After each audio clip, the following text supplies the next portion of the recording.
Alright, guys. BLM here, back. Another live stream. I'm late, but I mean, again, what do you expect at this point? But yeah, I mean, first stream since I finished the fucking player ranking. Thank God. I don't feel the need to talk about the America Corey thing. It's like, I think it's like, it's just all fucking, it's the same shit as before. It's like nothing actually new. Um,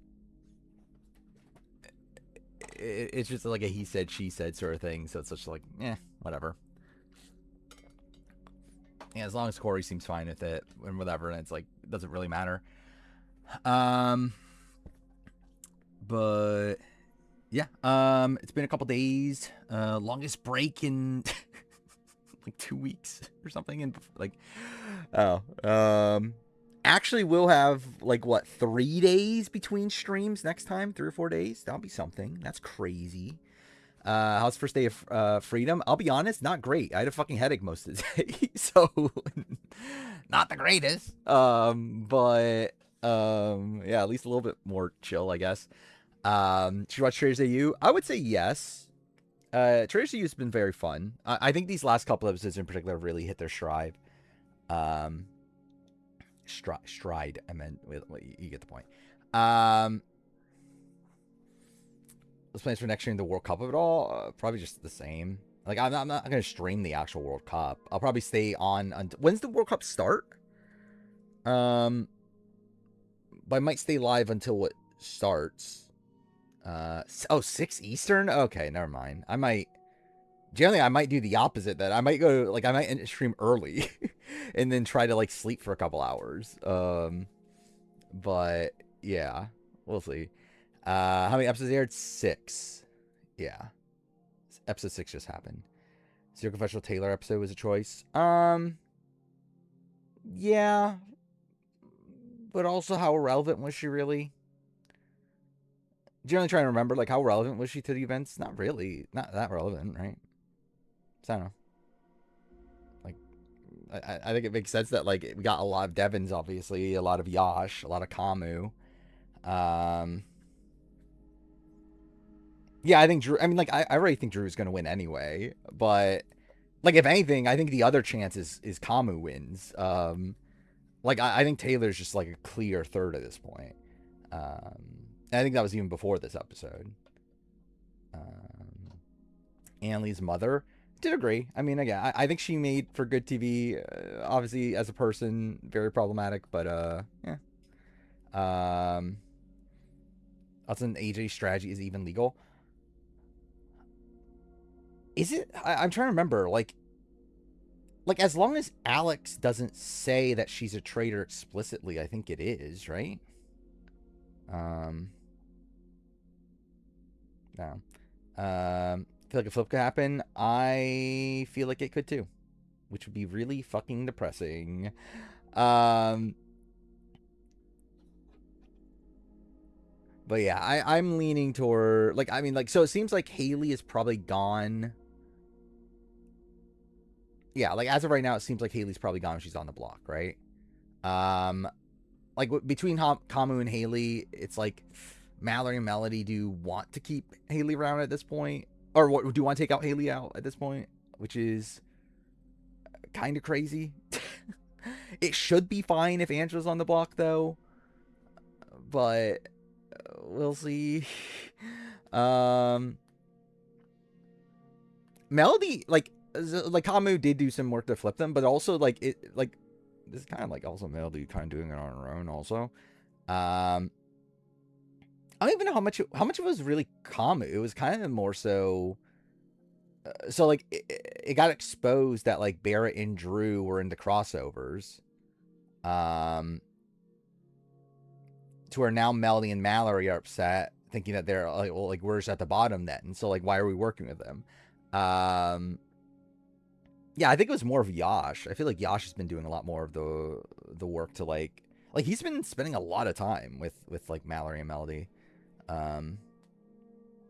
Which, is it time to say Yash is the best player of the season now. Yeah, it was Angela that exposed it accidentally. Like it was like a slip up. Like I think she said something in nature that, oh yeah, we've already been working with them anyway. Of competent player. Wait, having competent players has been refreshing. Yeah. The shame is that they're probably just gonna steamroll if they stay. Where I am very worried if Camus stays. Like, so we will do the power ranking, obviously in a bit. Camus is like such a weird spot where like he's still like one of the most likely people to obviously go home. But if he doesn't go home, he's probably in one of the best spots in the house again. I mean, like, not the best, because like he still will have people targeting him, but like, again, it wouldn't shock me if we're close to the point where like Camus and Yash just like win every comp. I mean, optimistic about the rest of the season? Not really. Yeah, Devin's speech was so cringe in person. Like that was, yeah. That was pretty cringe. But yeah, I'm not 100% on a steamroll happening. I'm always down for. Again, I'm not talking about steamroll strategically. I'm talking about steamroll as in Yash and Camus win every comp like from now on. Like I'm talking about like Camus and Yash just like win every other HOH, and there's never really an opportunity for anyone else to do anything. But we'll see. Yeah, I think Camus has like a 90% chance of winning Blockbuster. I think Camus is almost a lock to win Blockbuster tomorrow, but in the off chance he doesn't, he might still not even go home. I should be top 10 player after this. I mean, I don't know about that. You have some faith in Thog? I mean, I'll be honest. Like I've said this before. So I was like, technically, my ideal outcome would be Thog going home this week, and then Camus naturally goes home next week. I think that would be like my ideal scenario. But I think we're in a spot now where like Camus and Yash have recovered enough to where I don't even know if that happens. Like next week. Like I would assume like Camus still gonna be a pretty big target, but I'm very worried about Yash comp run also. Just like Yash on his own, like steamrolling the endgame comps. Because I think we're very close to that happening also. Considering he seems to be competent in like mental comps, like OTEV, he kind of dominated this. Like he just feels like the kind of mold that would win a lot of the like BB comic style competitions and that sort of thing, to where I would be very worried that like Yash goes on some sort of like Morgan-esque run. We'll see. If he loses, Dog likely wins. I mean, you never know. It could be like, I think if Camus loses, the comp's more than likely some random crapshoot comp. Like, I think anything, like, I think if it's something that requires skill, more than likely Camus is going to win it tomorrow. Lots of Challenge Cutthroat episode. I have such a weird, like, this season's so bizarre to me. And the fact that I feel like the challenges themselves are so dull. And then, like it's also like they've like bookended the episodes fully now. Like the dailies at the very beginning of the episode, and then the eliminations at the end, and like everything else just feels like this is just random shit that's happening. And like some of it's interesting, like some of it's like, again, there's some fights, there's some like messy drama sort of stuff, but it just feels like random shit is just happening. I'll be honest, straight up. Also, I don't know the format of this season. I don't fucking understand. Like, I generally have not bothered to like actually keep up with like how exactly this works. Like, so I get that the captains. Actually, no, I don't get it. Actually, okay, what is the format? Like, it's so convoluted. It's like, okay, you have like captains for every team, and then the losing team's captains like vote in one player to be up for nomination, or be up for elimination, where like the rest of the team votes for someone else, and then after that, the captain of the winning team vote for one of those two people to go into elimination, right? It's like something like that. And then, again, generally, what the fuck is this format? Like, it's such a fucking, like, convoluted mess for, like, no fucking reason. Why is Josh getting screen time? I think they're bringing him back is why. But, I mean, what do you think? Is Kamu or Haley more likely to stay versus Angela? Kamu's more likely to stay over. I think if it's Haley versus Angela, I think Haley just goes. If it's Kamu versus Angela, I think Kamu also probably still goes, but actually, too fair. I guess either way. Like, either way, it's like, I think more likely both just go. But if it's Kamu versus Haley, I think we're leading towards Kamu staying over Haley. I saw that Nelson made a post, but I didn't actually see the post itself. Yeah, Maze vs. Canada just sucks. Like, this season sucks. I have, like, genuinely no interest in this season. What is this? I actually did see this post, though. But yeah, ranking BB seasons, but it's just the adjectives Mickey Lee used to describe her castmates. This should be a video. Someone should make a video of this. I mean, this is Big Brother Boy, right? So yeah, he should make a video on that. Yeah, Angela should be safe. BB Can 3 and boring is fucking insane. Yeah, BB Can 3 is not boring. You could say like a billion things about BB Can 3. I feel like boring is not what I would call it.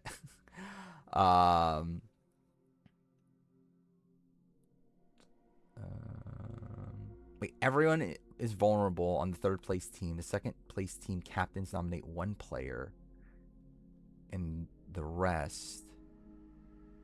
Wait, and the rest of the team vote on another player. The first place captain then decide the elimination matchups based on those options. Yeah, it's something like that.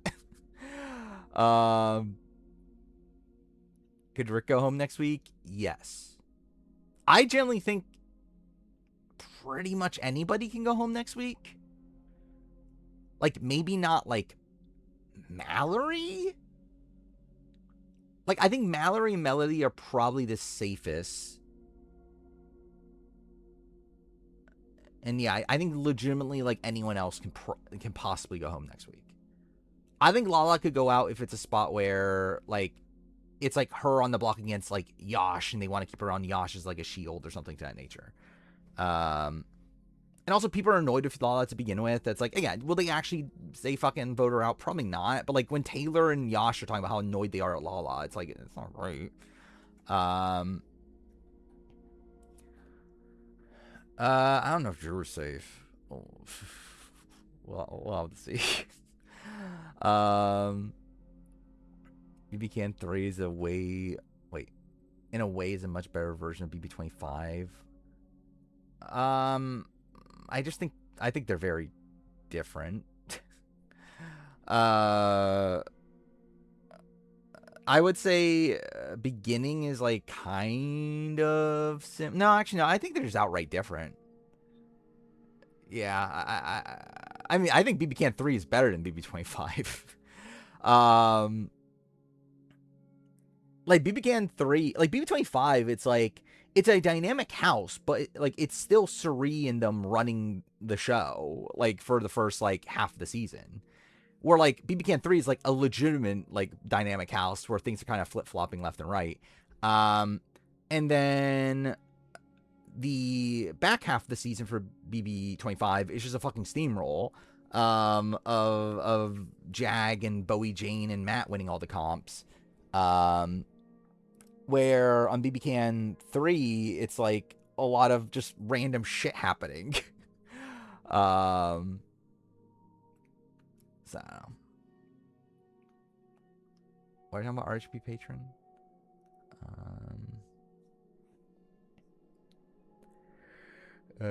Oh, wait, you mean how do you watch Tarkan? Just don't, genuinely. Yeah, why do you want to? I will say this now. if next season does not have any semblance of returnees, I'm not fucking watching it. Like, or like people that I know, I should clarify. Would that be returnees or like someone from BB Can or stuff like that? If there's no one I know in this following season, I'm not watching Amazing Race Canada 13. Again, that's the show's just miserable at this point. Like, yeah, I just have no interest in watching it. I did season ranking on it years ago when I still cared. I don't care anymore.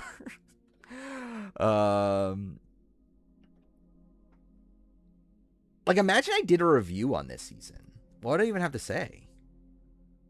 I guess it's like, I guess the what do you call it? Express Pass twist is cool, but then they're fucking doing that on Amazing Race US also. Which players does he have the most annoying fan base? I'll be honest, I haven't been paying attention. Like, I'm not really that, like, I've never been really that involved in like that portion of the fan base. And like, especially this year, I'm genuinely just not looking. I really don't care. Like, I'm still seeing clips here and there, but I'm generally not following like the like all the different stands and all that sort of thing. Do I think traders will stay good even if AJ is murdered? Probably not. I think at that point it just becomes like a Alex versus Kirby thing, and it's like, yeah, cool. I do for either way, it's probably an Alex versus Kirby thing, but still. Thoughts on the AEW finale? Or like finals. I kind of like the course. This time around. I like it. And I don't. It's like, I don't know if I like it from like a skill perspective, but I like it from a like, what do you call it? From an entertainment standpoint.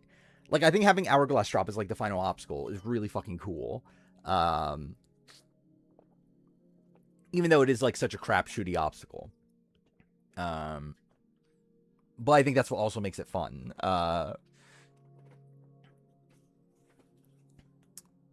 Was AJ's play good? I think so. Like, I think it's probably the most bold, like, faithful play we've ever seen. I guess you've heard there was that guy that tried to do the same thing in Traders. Well, like a similar thing in Traders UK 4, right? I don't remember his name. But like, yeah, like AJ actually going to Alex and saying, "Hey, I know you're a trader. Recruit me." Like, it's cool. I would love to see that sort of strategy work. But also, so like, so AJ, yeah, maybe it was Matthew. So give context to Traders AU. AJ from Australian Survivor is on. And he, by this point in episode 6, he recognized all 3 of the traders. He knows who all 3 of them are. One of them is on their way out, and he leads the charge in voting them out. Another one is Kirby, who he's openly called out beforehand, and they have kind of like a rivalry going. And another one is Alex, this girl from The Bachelor, I think it is, who's like his number one like ally.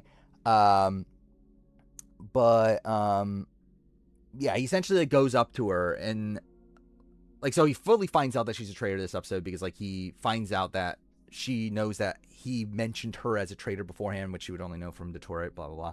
Either way, essentially, he goes up to her and says, "Hey, I know you're a traitor. I know Kirby's a traitor. I know Alvin's a traitor. Like, I know the traitors. This is what you got to do. You got to vote out Alvin with me tonight. Then, like, help me banish Kirby. Then recruit me, and then we'll win together, essentially." So essentially, he's completely like mapped out the entire game and just told one of the traders what to do. And now it's just a question of, do they actually do that? So it's kind of insane. I mean, good on AJ. Like, generally, like I think this is probably like the how do you describe it? Like, so the most like accurate like read of the entire game we've had from a faithful, seemingly. Like, I don't like, has this happened? I mean, I guess like Oyen in Traders Ireland, but even that was a spot where like she wasn't like trying to become a traitor or anything, right? It's like she was trying for faithful, and even then like people didn't believe her at points. And to be fair, like some people didn't believe AJ, but like but still it's like yeah, like I think it's really interesting to see, and generally that's what crossed my mind through watching this episode. I feel like, is that why they're being so open about like the strategy of the season? Is that why they're showing Dicko in the way he is, and like showing like, oh, he realized that we don't need to vote out the traitors, that sort of thing. Like I'm wondering if like, is that the reason why the show's edited this way? Because again, typically they wouldn't edit it this way. Again, typically like with Traitors US and whatnot, they try to like hide that aspect of the show because again, the show's supposed to be about killing the traitors or whatever. But I'm wondering if that's why they're editing this season differently. Is because AJ essentially broke it and then like he wins that way, or like again the ending, like obviously like the season plays out in that direction, I should say. Again, it doesn't necessarily mean that he wins, but like still it's like it becomes such an integral like plot point to the season that they're like, fuck, we have to show it. Like we kind of have to show how like broken the game is. So yeah, again, I'm interested in how this plays out. Generally, again, I was kind of like whatever on the season for first like 3 or 4 episodes. I feel like this last week though has been very, very good. And like to be fair, the early episodes were good as well. It's just that it felt like, again, like been there, done that. It's like yeah, they're showing more of the strategy and whatnot, but like it's nothing too special. I feel like this week has been really, really interesting. Yeah, he's in danger of being murdered. Also, he's kind of in danger of being voted out, considering he almost got voted out this episode.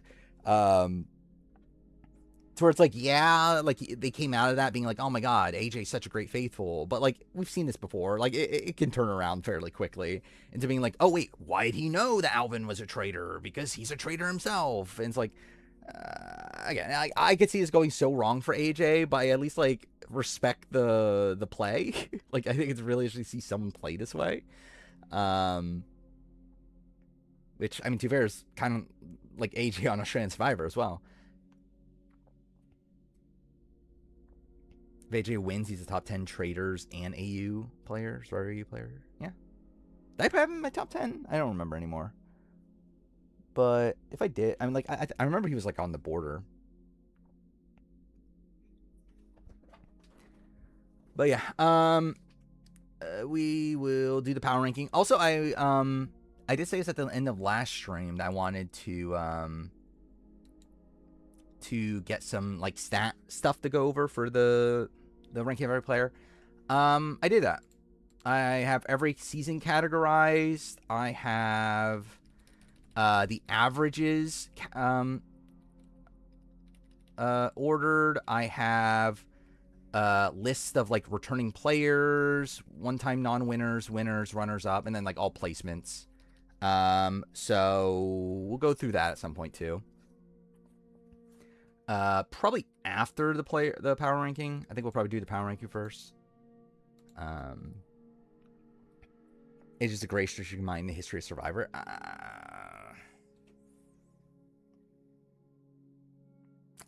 Maybe. I think he definitely has like the one of the most, how do you even describe it? I mean, like, not really creative's not the word I don't know, like he views the game in a very cerebral way. I just don't know if everything he does takes into account how people are going to react to him. I think is the like downside, I would say, for AJ.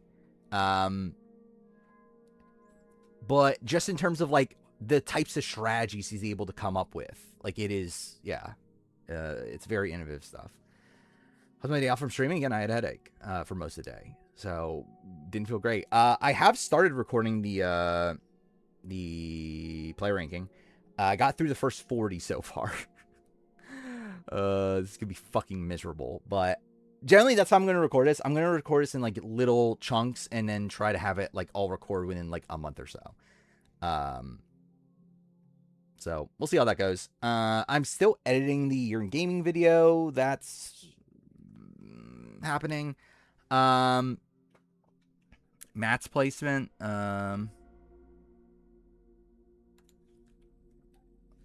Keyword. There we go. Matt is at 556. I didn't realize that he was the third lowest 49 player. Which I guess makes sense, but like I don't know. I think I assumed like it felt like we put him higher than that. I guess not. Miss McNulty, she's at number 0. My favorite. Yeah, I don't know what the fuck Alex was doing at the breakfast and everything. Like her calling out AJ was just very bizarre. AJ's kind of a George Haley hybrid. I can see that. Missing when Jenny was top 50. I mean, she's close. She's the best 47 player. And she's the best player from Survivor 47 of all time.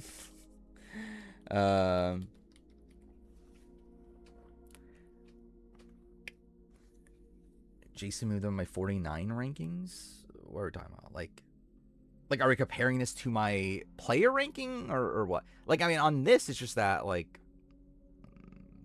just like, where do they fit? I have her above Rachel before 50. I can literally see here. I had Rachel number 1. So yeah, these are the charts I made before the season, which I did actually want to compare these as well. When we do like a full rundown of things. Same with a good return. Would be the best. Yeah.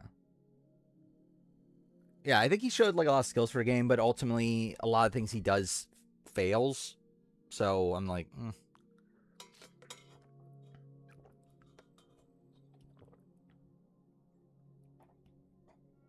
I might play a game on stream. We'll see. Depends on how long the like this part of it goes. Expecting Sam to return. I would say it's very possible. Like, I wouldn't say he's a lock, but I would say, like, I think if there were like 5 tiers of likelihood, I would say he's in tier 2. Like, he's not the most likely, but if he ended up on like 54, I'll be like, okay, yeah, sure. Makes sense. I think Sandra was 19, if I remember right. Also, you're not going to believe it. Winners at War was the highest average cast. Crazy, right? Legitimately, though, this is kind of crazy. It had an average of 20. Like, that part of it's kind of crazy. Yeah, Sandra is, 19. Sandra's in the bottom half of the cast of Winners at War. I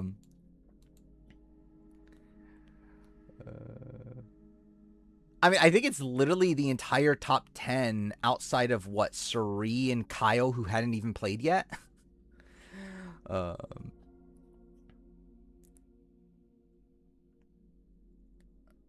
That is crazy. Generally, what's actually surprising is that Gabon doesn't have the lowest average. Yeah,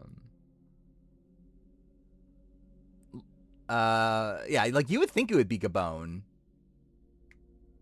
but it's not. It's not even really close, actually, from what I remember.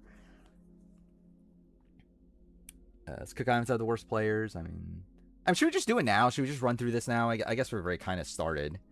Whatever. Maybe we still won't do the full run through, but I guess, yeah, like Gabon, like its average is 377. It's like Samoa is like way worse. Yeah, I think it is Thailand is the worst. Yeah, 418. Palau's is very low as well at 409. Nicaragua is at 389. Like, Nicaragua is lower than Gabon. It's technically higher. Like, but again, like, it's worse than Gabon.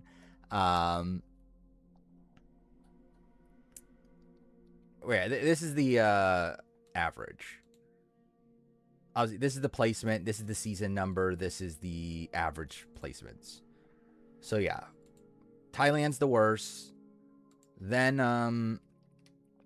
Palau, then Samoa, then Fiji, then Survivor 44, which is surprising to me, followed by Survivor 41, which was also surprising to me. Then Amazon, 42. 50 being above. Yeah, 50 is the second highest. I mean, the problem with 20 is that it has like a Sugar and a Randy, if I remember right. That they skew the average. Yeah. It's like Sugar and Randy kind of ruin it. I mean, I'll say like a thing to factor in with this as well is that obviously casts that have more returning players skews things. So like the highest full newbie cast here is Australian Outback. But like that's not like fair, right? But yeah, like the top 4, actually no, top 6 are all the returning casts. Then you got Fans vs. Favorites. Then you got Edge of Extinction. Then you got Blood vs. Water. Then you got the first newbie cast in Australian Outback being number 10. Then you got Caramoan. Then South Pacific, which is surprisingly high. Then San Juan del Sur, but like that's because of returnees. Then Millennium X. I think that might be the top like natural placement. Like one that isn't that affected by returnees. Or like obviously Millennium Gen X does have returnees, but like the ones that are there are like what, Zeke and Michaela, and I guess Michaela goes up a decent chunk just because her first time was bad. But like still, it's not anything like that drastic for either of them. Adam, I don't know if he goes up that much from Winners at War. And then David might go up like maybe like I don't know, maybe 10-20 spots or something from his reappearance, but like again, like literally the returnees I don't think play a major factor into this, to where like I would say this is probably the highest like natural newbie cast. Or actually maybe it's 38 actually, when you really, I'm like, because like when you think about it, the returnees that are on 38 are not the high. Like actually I want to look at this actually. What is the average if you take out the returnees from 38? That maybe that's a stat I should have looked up, is like what is it for yeah, Spencer's the highest runner up. Yeah, like I should have looked up the stats for taking out returnees from mixed seasons and seeing what it is. Like if we just take out the 4 returnees on the season, like still keeping Devins, I guess, average is 316. So like that's still pretty high. Yeah, that's still up higher than Millennium Gen X. Like that'd put it above, like below Caramoan. So like it would be like the second highest newbie cast, right? If that was the case. And then if you take out Devins from it, even that's 332. So that's the same placement. It's literally doesn't even move placement wise. Review Finder ranking? Probably not for a while. I don't know. Maybe. Actually, no, maybe I will. I don't know. I generally haven't thought about it. No, I didn't do starting tribes. That's something I didn't do. Yeah, actually, I forgot about that. Maybe I will do that at some point. But yeah, I just did placement related things. And then obviously their original seasons. Yeah, maybe I'll do starting tribes at some point. Yeah, I wonder what the highest. I mean, like I assume it's probably gonna be like the white tribe, right? Or like Flicka's the only like dud on that one. I don't know if there's another tribe that like almost everyone's like fairly high. Dan Foley tribe. Probably not, but I guess like that's I mean it is pretty high though. I think Lindsay ruins it, but average of 230. That's pretty good. Let's look up the White Tribe. White Tribe is... Fuck. And Flicka... 220. Actually, so it's not as big of a gap as I thought it would be. But, yeah, that would be pretty crazy. What is the Black Tribe's average? 450. I think that's lower than Thailand's average. Yeah. It's not looking good. Actually,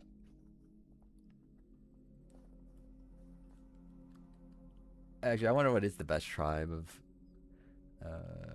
Green Tribe 48.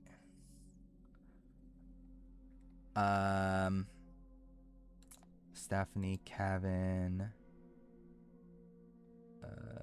Justin, Mary, say. Oh, this is pretty bad actually. 487. That's worse, right? Well, I forgot the number already, but yeah, that is worse, right? I think it was 470 something, right? I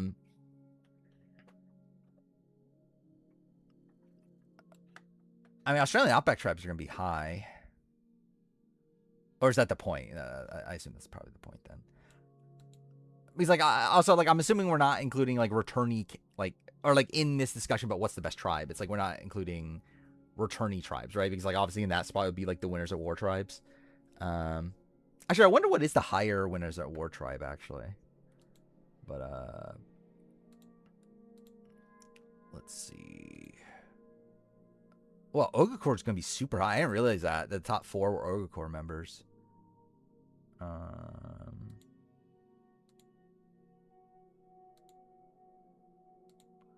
299. That's lower, right? Or like that's worse than the White Tribe. That was 220, right? Yeah, it's not looking great. Like it wouldn't shock me if the White Tribe's the highest. Actually, wait. Let me see. What about? No, actually, no. There's no fucking way. I was gonna say like, what about like something like Tika? Is Tika? Wait, what, is it Tika? Whatever. Fuck the name. Whatever. The Jam Jam Carolyn whatever tribe. What about? What about Red Tribe from 49? They're probably decent. Fuck. No, there's no way they're that high, though. 255, that's pretty good. Upolu, I don't think they're going to be... Oh, Upolu. Oh, I was thinking of Oolong for some reason. Upolu might be decent, actually. Let's see, Upolu. No, not Jim. Rick, Brandon. And I don't think it's gonna be super, super high. Michaela. Yeah, because Stacy and Christine ruin it. 351. That's not high at all.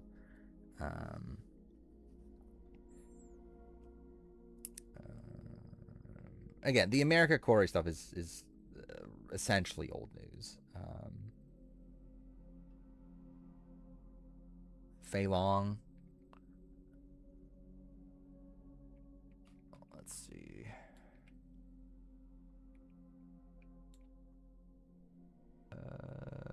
Who's after it? Denise, Aaron, Jean Robert, and Leslie. I think Leslie tanks it. 297. So that's a bit lower.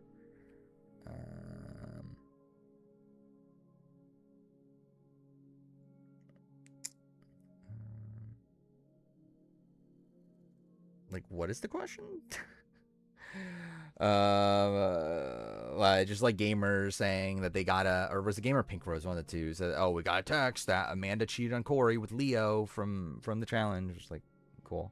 I mean, like, yeah, okay. I feel like with Beauty Tribe, I would guess Nick and Caleb aren't the greatest there, but yeah, I guess Michelle, Ty, Julia. I'm really just Michelle and Ty kind of carrying it.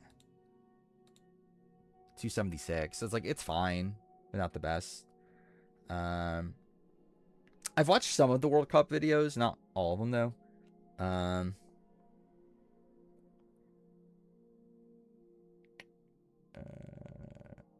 What's Kamu? Wait, what? Oh, Kama. Where's Kama? Yeah, Kama's pretty good, I feel like. Generally, this is kind of insane, actually, when you really look at it. It's really like a spot where there's 3 bad players. I mean, there's real. Actually, wait. Everyone on the cast. Yeah, everyone in the cast outside of Aurora, Wendy, Keith, and Reem are top half. Like, that's pretty fucking good. And, like, obviously, if we were just assessing on just this season, like, Joe Anglin would be pretty low and that sort of thing. But, like, still, like, that's kind of insane track record. Ron, Julie. I guess we're not including Joe. So, Victoria. 239. So, it's still not the highest. The White Tribe's still higher. But I think it's the 3rd highest that we've gone through so far, though. So yeah, I have a feeling the Young Men of Panama, it might be okay.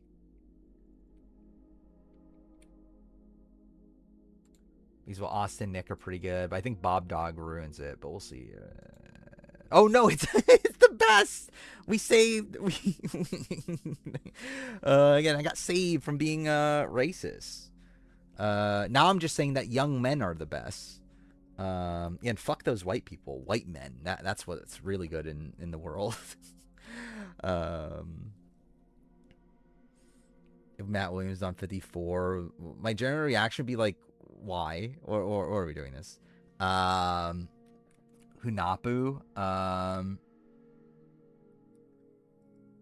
Wait, fuck me. Hunapu's blue on 29, right?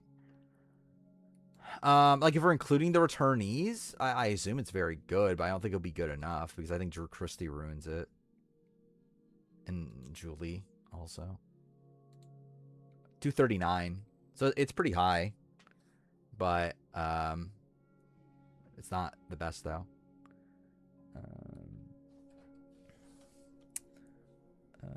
Common be the highest preacher. Oh, yeah, we're dude. Okay, cool. Yeah, Big Brother. Yeah, I think so, probably. It's a good idea to have an idol. That's odds are dependent on the number of votes cast against the player. So if there's 10 votes cast for a player, the idol has a 10-13 chance of negating votes. Like as just a normal, it's a worse idol, right? Like it's fine, but like it's just a worse idol. Like why not just have an idol? Cror's not gonna be high.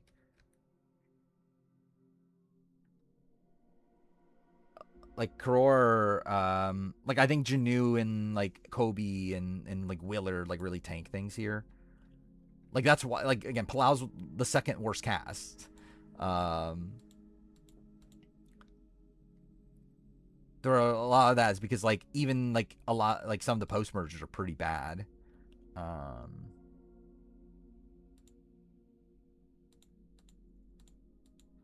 Yeah, it's at 323.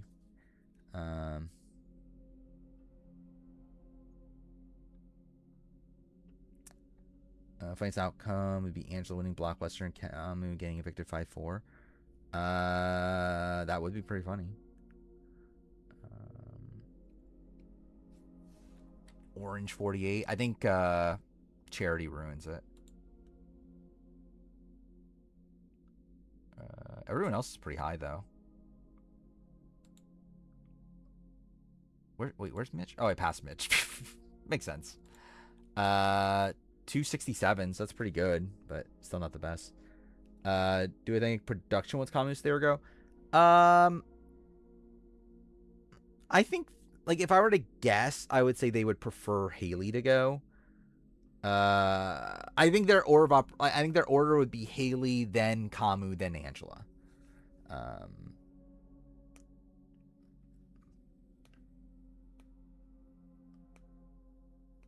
what? Why is Stephanie below Charity? Um, Stephanie was like actually I don't know, it's like a couple spots. It's like, I don't know, they're both first boots. Charity at least had like actually, if we're being genuine about this assessment, it's like Charity had 2 people not vote for her. That's cool. Stephanie only had 1. How crazy. Generally, there's a lot of that sort of stuff in the player ranking I've been recording so far. It's so fucking stupid, but it's funny. Like when you come up, like when you have like all these like players that are so similar, and it's just like these very like minute things like that end up being the tiebreakers. It's like so fucking dumb, but whatever.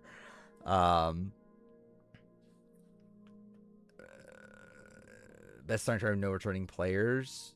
Do you mean like no players that have returned?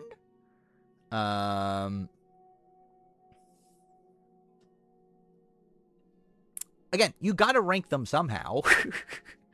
Like outside that, like they're pretty much the same. Like in terms of the games they played, it's like fuck it, that's something. Stephanie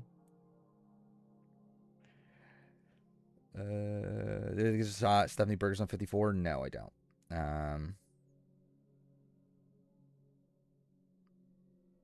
Can't wait for the kill the MILF. Sure.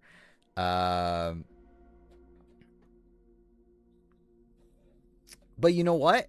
She made it to every tribe. That means she was good at challenges. That's something. Blue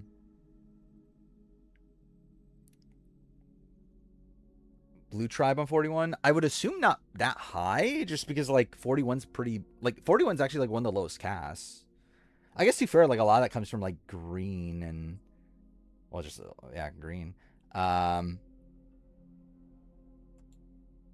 Yeah, maybe blue's better, but it's still not gonna be like amongst the best though, I don't think.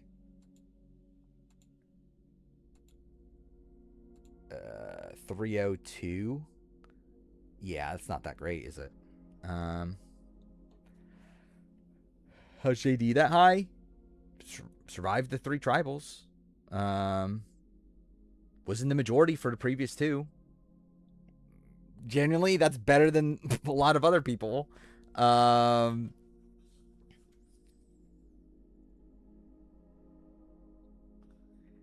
Like, yeah, like the genuine answer for a lot of these is simply just structure based. It's that like a lot of the list just fits better because of like the random like stats that certain players have, and that's why they're like closer to other people than other people. Like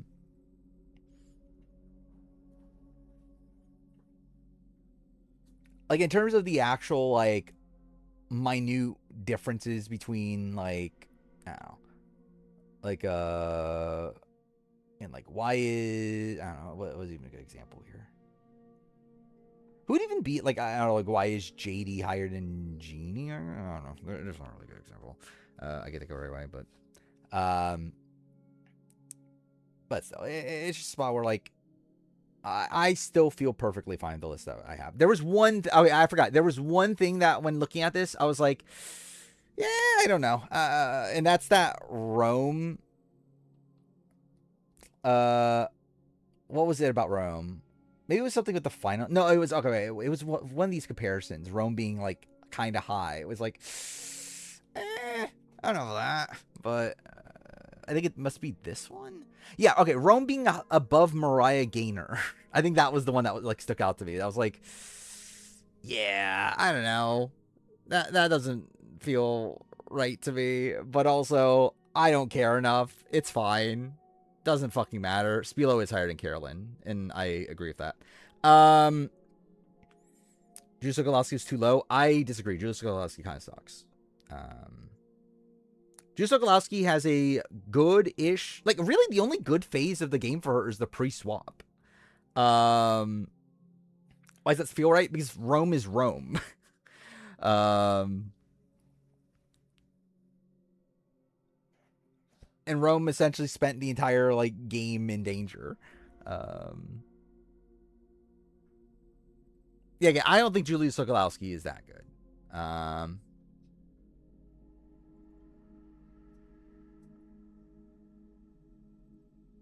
She made a final 3. She could have had and actively did that.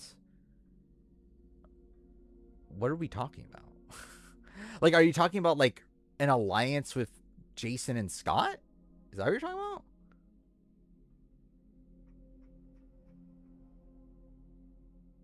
Like, if that's what you're talking about, I don't think that's a positive.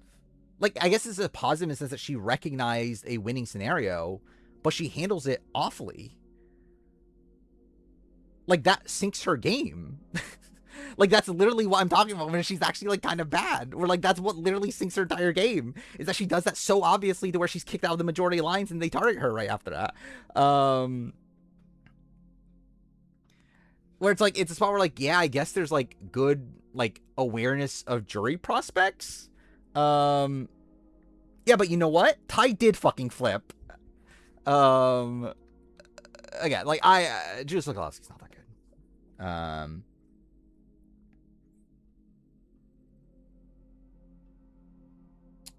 Voting tie at 8 ends their games? What are we talking about? We're talking about like Julia voting for Ty. Is that what you're talking about? Yeah, Julia and Michelle voted for Ty at 8, right?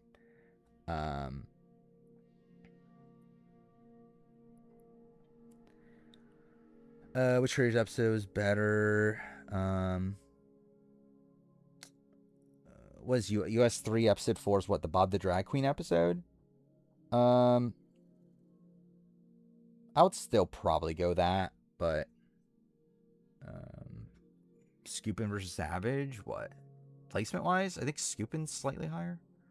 Yeah, Scoopin's at 129, Savage is at 134. So it's literally like 5 spots.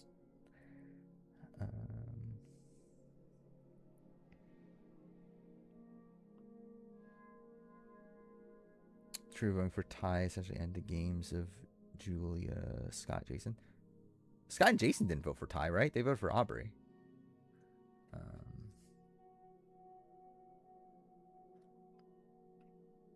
Like, Scott and Jason, from what I understand, voted for Aubrey. Julia and Michelle voted for Ty. And Ty was supposed to vote for Aubrey because their intention was for Aubrey to go out on the from the Idol, but he instead voted for Scott.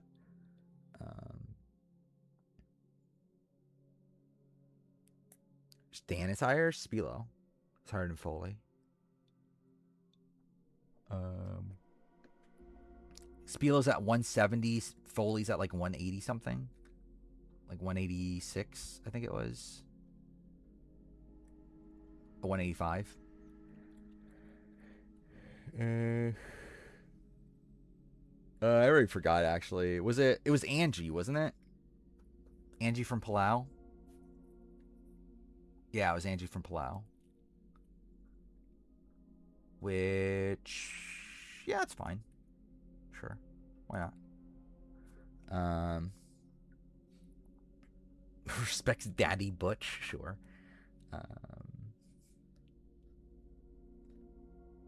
Was Foley or Spiel closer to winning? Technically Foley, arguably. I mean, like, I think it's a spot where, like, I don't know. Like, if we're talking about, like, that scenario that we played out, like, actually happens, maybe Spilo, but it's like, I don't know if that's actually what happens. If it, if it actually, like, if it actually turned out to be the Dan, Dean, Nora final 3, it's like, yeah, the votes could go for Spilo, but also it's like, do I actually think it will? I don't know. And then essentially same thing with Foley, where it's like, Foley claims he would have won against Rodney and Will. Couldn't tell you.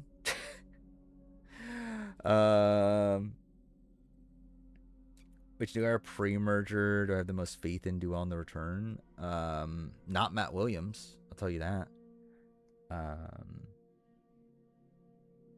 Yeah, I'd probably lean Will. I think that probably does make the most sense that Will wins.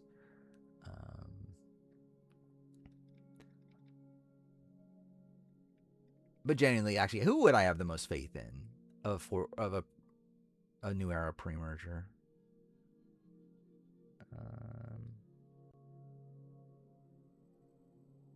Yeah, maybe of the Asia. I don't know. I don't really have that much faith in Asia though.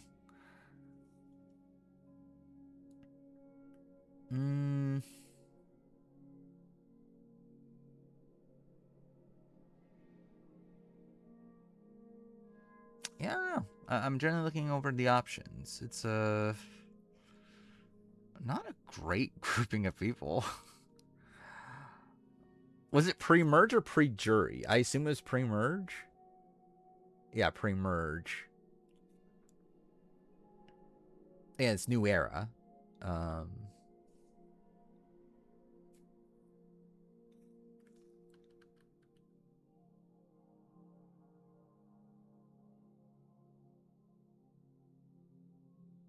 This might be maybe it's like a Justin or Thomas, which is like kind of a boring answer.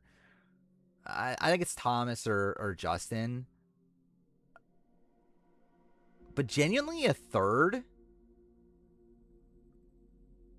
I think might be Kevin, which I feel like is kind of random.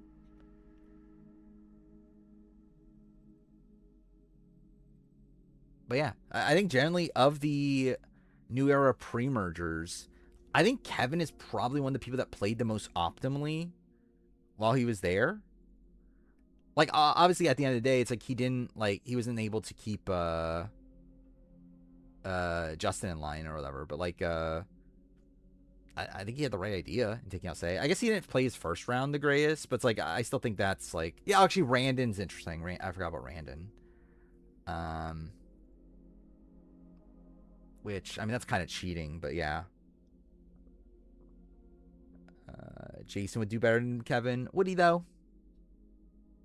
I don't know about that. I don't have much faith in Jem. Jem is someone that... Actually, I didn't realize that. Jem is the second lowest. Jem is below Jess Chong. That's kind of funny. I didn't even realize that.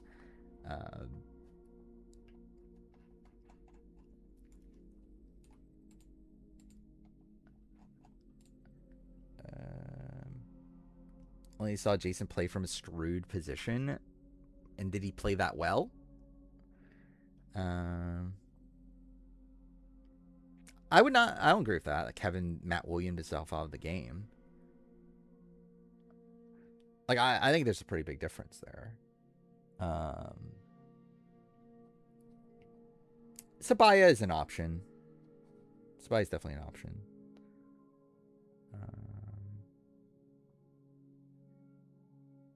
Like with Kevin, it's like at least he had the social capital at a point to do it. Like with Matt, like Matt's not even like really like Matt is more so just like a move out of desperation and like I don't know. Where like Kevin's is like more of an actual like power play that was like the correct play to make. It's just that Justin didn't go through with it. Where like with Matt, it's just like, hey, it's either me or Jason, but you know what? Let's try to not do that and put myself in danger anyway. Yeah, I'm gonna do the power ranking in a second. Vocha could be okay. Yeah, Vocha would be, yeah, he'd be fine. But all right, we're gonna do a big power ranking. Power ranking after the Wednesday episode of week 6 of Big Brother 28. Saying that we're kind of at the midway point of the season, which, by the way, for the main channel, I will be doing the mid-season power ranking this week. The intention is for that video to come out on Saturday. We will see. But either way, actual power ranking for, which, by the way, also that power ranking will be essentially the power ranking that I would normally do Friday morning after I watch the eviction episode. So that will be different than the ranking I'm doing here, which is obviously from Wednesday night after the Wednesday episode. So, like, I will still be doing this one, and I still will be doing the one on stream on Sunday. That will come out on Monday. And I will also be doing the more normal mid-season power ranking that will be of the Thursday/Friday power ranking. Hopefully you get the point. Either way, yeah, I don't know what this ranking looks like. I'll be honest. This is going to be a train wreck. Games are just all over the board. So this is going to be kind of crazy. But, yeah, I guess we're starting off Yash, number 1. And genuinely, yeah, it's like, is Yash the front runner to win this game at this point? I think you could definitely make a case for it. I don't think he's the safest player in the game right now, which I think is probably the one criticism. Oh, the one criticism, which is a criticism. But I think if we were to bet, like if I were to bet money on who do I have faith in to like win the endgame comps right now, that person would be Yash. And Yash is someone that is starting to be pretty well liked in the house.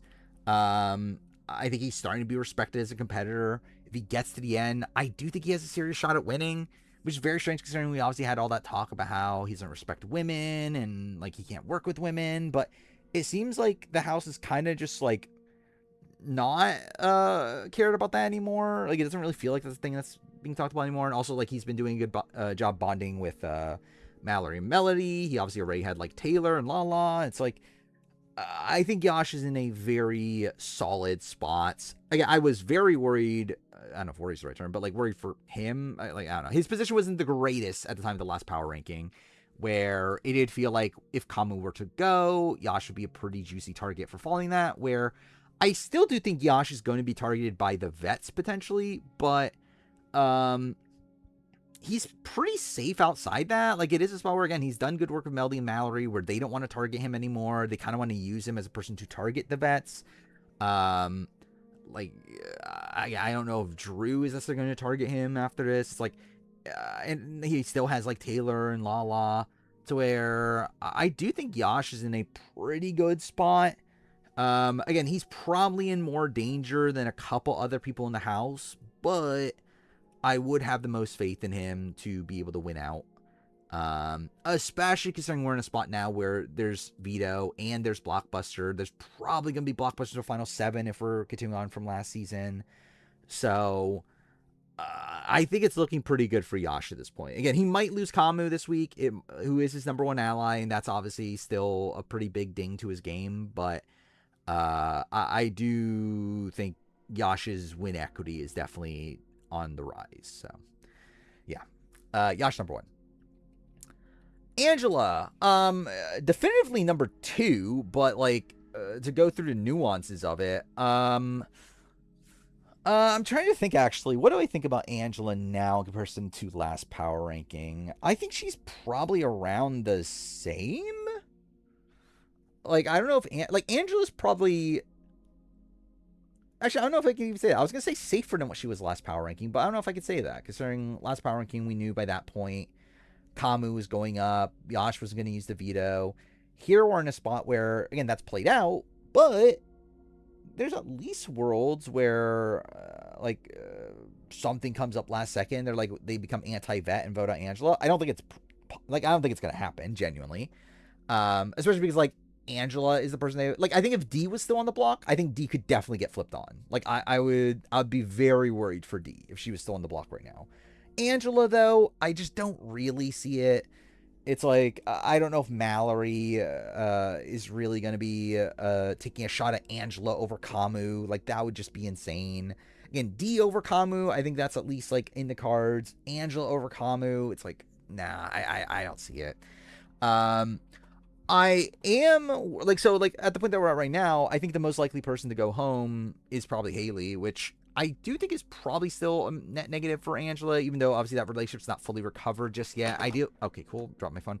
I still do think the, Haley, like Haley being in the game is still like a net positive for Angela, as that's someone that I feel like she can clearly beat at the end that might even take her to the end. To where I do worry for Angela at this point about her options of getting to the end, especially in a like winning scenario where I don't feel like her win equity is super super high right now, though it's not dead. Like again, if she gets to the end of like Lala, she probably wins that. But again, how likely is she to actually get there?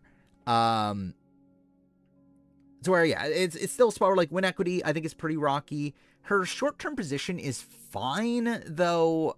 You still do have to worry if like because like people are gonna be targeting the vets. Like if Yash wins HOH next week and puts up the 3 vets, which to be fair, I'm not 100% that's exactly what he does, but I would say that's like I should say Yash because obviously he's HOH. Well, anyway, you get the point. Like that sort of player, like a Taylor. Let's fucking say Taylor. Wins HOH and nominates the 3 vets. And then like Devins wins veto, D wins blockbuster. Like would Angela go home in that spot? Potentially.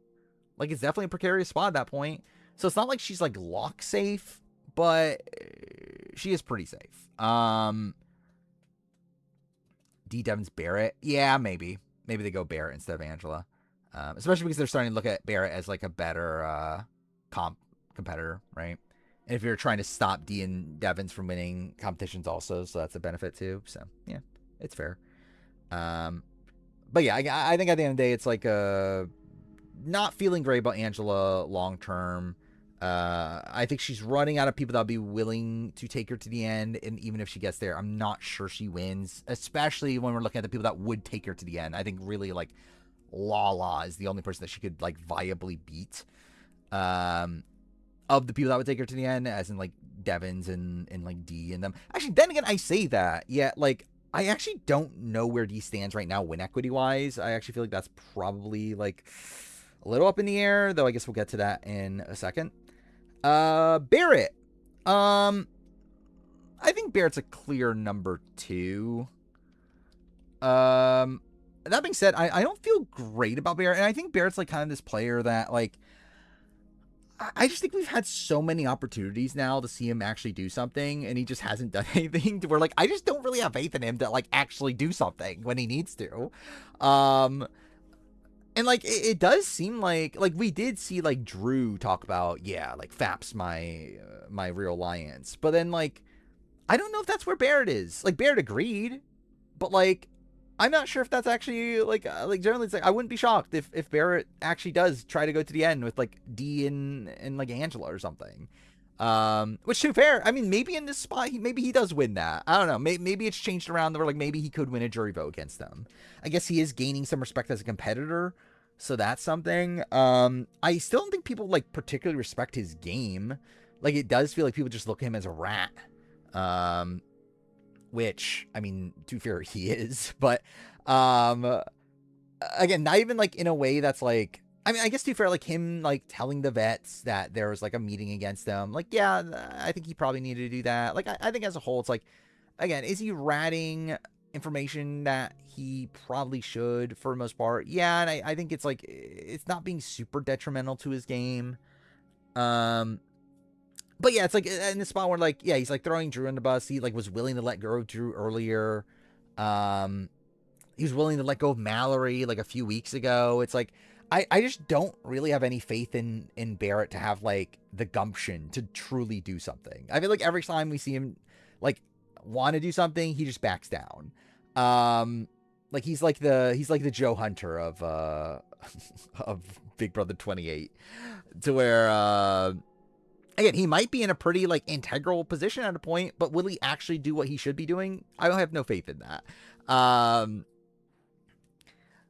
The way Barrett Deep Dive would be 5 minutes long. Dude, I think it's going to be, like, 5 hours long, but it's just going to be a lot of nothing, though.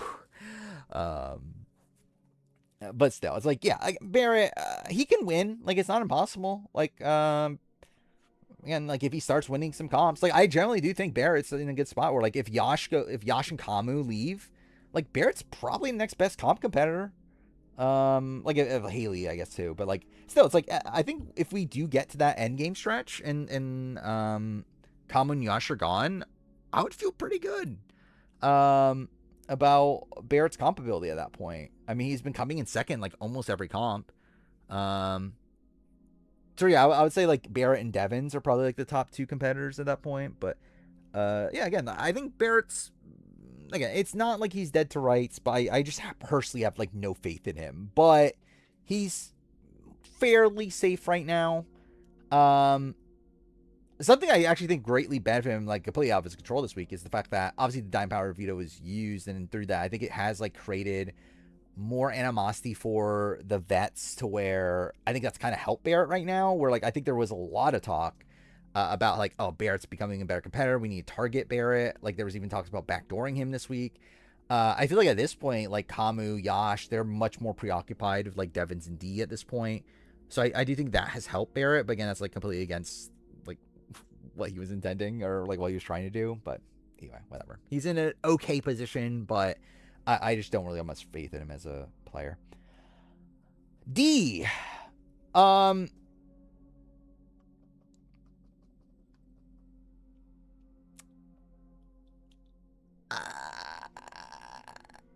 I think I might do it.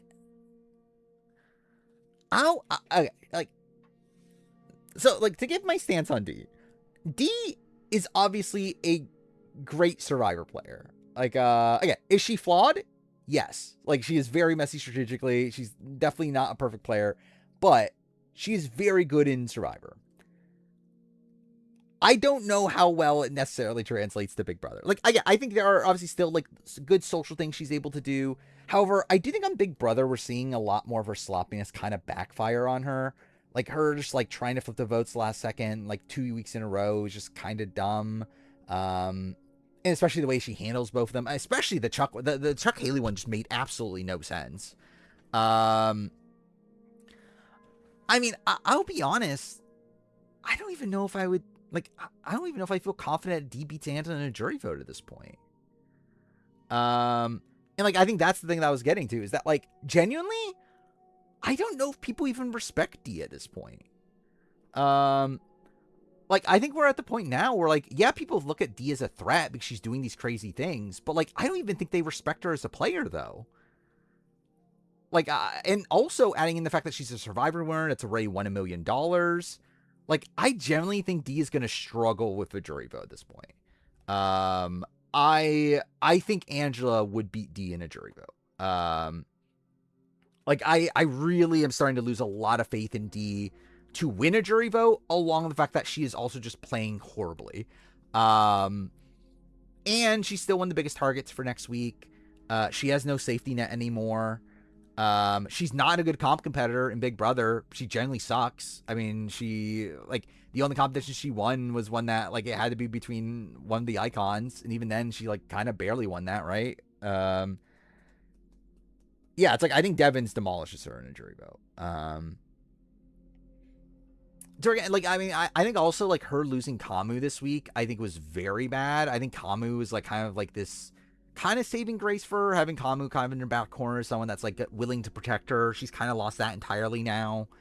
I just generally don't have much faith in D here, and like I wouldn't be that shocked if she ends up missing out on jury. Right? We have 2 more rounds till jury.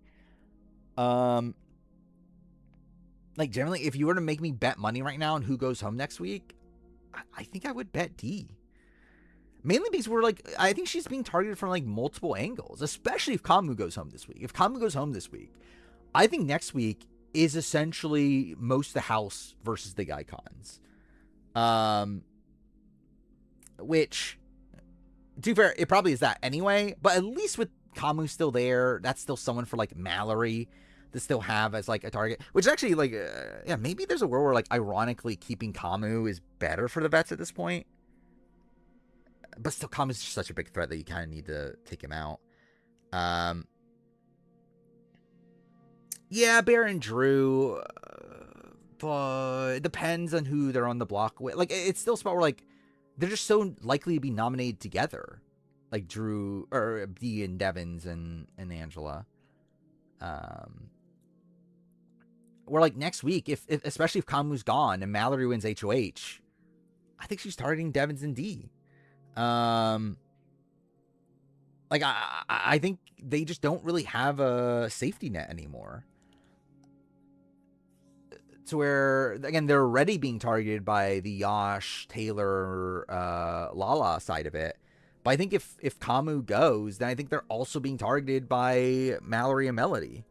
And it's like, again, maybe Barrett and Drew are able to do some work to keep them safe. But even then, it's like, I even think they're going to let them go eventually. Maybe not next week, but like, I think Drew definitely will let them go, like probably around time of jury. To where I'm not feeling great. I'm not feeling great for D, and I don't think she has the win equity I was expecting her to have. And also, she just kind of sucks at competitions at this point. So, yeah, I'm going to go 4.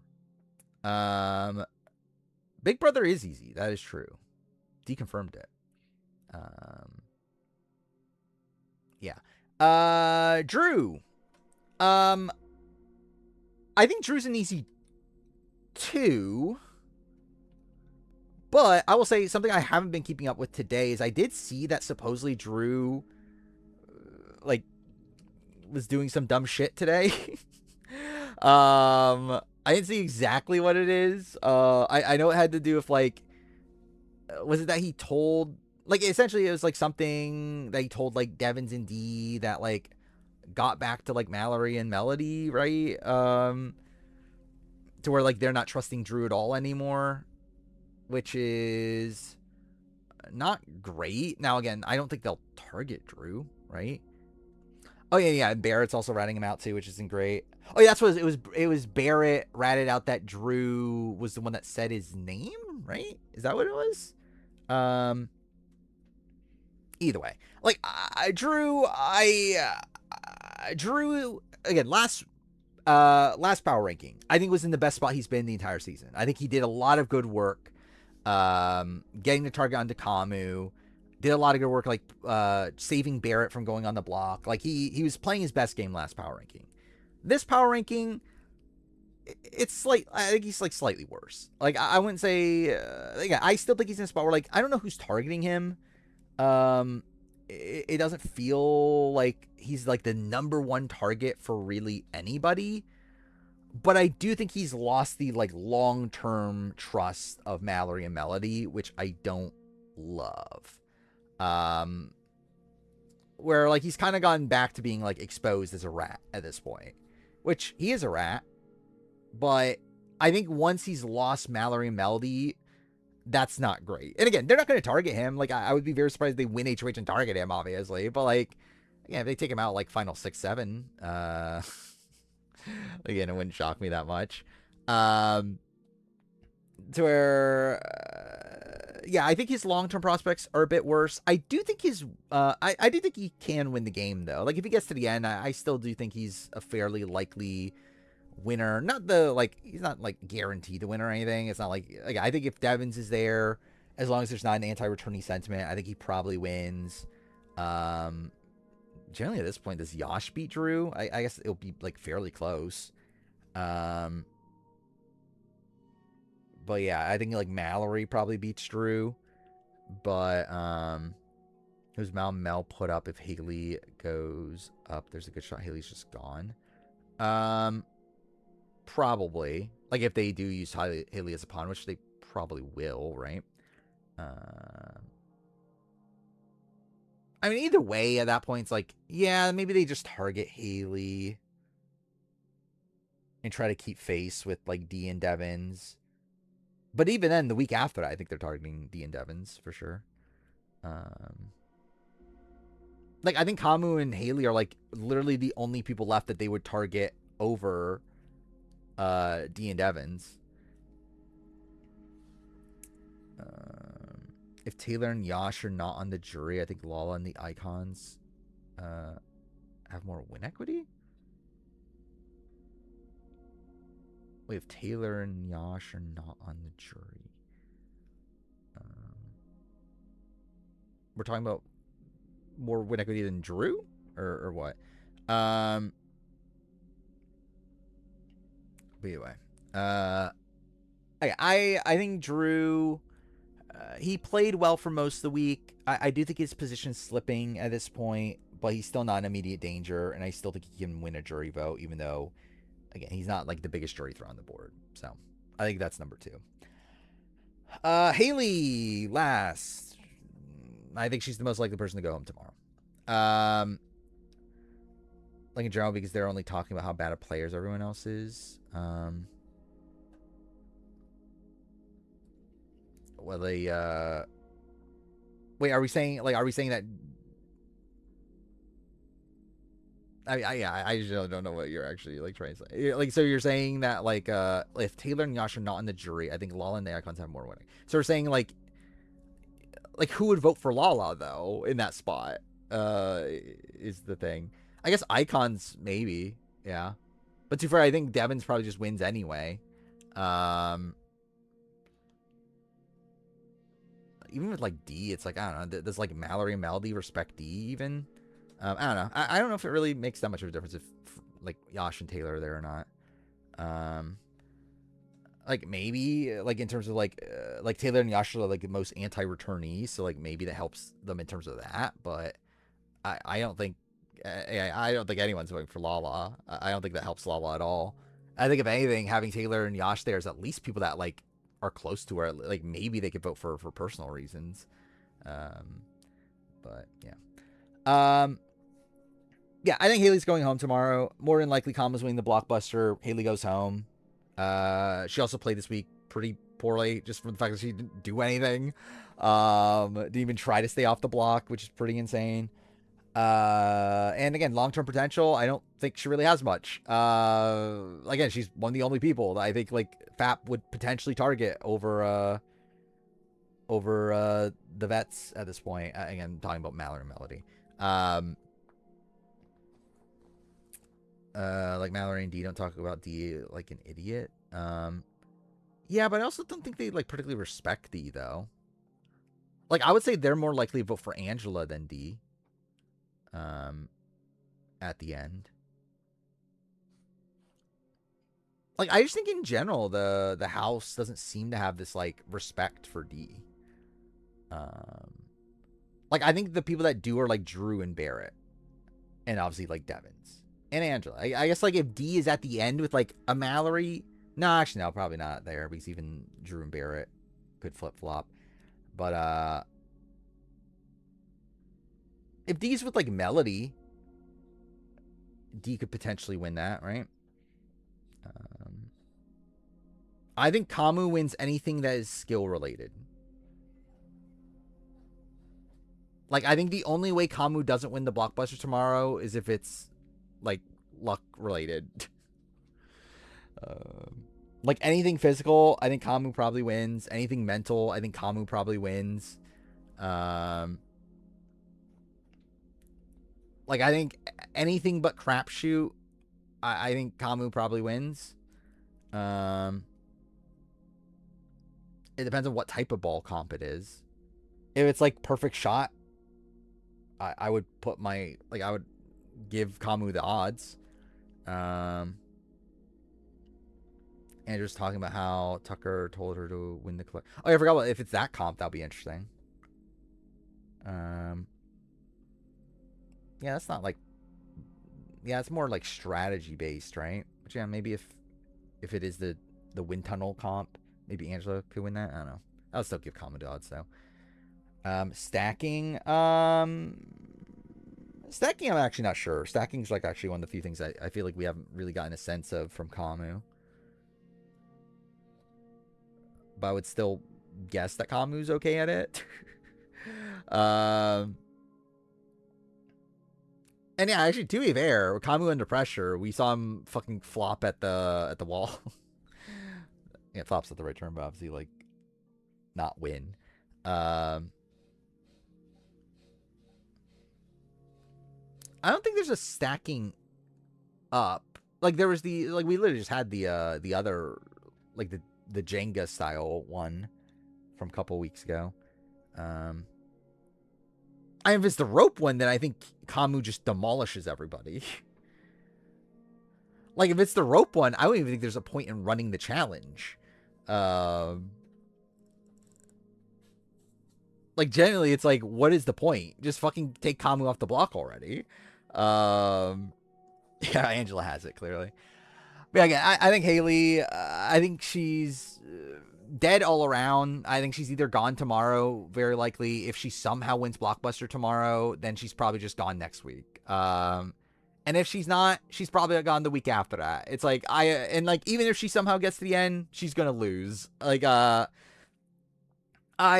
don't have faith in Haley in any aspect of this game at this point. So yeah. Camus. Okay. I'm gonna give him 6. However, do not be shocked if by the time the midseason power ranking on Saturday, that he's back to being like number 2 or 3. Kamu's in this spot right now where he's in so much danger tomorrow. If he doesn't win Blockbuster, he's probably going home. Mind you, there's at least like some talk about keeping him over Haley. Like there's at least a shot that could happen. But he is pretty fucked tomorrow. Like it feels like if he doesn't win a comp, like if he doesn't win Blockbuster, he probably is gone. But again, he will definitely like have the odds in the competition. Like if he doesn't win the Blockbuster, it'll be pretty mind blowing. But it's not impossible, obviously. Again, we thought that with Tucker. That being said, I do think his long-term potential at this point is good, but not great. I think the thing that's helping Camus, in my estimation of him, is just that he's genuinely possibly the best player in the house. Which, again, don't like the guy, but he's really fucking good at this game. I mean, generally, he won the best, like if he goes out here, I think he's probably the best pre-juror of all time, like gameplay wise. Like he's a very solid player. Like he's pretty capable all around. Like the fact that his reaction to being blasted with Dime Power Veto was essentially just calm and collected and like instantly like put in work to try to save himself. It's like, I think that really just shows you just how like competent player he is. He's not a very emotional player.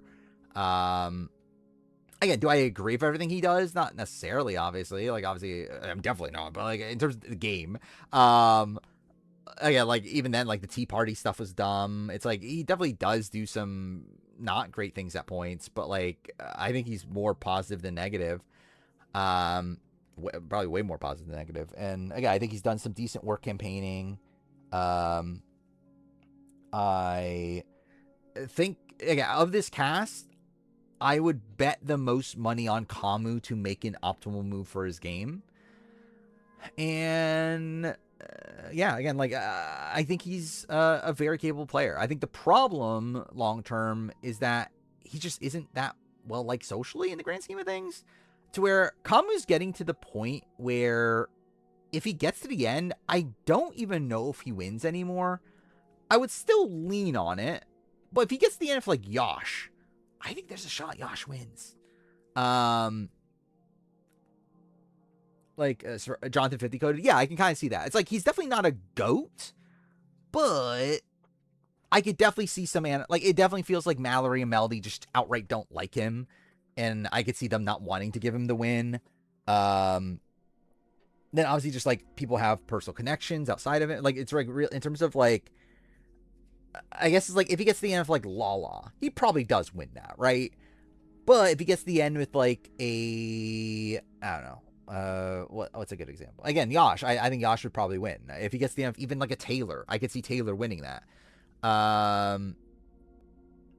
So again, I think it's a spot where he is questionable jury wise, along the fact that also he's still being targeted following this week. Like, again, if he's still there, if he wins Blockbuster, like, the vets likely are still targeting him. Mind you, I did see the thing from Devins where he was talking about, like, if Camus, which, to be fair, that was under the assumption that Camus stays during a vote, which likely won't happen, but again, if it does, I did see that Devins was thinking about essentially just, like, completely ratting out the mosh pit and like the FAP Alliance to Camus and Yosh and try to get back in with them. So like that would be good for Camus. But outside of that, it's like, again, Mallory and Melody, like even if they do want to keep him for an extra round or so, like they're not going to want to take him too deep. And I do think it's a general, like, talked about thing at this point that Kamu is the best competitor in the house, and that, like, we can't let him get too far. He's going to win, like, all the comps, which, again, that could be a thing they talk about. If they don't fucking execute, then, like, he's probably just actually going to win all the comps. So, yeah, that's what, from my understanding, that's only if the vote flips. Which, again, it likely won't. But it's still, like, a thing that's at least in his head right now. If it's Kamu Angela 7-2,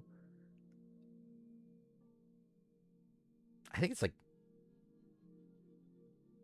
8-1, isn't it? Like, who are the two? Are we saying Lala Taylor? Like, I think Lala probably votes out Kamu.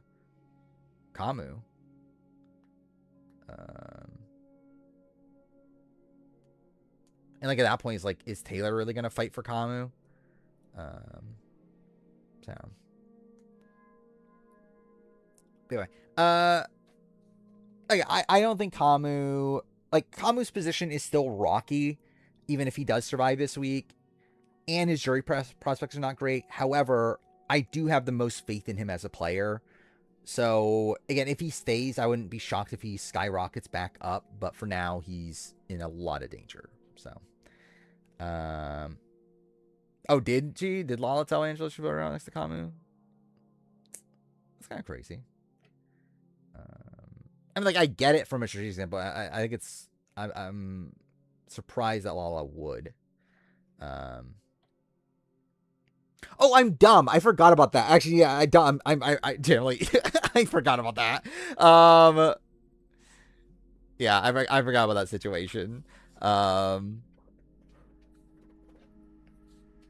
yeah, that's why Taylor and Yash were upset at her, right?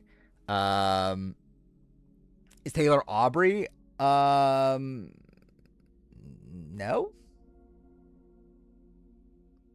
I don't think they're similar at all.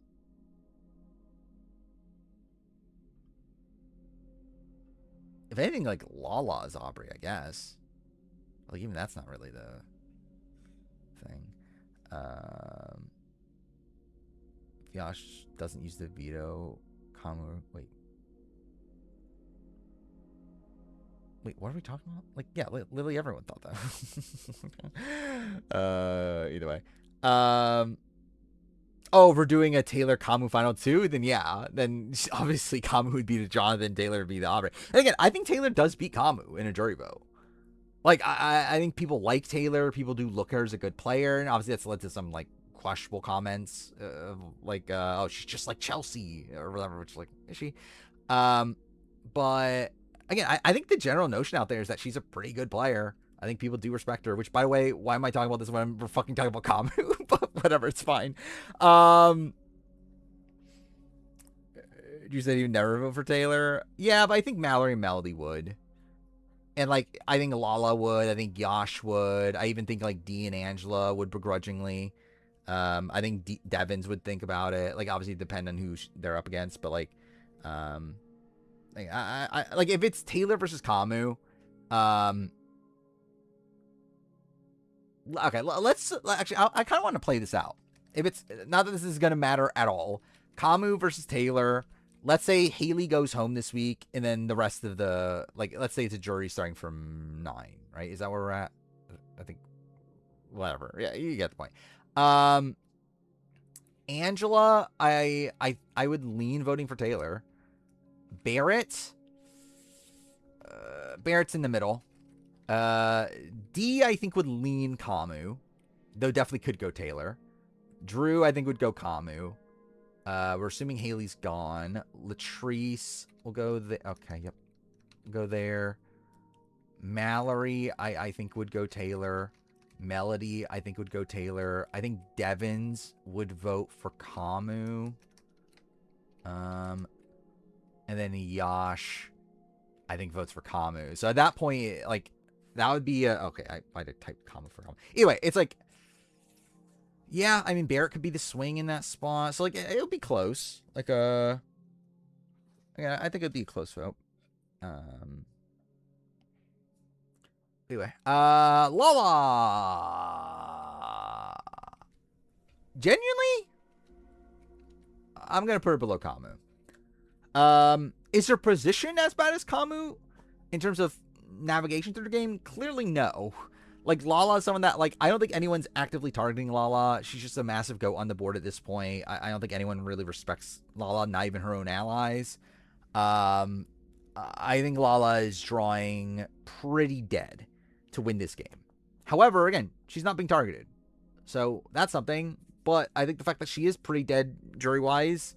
Yeah, Angela respects Lala. Cool. One person. Again, when your own fucking allies don't respect you, that's really fucking bad. Like, when Taylor and Yash are just, like, completely shitting on you, it's not looking good. It's like would Taylor and Yash even, like, campaign for her in the jury? It's a Yash Taylor thing, but still, it's like, that's her people. She's even, like, what the, like, do you expect Mallory and Melody to be like, oh my god, we need to vote for fucking Lala? Like, just no one fucking respects her outside fucking Angela, and even that's a spot where, like, I don't even know if she votes for Lala, like, genuinely. Even if she does respect her, it's like, I think Lala's just drawing dead. I have no faith in her to win this season. Again, she's safe. That's why she's above Haley. And to for Haley also, I think it's, like, pretty much drawing dead as well, so... I think we're at the point in the season where, like, from this point on, I think Lala is going to be in, like, the bottom, like, 3 or so for the rest of the season. Yeah, just that, I guess. Yeah. I think she's just going to be at the bottom because, like, I have no faith in her to win this season. And, yeah, she's safe, but even then, her own allies don't give a shit about her. So, yeah. She's number 7. Is it Joe Hunter? Joe Hunter's allies at least respected him. Like, Rizzo wanted to vote for Joe. Again, does Taylor want to vote for Lala? Doesn't seem like it. Anyway, Mallory, Pipe Queen. Yeah, I think it's a tentative one. I think she's in the best position in the house right now. I don't know if that position is going to last, but right now she's in the best position in the house. Okay, she's pretty much in the middle of the again, the Taylor Yash side of things and the Icon side of things. She's now aware that Barrett and Drew are closer to the Icons, which I will say, I do think that's actually, like, not necessarily positive because I think they're overreacting, like, Mallory and Melody. And to be fair, I've seen a lot more from Melody in particular of her, like, talking about, oh, we need to keep Kamu now, which is like, no, you don't. Again, those things aren't connected. Just because, like, because, I don't know, it's like, this isn't Survivor. If this was Survivor, then maybe. But it's fucking Big Brother. Like, Kamu's too big of a comp threat to let him go too much deeper for Mallory and Melody. To where I generally don't think was it? I think with Mallory, it's a spot where I think she has her head on straight more than Melody. But I don't love how seriously they seem to be taking this information that Drew and Barrett are closer to the Icons. Because I do think, again, it's good for them to know that. But it's not good for them to now be, like active. I don't know. Like, the fact that they're, like, again, seemingly willing to do something this week is just kind of insane. Even next week is maybe even still too early. But, again, it should definitely be in the back of their minds, and they definitely should eventually take out the Icons. I will say, without the Icons, like, I think just in general at this point, the Icons are just way less powerful in the game than they used to be. Though, I think maybe if I was Mallory and Melody, I would go for, like, a Devins before... No, actually, no, I'll go for Haley. I think Haley, you have to get out first. I think Haley, Kamu, and then after that, go for Devins, I would say, for Mallory and Melody. But, yeah. Yeah, I haven't loved where their head is at after learning this information, but, again, she's still in a very good spot. She's in the center of everything. or most things, I should say. I do like the fact that she is bonding with Yash and Taylor. I think those are going to be pretty good numbers. Yeah, who they put next to Haley, actually? That is interesting. Maybe like Lala. But even then, Lala's even... Yeah, I think that's a tough block. Yeah, I mean, yeah, to be fair, they're throwing HOH. But still, if Mallory were to somehow win HOH, it's like... I don't know who she nominates, genuinely.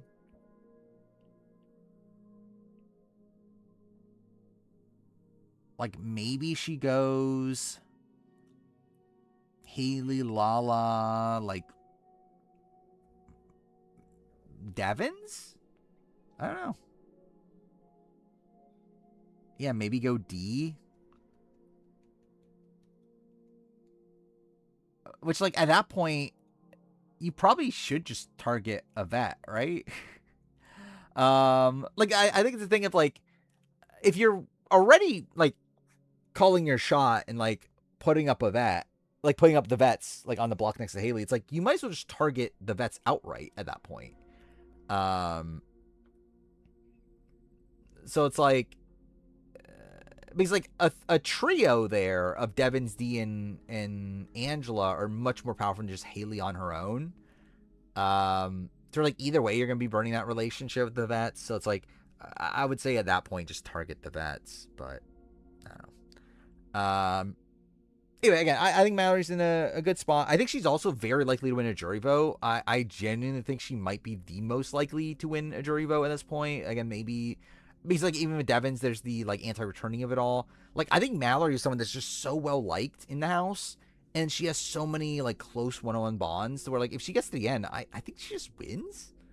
Like generally trying to think it through is like, is there anyone she loses a jury vote to like definitively? Again, I think like Devins is like a question mark. But like I would give Mallory the edge in like pretty much every scenario. Like maybe her versus Taylor is like interesting. Yeah, actually, I just want to see like Mallory versus Taylor. Not that this, like, I don't think the situation will ever happen, though if it did, that would be pretty fun.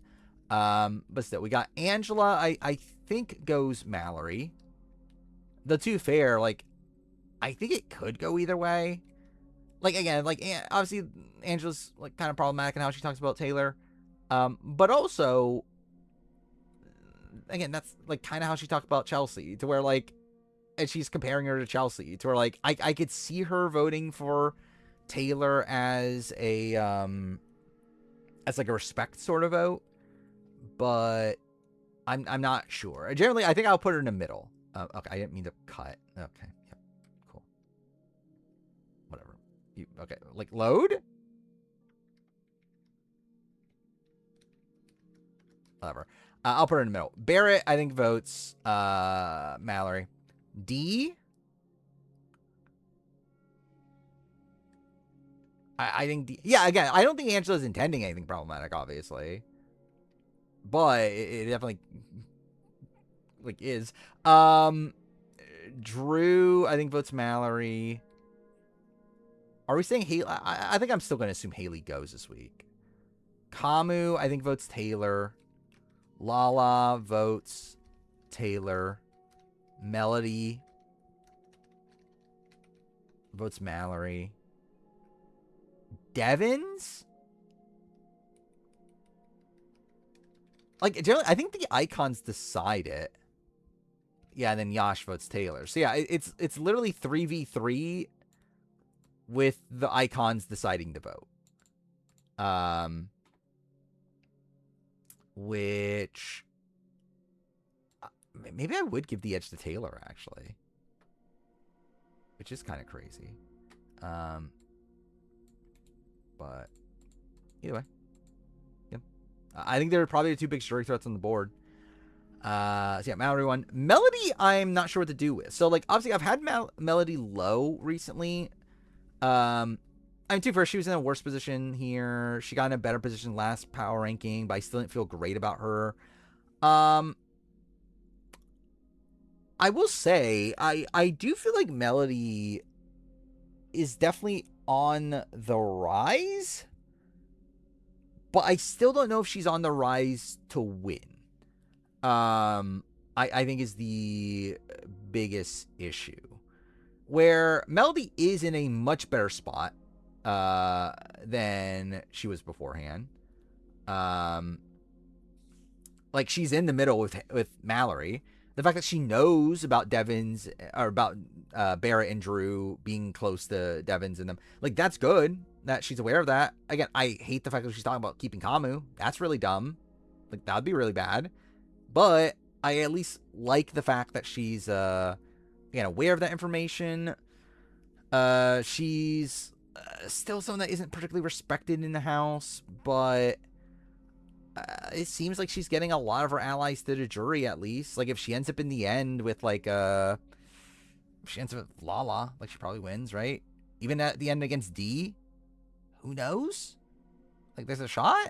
Against Angela, maybe there's a shot? It's like, I don't think it's impossible. I think it is, like, I mean, generally, actually, let's play this out. Let's play out Angela. No, Angela might be tough. Okay, yeah, maybe it is a little bit tough to see her getting that last vote. But so Melody versus, like, she loses to Mallory outright. Yeah, I don't think she's drawing dead. I don't think she's a massive jury threat or anything. Yeah, maybe let's do D.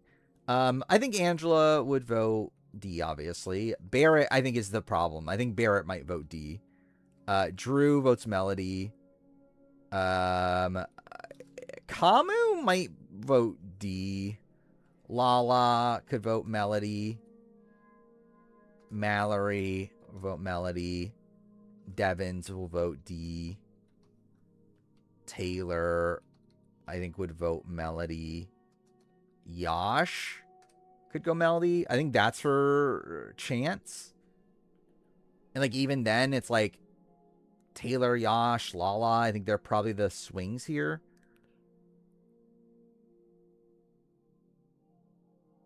Angela lock for AFP. I wouldn't say a lock, but I would say she's definitely the front runner. Especially since she's been given a pretty favorable edit. But still, I think the general notion for me is that, like, I don't think Melody's drawing dead anymore. I think the problem is that she's not really playing for those scenarios. But she's in a much better spot than what she was previously. I think she's better than Barrett. And I'm debating Drew. I would go below Drew. I think she's below Drew, particularly because of win equity. I think she's in a better spot than Drew, but I think Drew has more win equity. I'm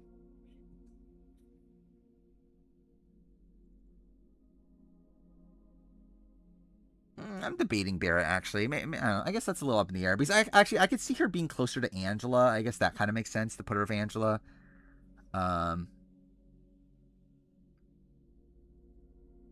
Because it's not like Angela's being targeted either. But you know what? This is an official ranking anyway. It's not like I'm... again, who cares? It doesn't matter. Whatever. Melody 4. It's fine. Again, surely no one will be upset over that placement. Again, that will surely not be an issue. Devins!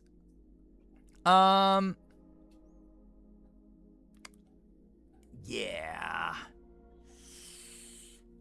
I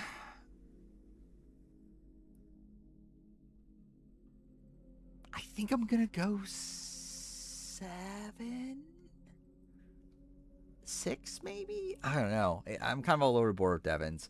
I think Devins is one of the most likely people to possibly go home next week, especially if Kamu goes this week. Or maybe not. Maybe it's the other way around, actually, if Haley goes. I don't know. Either way. I think there's a lot of people that are voting for... that would want Devins out. Even if there's a spot where, like... Actually, even if Kamu stays...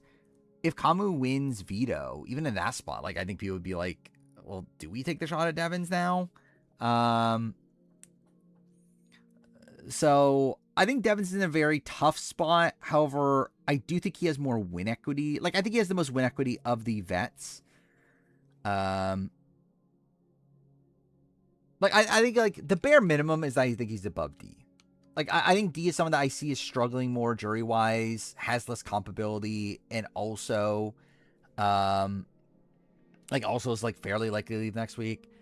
I think Devins is, yeah, again, Devins is a pretty big target, but he's also someone that I have more faith in competitions, even though still, he's not like the best in the world, but like I would have more faith in him than D.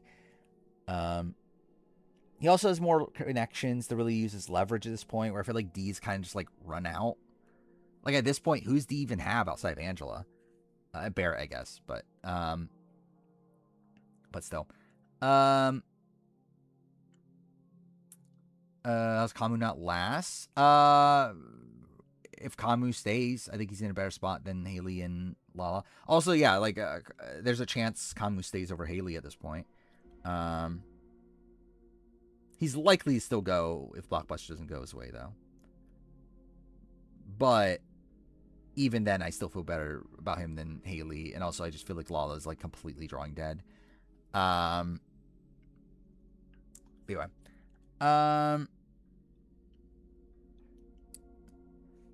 talks bad about D, like actively bad, as in like not respecting her. It's more so Taylor and Yash.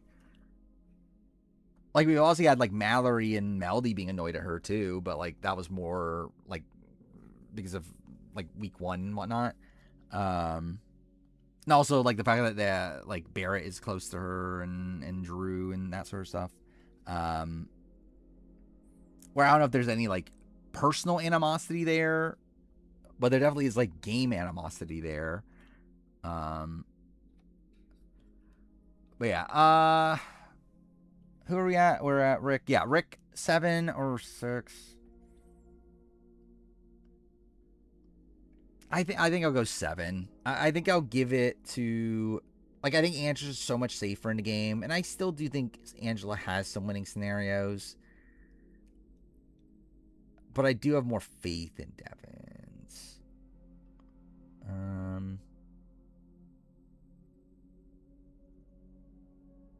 But again, I just don't think like even if D is there, it's like I still don't think like Mallory or Melody are that likely to vote for D.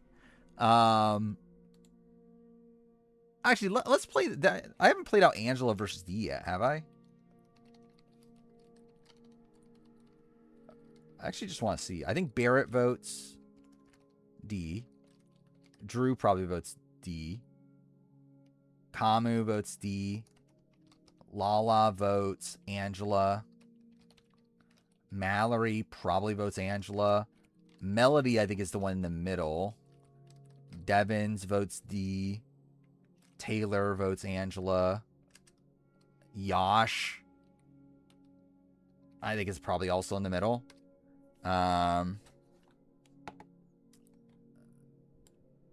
So it's like, yeah, I mean, maybe D still wins.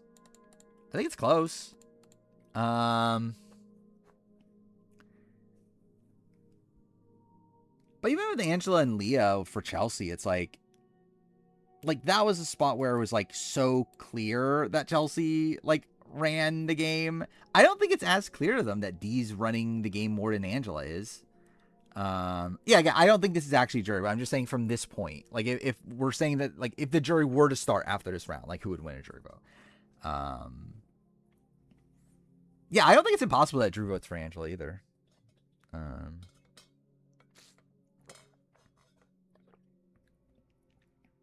Yeah. Yeah, I think Devin 7. And then Taylor's last. I mean, Matt crushes 3 in a jury vote.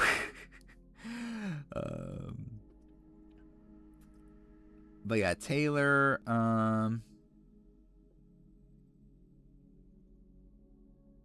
Like, she's in a better spot.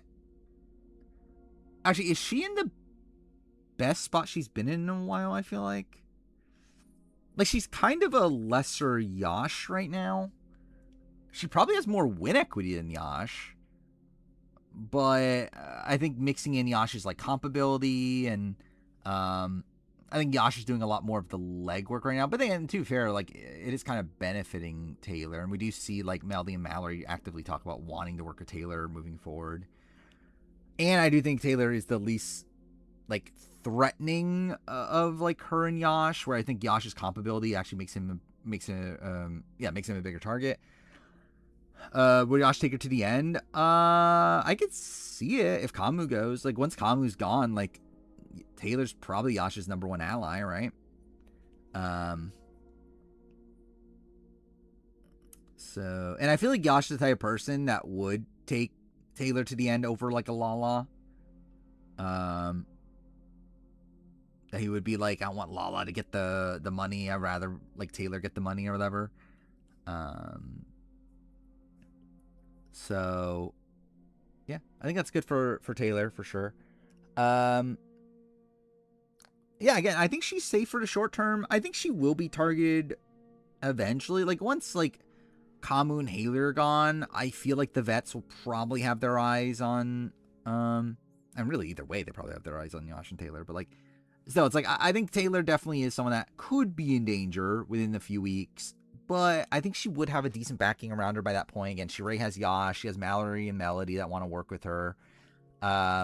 Like I think by the time that Taylor is the direct target, that would be a spot where the icons are an even bigger target for the rest of the house.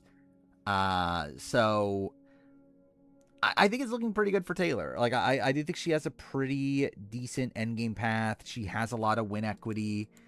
Again, I worry about her getting to the very, very end. But yeah, I'm debating 2 or 3.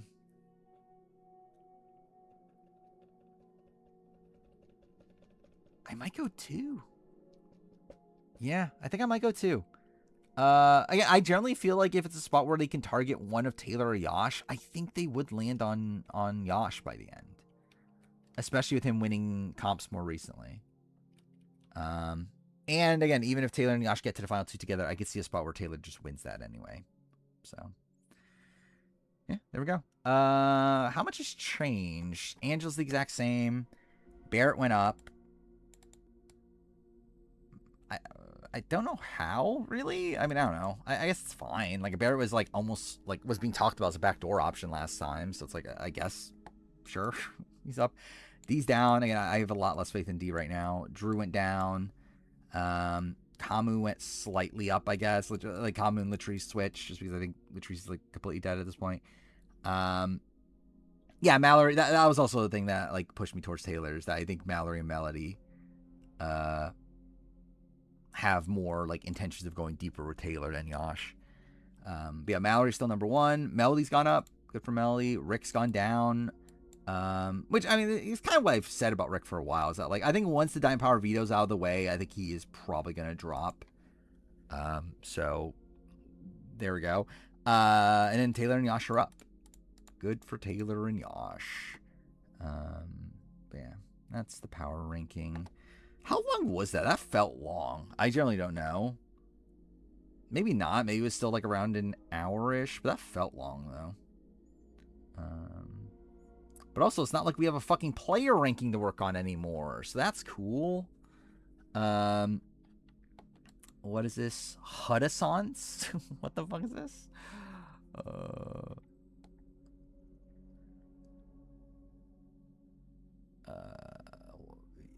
Yeah. Cool. That's necessary. Yeah, I finished the player ranking on Monday. I've started recording it. I'm up to 7-11. It was the last one I did. How I'm recording it is essentially, I think on days, like, I think every day. Okay, how should I say? I think, like, what I'm going to try to do is days that I work, try to record 10 people before I go to work. And then every night outside of days that I stream, try to record 10 people before I go to bed.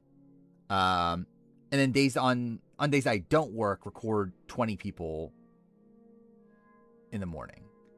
And like kind of chip away at it that way. Because otherwise this will be a completely fucking miserable experience. Hi, swap screw player. I did create a column for first boots, or like, yeah, like, I mean, essentially is swap screws, right? Like, it's the players that were first boots from their swap tribes is a column, which, I mean, it's Marcus, which shouldn't be that. Yeah, it's Marcus. But then it's Brendan, Matt Bischoff, Bubba, Anna Kate, Thomas. Who's the worst, actually? I think it's, yeah, Natalie Cole, which that's not saying much. And Misty. And open this one, yeah, right? Looks like they return first gaming streams or drafts. Gaming streams, because I might actually play games in like 30-ish minutes. We'll see. What is this? These always been about that life.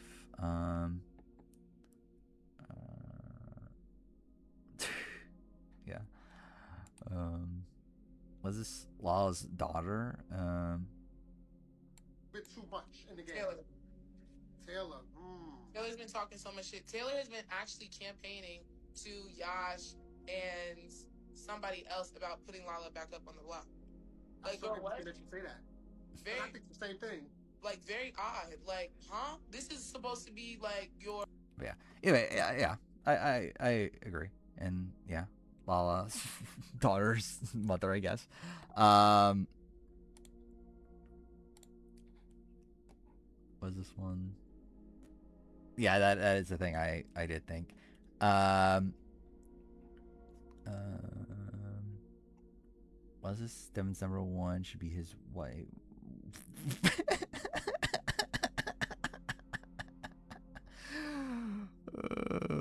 What? Okay. Cool. Dude, there's some insane people out there. What the fuck are we doing? Okay. I did want to kind of do a brief like rundown of the stats. We kind of already talked about some things before, so it's like whatever. Something I did want to do actually was compare the lists from before. And again, I didn't do the tribes thing. I forgot about that. Well, I'll do that at some point in the future. Wait, I didn't need to create 3 columns. Yeah, something I do want to see here, though. I just really want to look at, like, the comparisons of, like, what...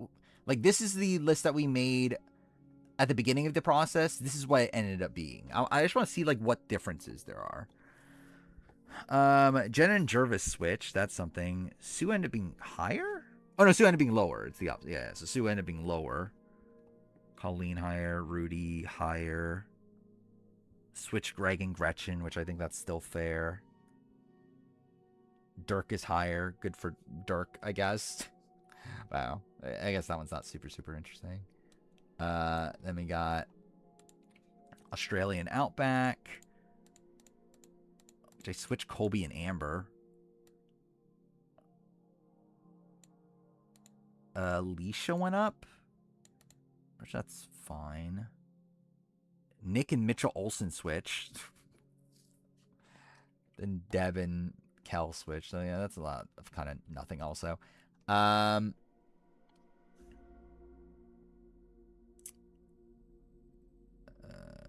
was Taylor's job? You compare mine to Russell Hanson's top 100. I'm sure it's identical. You don't see Boo Burness in the top 100. I forgot I have Lex above Ethan now.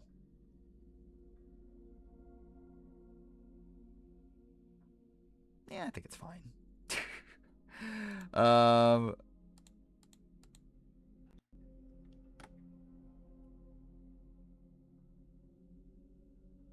I've covered my top 100. Well, thank God.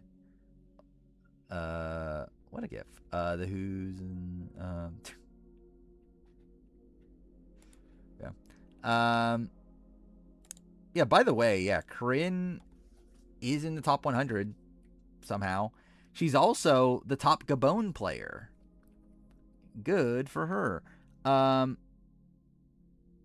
it is actually kind of funny. Gabon's actually like not that bad when you actually look at it.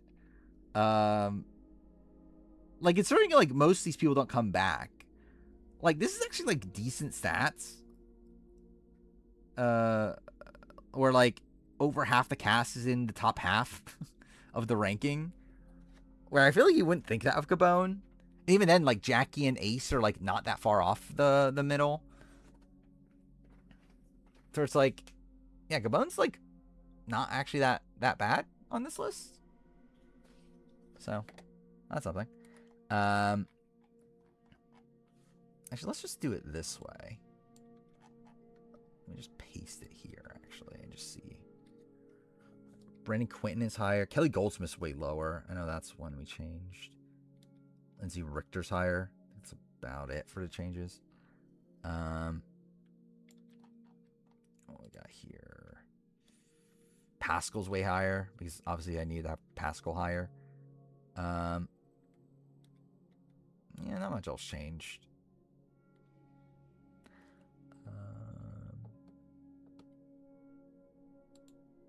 That gives me a headache? Which thing? Oh, Russell's top 100. There we go. Let's see. So when was this? This was after 40, right? 6 years ago. So yeah, after 40. So let's see. So actually, I would be interested in doing that too. I should have done that. Is like look up the stats of like what seasons comprise of the top 100. That could be interesting. Other control. Oh yeah. Yeah, let's see. So like, yeah, who? So like Hatch is way higher, right? Like Hatch, I have at like 37. Sandra, I have at 19, right? Russell, I have at like 74 or something, right?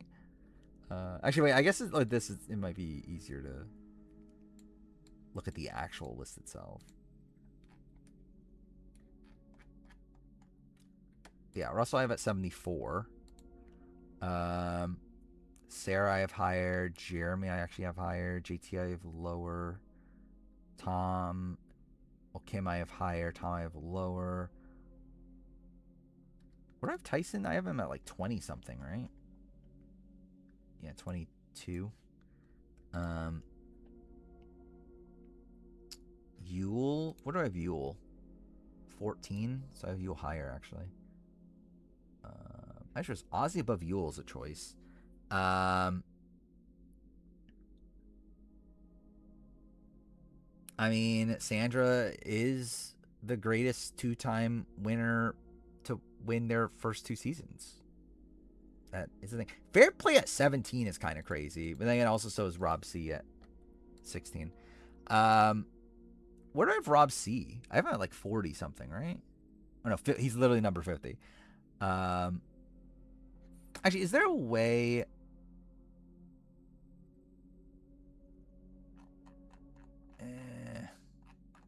I don't know if I can do it efficiently. I was gonna try to like copy it and then like put them like next to each other. Rob was way too high on both. Potentially, I could like he's definitely too high on that one. And he's probably still too high on mine, but it's like, I'm fine with it. For a guy to win the power, it's been all guys and Devons. Sure. I mean, Yash does suck. Amanda at 19. Where'd I end up with Amanda? I think I have like 25 or so. Yeah, literally 25. Coach at 20 is kind of crazy. What do I have Coach? Do I even Coach in my top 50? Coach is 61. Rob's probably around 70. Yeah. I'm not going to bother changing at this point. I still think the logic around it is fine. But, like, yeah, I think probably him being closer to this, like, maybe even lower than that, actually. Maybe somewhere in here. Actually, generally putting it with Jam Jam would be funny, actually. Now that I think about it. But speaking of that, Jam Jam is going to be on Spanish House of Villains with Josh Martinez. That's kind of funny. Because obviously Jam Jam's the biggest villain of all time.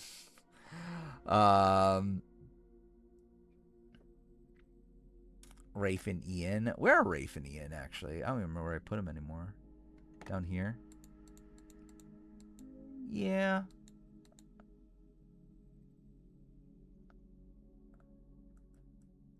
Yeah, I can see it. That's like, make sure it's flying out.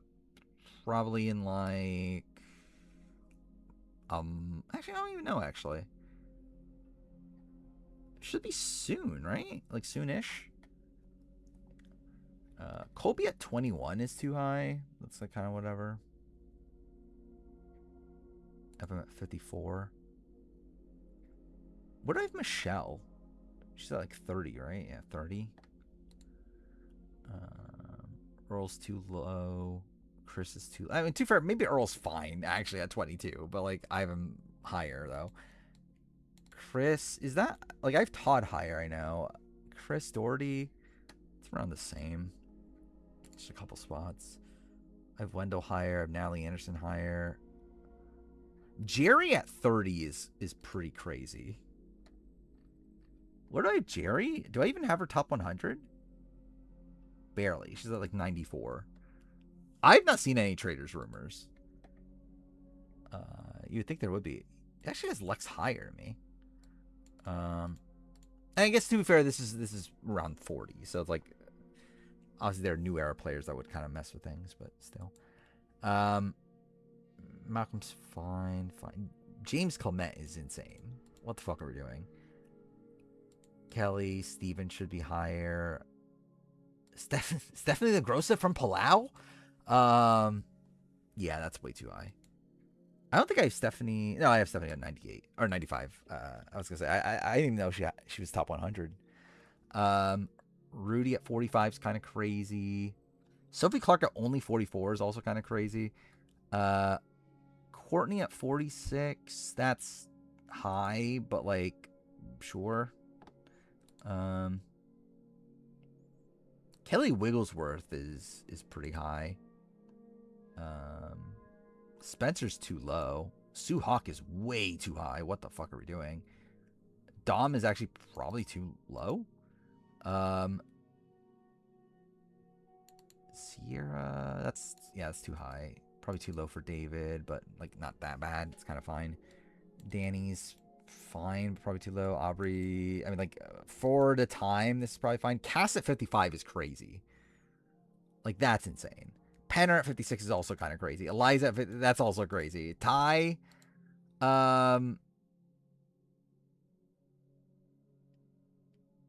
actually, I want to see. I generally, how would it? Okay, yeah, I can't really do it here, but maybe I'll do this off stream. I generally want to see, like, I want to make a list of all the differences, as in, like, people that are on his list that aren't on my top, like that are in his top 100 that aren't in my top 100, and people that are in my top 100 that aren't on his. Like, I want to see that list.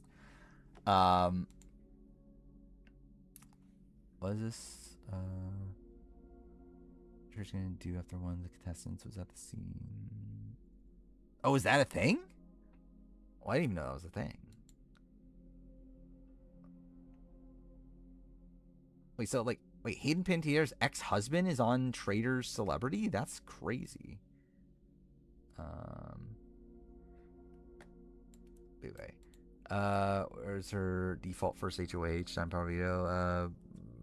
Yeah. Where was it? Yeah, but like, it's not like, what is this though? It's like, yeah, I get that it's not supposed to be a player ranking, but what the fuck is it though? Like,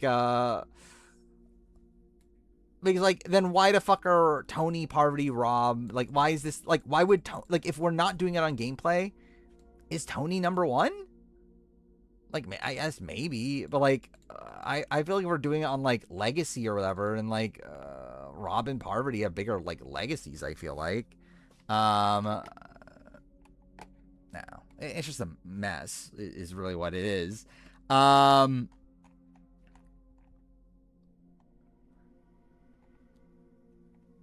still, like Nick's too low. Amber's probably too low. Fabio's too high. Brad's probably too high. Andrew's too high. Rick is too high.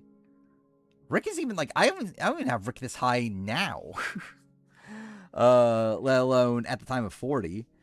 Ben is way too low. Like Joe's too high.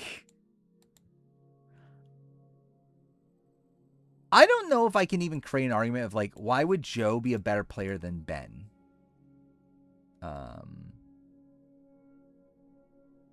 Anyway. Savage at 78 is kind of crazy. Like, obviously, I have him relatively high. Like, he's at, like, 130 or something like that. But, like, at 78 is pretty crazy for Savage. Savage above Natalie White is so funny. This is Russell Hanson's top 100 that he did after 40. I mean, I expected Tommy to be low, though. Like, it's like, I already knew Tommy was, like, relatively low. It's like, that's not that shocking to me. Terry's too high, also.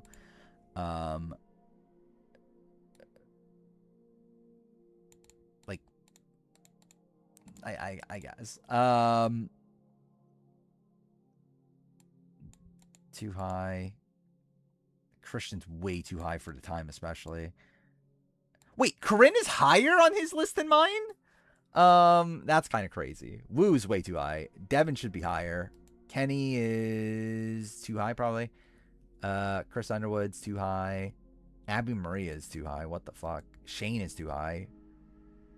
Boo is just funny. Troyzan. Did Troyzan make my top 100? Where'd Troyzan land? I think it was right outside, right? Oh, he's at 131. Okay, he's a decent amount away. Bobby John. Thank God.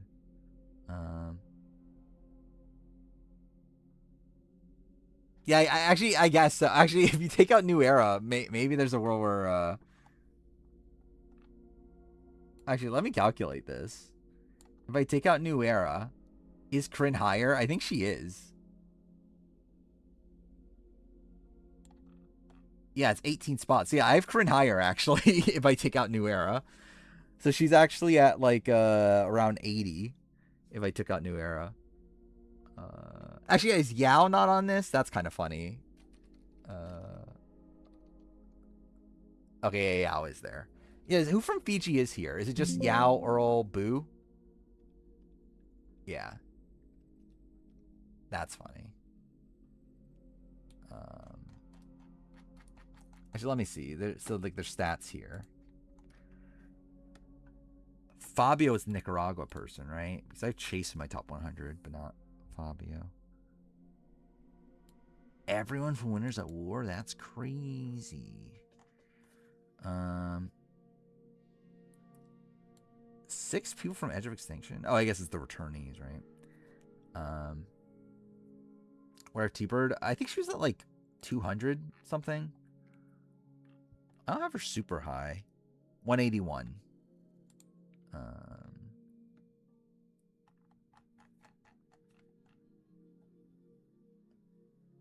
Actually, let's just look at the top 100. Actually, I just want to see this. If they did top 100, organize them by season. What does that look like?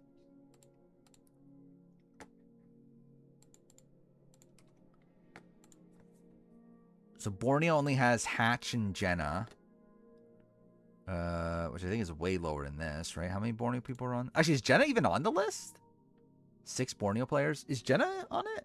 I generally don't remember. Jervis. Okay, Jenna is. Sue, Kelly, Rudy, Rich.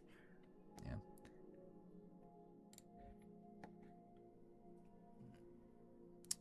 Trish from Panama. What about Trish from Pearl Islands? Is that what you're talking about? Which not high.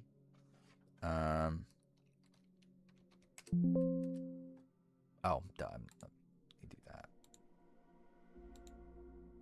550.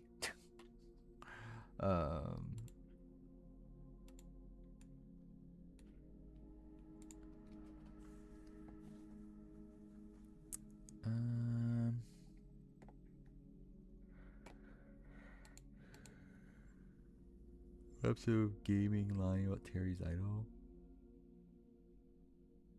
Are you talking about Sally? Is that what you're talking about? Um,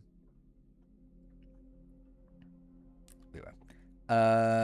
Got what? 4 Australian Outback people?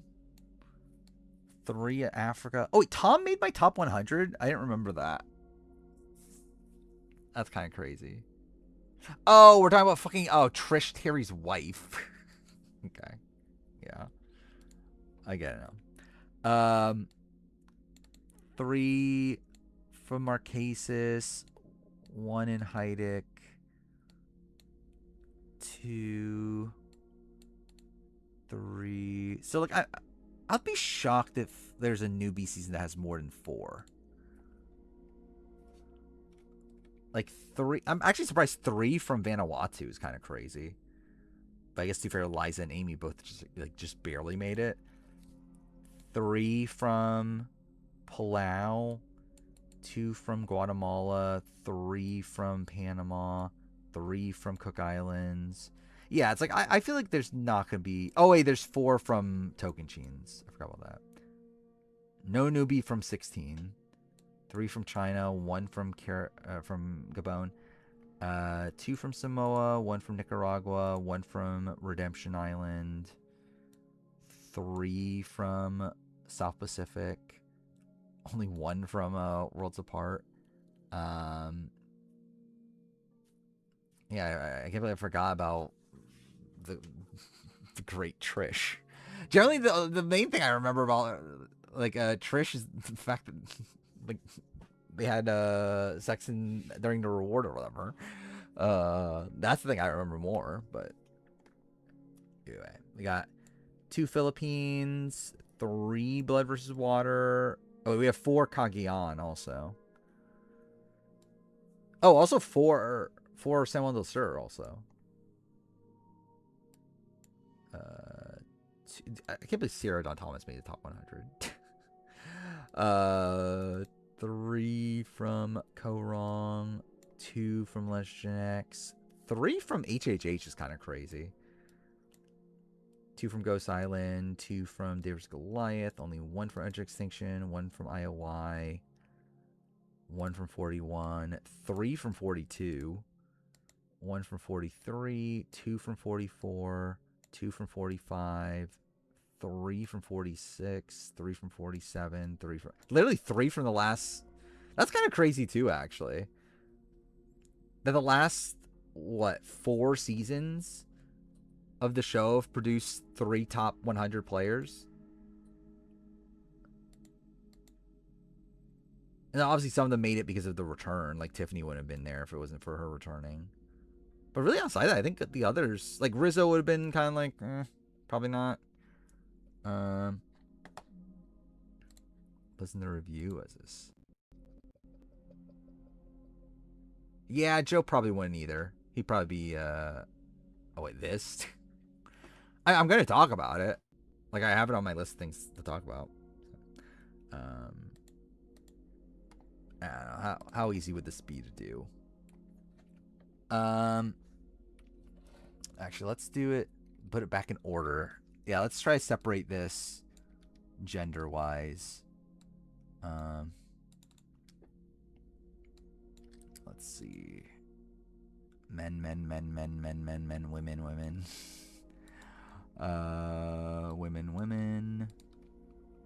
Men, women. That's that. So for the top 30, it's a 17-13 breakdown. So it's could be worse. Then it's a lot of men. Oh no, that actually is a lot of men. By the time of top 40, it's a 25-15 breakdown. That's not great. Top 10 is 50-50, right? Yeah, top 10 is 50-50, so that's good. Top 20 is 11-9. That's also pretty decent. But yeah, once you get to 30, it's a bit fucked. Like 30 again is... Well, no, 17-13 is not that bad. But yeah, once you get to 40, though, 25-15 is really bad. Let's see. Then we get... Let's see, top 50. Yeah, it's not going to be great. Oh, wait, I missed the things.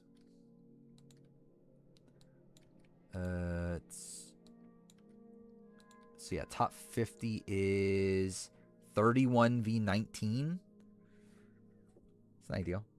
Let's see, Bears D's type. Yeah. I would be surprised, but you never know. All men. So yeah, top 60, it's 39v21. That's really bad. Then we got women here. Women, actually a lot of women in a row there.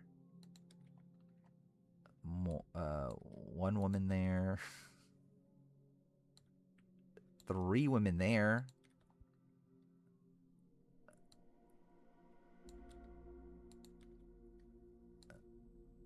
Actually, wait, the bot. Wow, that's like all women there. What the fuck? All right, the total number could be worse. Could be worse. 58 men, 42 women. That could be worse. I generally thought it'd be worse.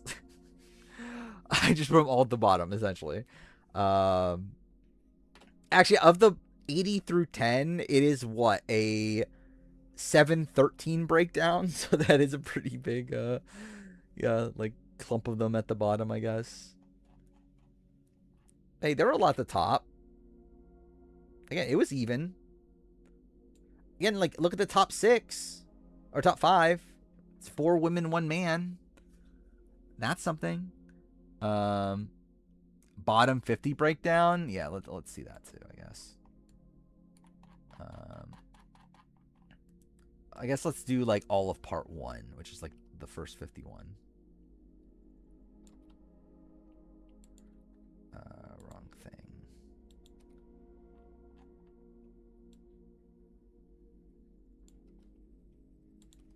I could have done this in a way more efficient way. Well, whatever, it's fine. Alright, let's see what this is. I actually feel like this isn't going to be too bad, gender-wise. Watch that not happen. Nina and Natalie Cole, women.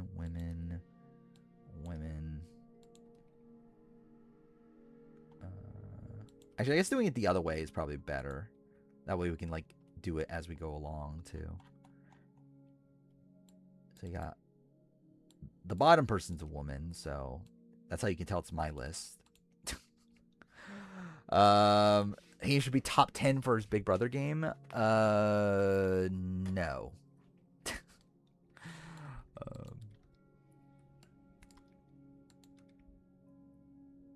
Fuck. It's looking good for a while. Wait, no, bottom 10 is equal. Bottom 10 is 5-5. So that's decent. Ryan Ulrich above Marianne's really funny. Yeah, but I don't feel bad about that. Let's see. Got Marissa, Yasmin. Ooh, that's a lot of women. All right, we got 12v9 on the bottom 21. So that's not looking great. This is definitely not looking great. What the fuck? Oh no. Yeah, this is looking really bad. We got 20 of the bottom 31. Yeah.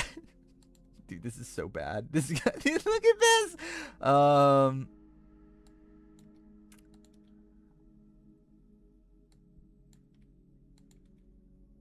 So I was wrong.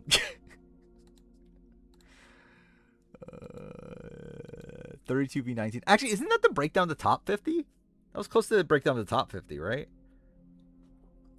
But also, that's like the opposite, though. Like that, there's 31 women or 32 women here. So, yep. But actually, nope. I guess that isn't a benefit. Actually, now I think about it. Actually, 2 of the bottom 6, or 4 of the bottom 6 are men.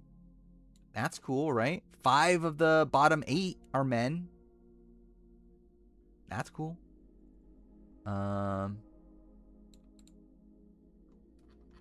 do all the bottom 100. What would that be? An extra 49 people? That'd be until here. Ooh, that's not looking good. Yeah, let's see.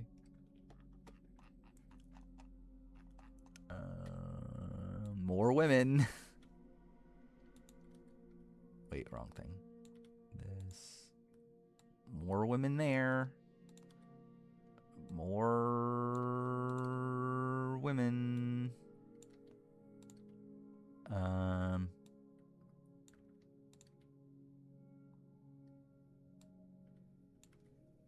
Yeah, it's still not gonna look particularly good. Dude, this is all women. What the fuck? It's literally what, like 7 in a row?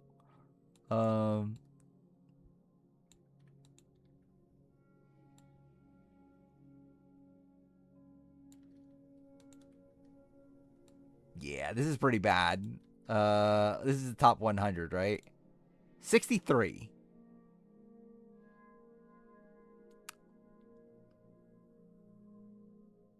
Could be worse.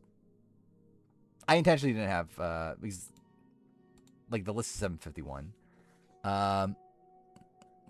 Could be worse, but also not good. Yeah, I just wanted to talk about women earlier. That's what it was. I was like, I just think women are so great that they need to be in part 1 and 2. Yeah, no, why save them for the end when I could talk about them early? That was clearly the logic here. I'm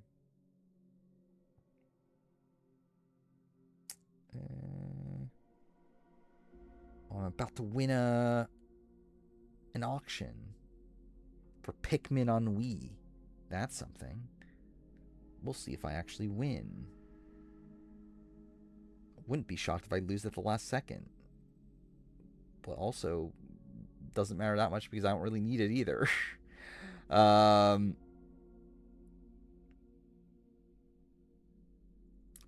Whatever. Yeah, real feminist. Is part 1 and 2 me trashing players' games? Not really. I actually has you like. I mean, yeah, obviously, but like, not as much as you would think for some people. Because like with like someone like a Janet Koth, it's like, how much is there really to say that's negative? There's nothing good, but there's also nothing like really negative either. But yeah, like for obviously like a Shannon Elkins, but again, that's a man. Oh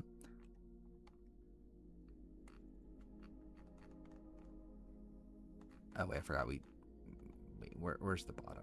You know, actually, we should delete this. I don't need this.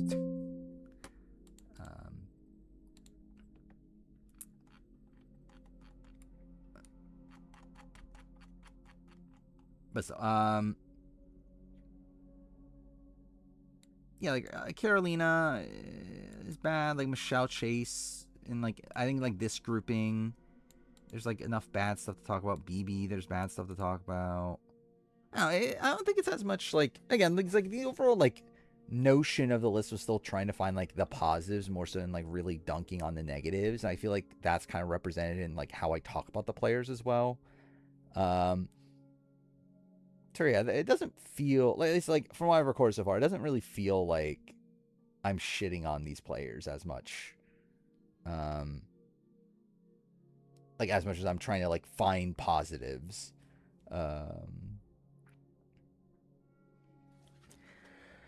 But yeah, explains why Genevieve's so high. How dare you? You don't think Genevieve's just naturally that good?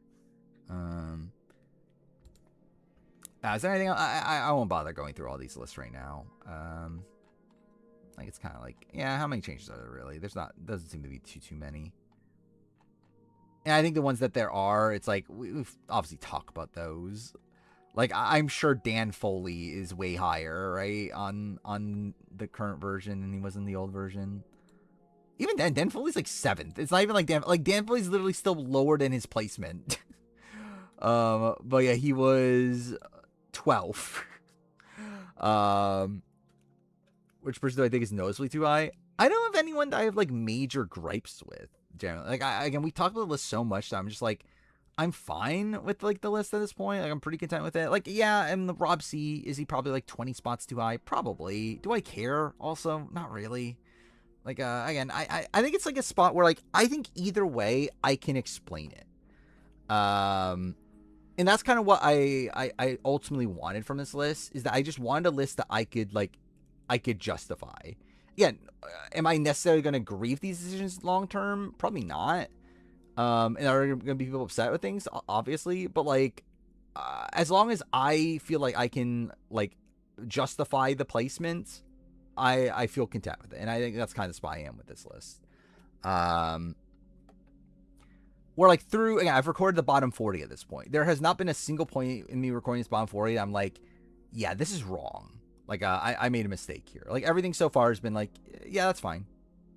Again, like, is there like more debates that I probably could have had, like Nicole Delma possibly being like closer to like Shan Elkins and whatever? Like, maybe. But like, do I care? Not really. I think it's fine. Like, yeah, it's like whatever.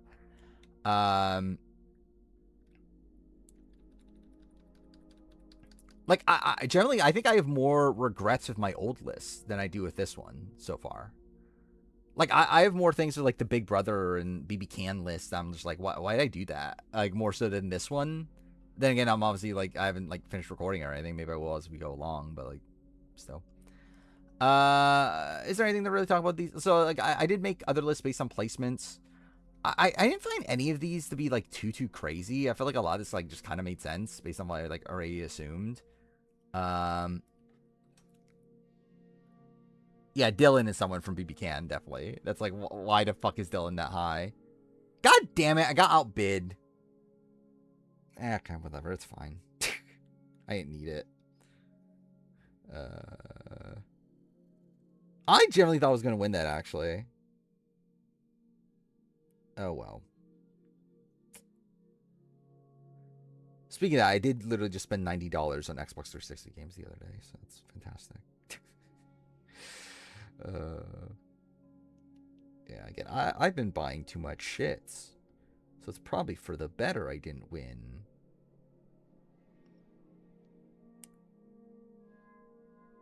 Did watch the pickup video? That is a thing that exists. Bobby BB Can we're talking about? Which, how high was I? Like, Bobby's not good. I think he has some, like, interesting ideas at points, but he's not so good. I was down that high? Couldn't tell you. I generally don't remember. I was gonna play a game around now. I might play, like, play some still after we, like, if there's anything to talk about here. Yeah, so for one-time non-winners, I only copied the top 200. I wasn't gonna bother doing everybody. But yeah, Carson's the top, then Devin Pinto, then Gavin. It's like kind of what I expected it to be. Worst returning player, Francesca Hoagie, not shocking. Then Shireen. Shireen below Colton's kind of funny. Also, I think maybe this is like kind of like Monica versus Shireen. Like, is Monica really that much better than Shireen?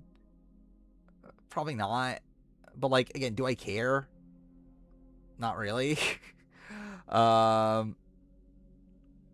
many games do I own that I've actually played? Like 1,000 something. Like, this is how many games I've actually played. This is how many games on PlayStation, Xbox. Actually, is that it? Xbox, PlayStation, like PS4, PS5, Xbox, and Xbox 360. Why buy games and not play them? I want to play them, but I just don't have time. But also, yeah, I just collect also.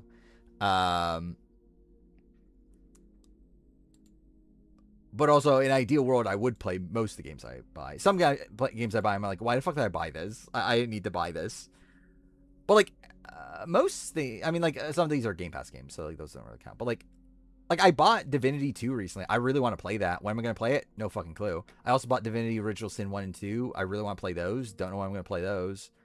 Dragon Quest 7 and Reimagine I just bought. Like Rush actually seemed like kind of interesting. I might stream that. That seems like a funny stream game. It's like like seemingly a shit like platformer made by the people that made Plague Tale. That was like published by Xbox. That's like a Disney game. I don't know. It seems weird. I didn't know it existed until like fairly recently, but I got it for like $7. So I was like, yeah, why not?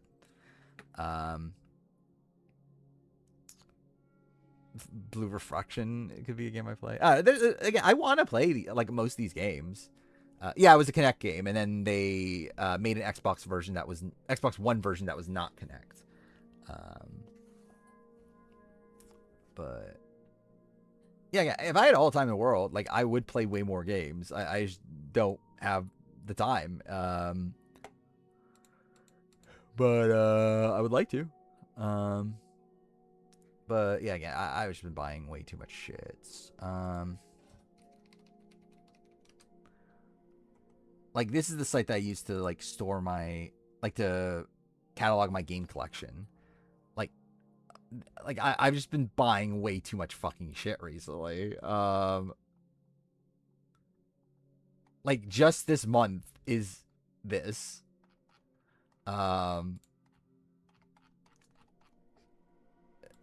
Yeah, I've been buying too much shit. I need to sell. Like I have still a whole bunch of stuff I want to sell or like get rid of. I still need to do that at some point, but I've just been too lazy to do that.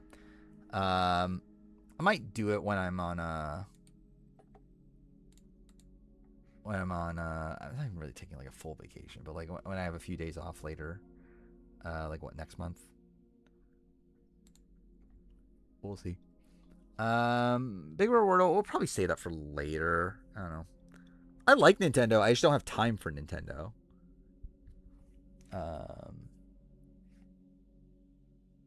Which again, I have a whole bunch of GameCube and Wii games. I just don't have anything post Wii. But again, it comes down to just the fact that like the games I'm more interested in now are like games that were like PlayStation exclusive. So I just have those, and it's just like, again, if I had all the time in the world, again, I would buy Switch, and there's so many games on Switch that I would ideally like to play. It's just that I don't have time for it. Though again, with physical media, like with Xbox and Sony giving up on physical media, I am more inclined to get a Switch like soon. But probably just not. Like again, not just yet. Haley, Lala, Mallory, Angela, Final Four. That would be funny. Yeah, I still do have that Sporkle, actually. Okay, fuck. Okay, is there anything else interesting from this? Worst winners, Chris. Which, yeah, that's fine. Actually, I just realized, yeah, there's only 4 winners not in the top 100. Which I guess kind of makes sense. Top runner-up is Spencer, which is kind of funny. Worst is Jake O'Kane. It wasn't even Lil by the end. That's also kind of funny. Worst final juror is Eddie Fox, which is fine. Best is Sri, obviously. And also, this is best placements. So, like, with returning players, I put them where their best placement was. So, like, best penultimate juror ends up being Genevieve. So, good for Genevieve. Worse is Christina Mills, which that's fine. Worst anti-penultimate juror is Jamie Lynn. Best is Hayden. Pre-anti-penultimate juror. Best is, which is the one before that, so 7/6th place, right? 6th place on final 2 seasons, 7th place on others. Kryn is the best, I guess. Worst is Venus. Then after that, I did merge boot, second boot after the merge, third boot after the merge, and then like anyone that was in between These two I just put in one column. So like this is like what, like 8th through something. 8th through, I mean, whatever the 4th, like after, it's just like random numbers really. But Joe's the best of those. Worst is Bruce, which is fine. Third merge boot is Corinne, because Corinne was also the third merge boot in Gabon. Outside that's Candace, which is kind of funny. Jason Sisko's the worst. Sifu's the worst second merge boot. Savage is the best. Merge boot, Brandon Billinger is the best. Charity is the worst. Last pre-merge boot is a column I made. Geo is the worst of that. Marcus is the best. Marcus is also the best swap boot. Marcus is also the best late pre-merge boot, which is anyone that made it past round 6. That is still pre-merge boot. Worst there's Lower Bonham. Worst swap boot is Natalie. And then, yeah, I have a column for each of the first 6 boots.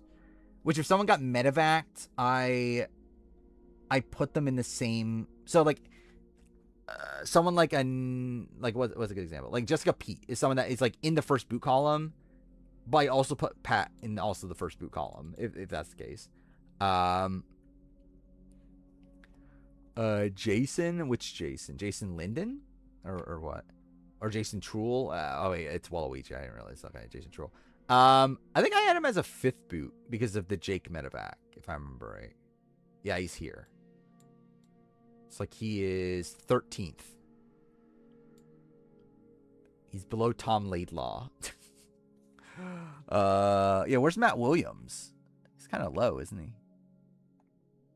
And where's that loser? He's 17th. What a loser. Matt Williams. Jake is the best 3rd boot. Actually, that's kind of crazy that all 3 of them are in a row. Jake, Jeff, Randon, all people that were like medevac to a degree. Then you got Justin finally, and then you have Morgan Ricky. He's like the first like normal. Well, actually, even then that's a swap boot. Who's the highest like normal vote off? I guess like Jeremiah to a degree. Oh no, John Cody. Yeah, John Cody. The Ashley Ashby's the best 2nd boot. Good for her. Kel Gleason's the worst. Flicka the worst 6th boot. Matt Bischoff's the best. Again, nothing too crazy. I feel like a lot of this is like not that far off from what I just would have expected inherently.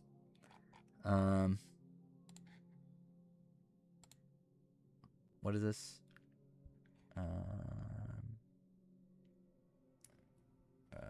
Kamu just asked Mallory if she'd be mad at Kamu if he puts her up as replacement on the future. I mean, what is the context? Because either way, that's a really dumb thing to say.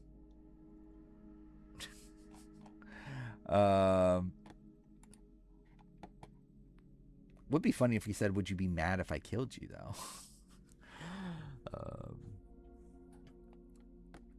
Yeah.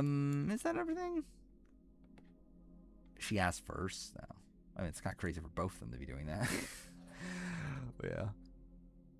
Okay, I think we're good with this for the night. Again, I'll do the tribe thing at some point. I might hold off though until I need to finish my year in gaming video. I just want to have that done. And like with me also making the mid-season power ranking, it's like I might not have that done until like after next stream at this rate, but we'll see. But yeah, so like mid-season power rankings coming up. I'll make that on Friday, and then I need to finish the year in gaming video. After that, I'm finally gonna get to work, like proper work on this. Obviously, I've been recording it here and there, but like in terms of like making a thumbnail and like start editing and that sort of thing, that'll be when that is.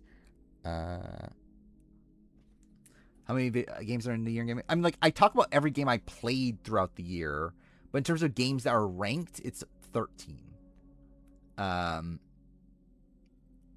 Like essentially it's just like an entire like timeline of like every game. So like I have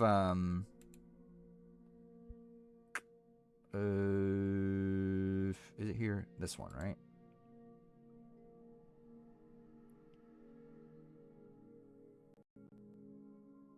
open? Cool. Yeah, here. I like this is the list of like everything I played across last year. So like I essentially I talk about every little thing.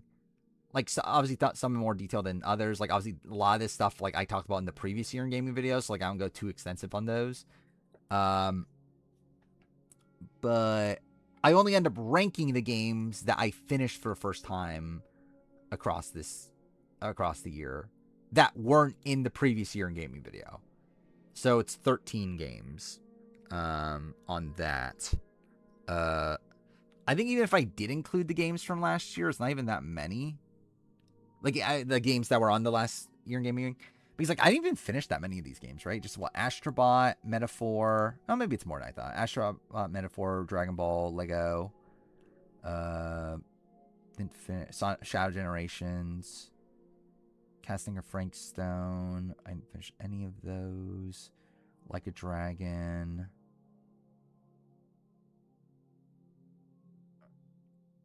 Then Neva.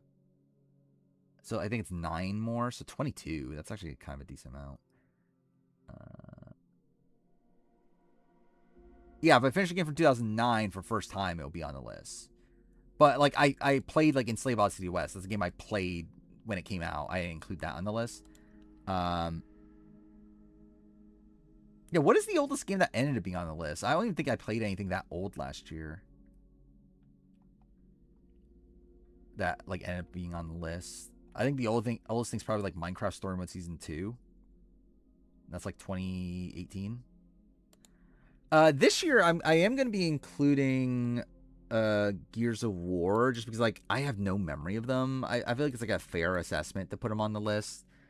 Where like Enslaved, I remember like too fondly. That is insane face. What the fuck? Yeah, I'm saving that image. At least the link for it.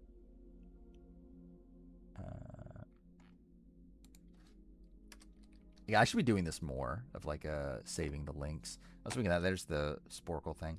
Do I do a Sporkle? Fuck, I'll do the Sporkle. I think I'll still try to play like a little bit of Pirate Yakuza, just kind of get my bearings in the game, I guess, and like take it more seriously next stream. Do I want to do it here? Or do I want to do it on? Fuck, I'll do it here. We'll just see how this goes.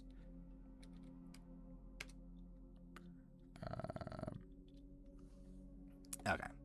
I'll be honest, I've not thought about the Room video much at all. To where I wonder if I can still do this. Yeah, so this is yeah, just finishing the lines of all the clips I use in the video. So let's see.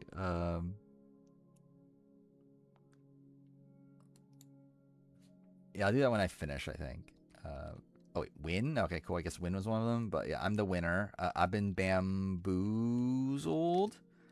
I want the million.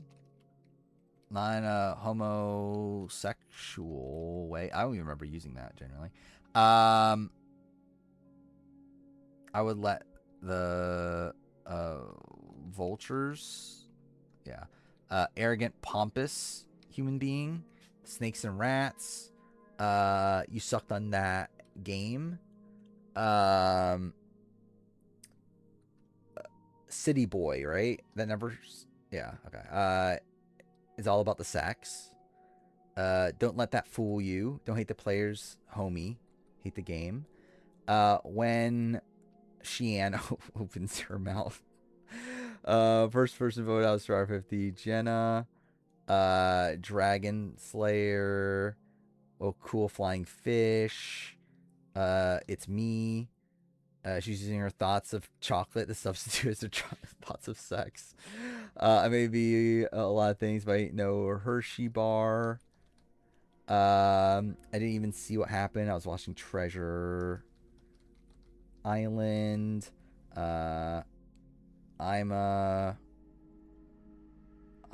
What is this? Anyway, come on, read. Colby started crying, right? No? Sobbing? Yeah, okay, sobbing. Ima. What the fuck's Ima? I don't know what I'm a. Whatever. All right, we'll deal with that later. Like Charlie, we both like Taylor Swift. I'm blank doing. Oh, I'm not doing that. Okay, cool. Keep your mouth shut.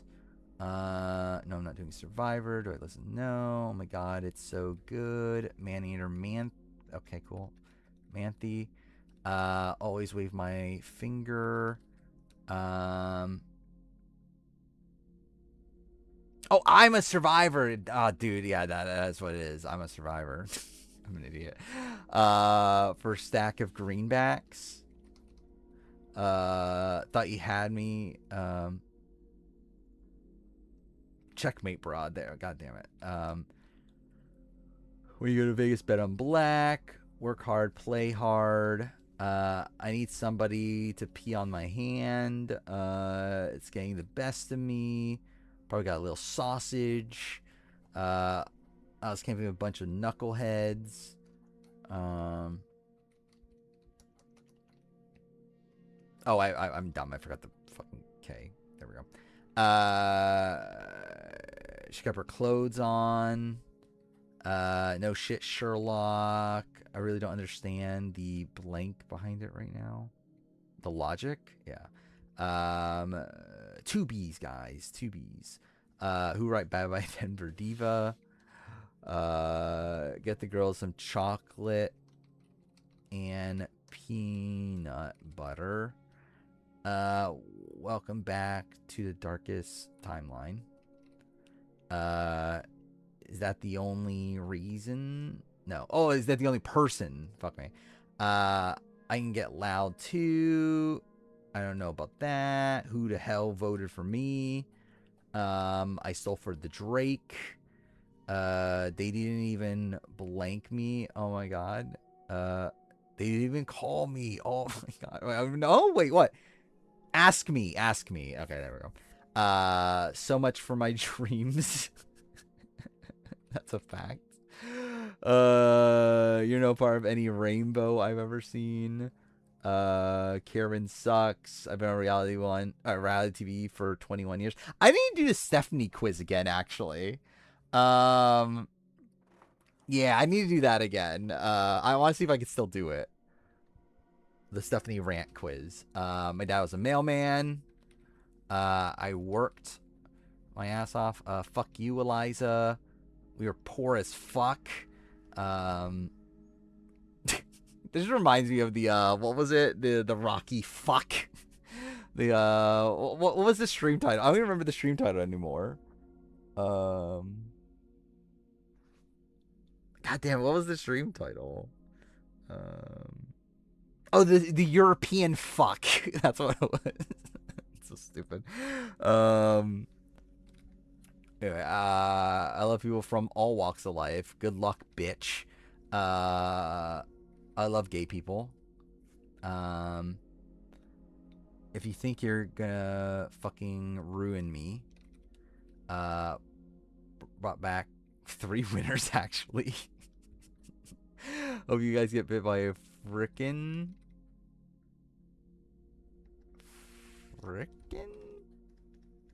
is wait, oh no, oh yeah, I'm dumb. That it's literally right fucking there, the frickin' crocodile. I was a captain sports.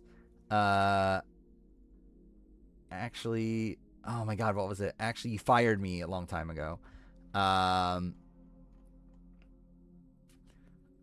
I'll kill you in your shitty little apartment. Wait, did not copy the shitty? Okay. It was an adjective. Don't take everything so personally. Okay, cool. Or personal.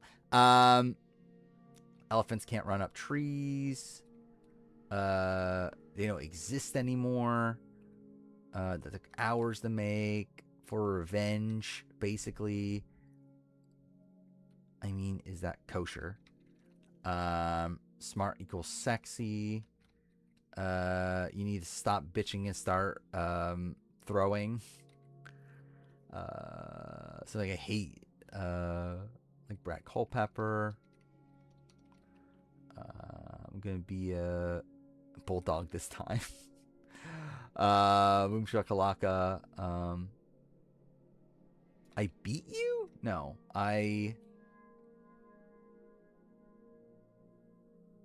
shit. What's that line? Boom shakalaka. Um, outplayed you. Outplayed you. Yeah, there. I have the figure, or I have to forgive Aaron. Yeah. Don't that in there. Don't that in there. I don't know what that is. There's gonna wait. That's going in there. Oh, don't put that in there, right? Okay. Crazy. That'd be funny. What does he say there? I actually don't even remember what James says there, and like I know what clip it is. What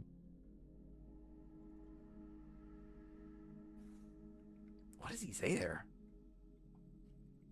Oh yeah, that would suck. Yeah. Oh bitch. Yeah. Okay. Yeah. Something is wrong with that boy. What the? Oh, what in the Nickelodeon is going on around here, right? Wait, Nickelodeon. There we go. I had 2 idols. I guess I should play them. Disappointed. How's that resonate with you in the bedroom? Corinne is Asian. Fish back out of water once again. Just doesn't make sense. Unbreaking, unbounding, unyielding, immovable, invincible, right? Is the last one? Yeah. It looked to be a little dragon slayer. Don't tell your stories. People don't believe your stories. They mock you. I don't even like the Boston Red Sox. I don't even like the Houston Astros. Yeah. Perception is not reality. This dummy. I was talking to God, Lord, I mean Jeff. I took your shoes. Farty. I will blank any man. I will.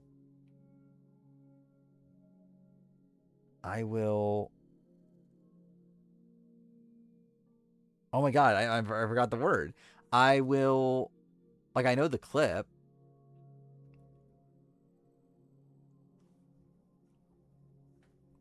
Fight? I don't think it's fight. Like, beat was my first instinct, but I don't think it. Yeah, it's not that because I already tried it. I will. It's not defeat, right? Take down? No, that's take down any man.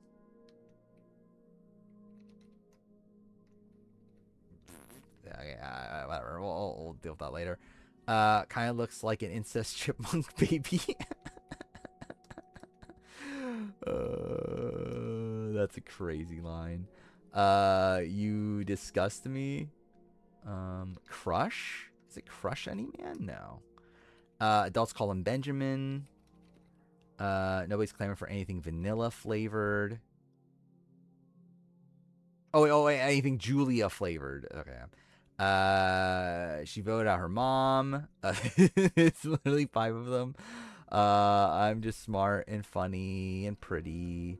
They might have butt dialed me. Come on, Twinny. Cool. Team bottom over here. Bamboo's hollow, won't stay. I am a fat guy. Fuck the challenge. Sounds like a bunch of malarkey. How do you spell malarkey? There we go. We can start to have a dialogue. That's isn't it that son of a bitch? Oh no, this is Adam. That's that's a betrayal. Betrayal. He has the audacity. Oh my god, what the fuck was Figgy's dog's name? Generally, this is definitely the hardest one. Oh my god, what the fuck was Figgy's dog's name? Oh, I will outlast any man. Yeah, that's what it is. Wait, did I skip this one? Oh, I must have accidentally skipped it. You're an idiot, is what that one is.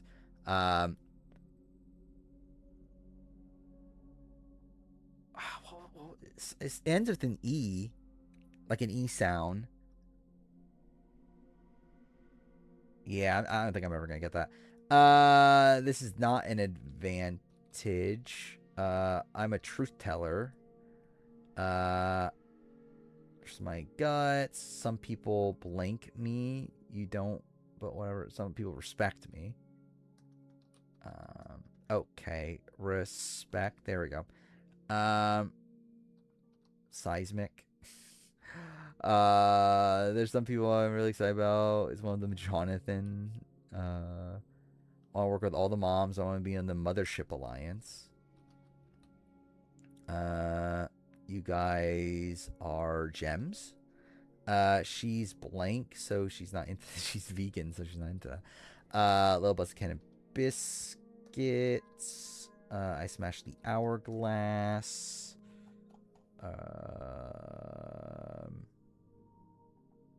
Yeah, how many of these I know? Yeah. I truly believe that butterflies. Wait, butterflies are dead relatives saying hi.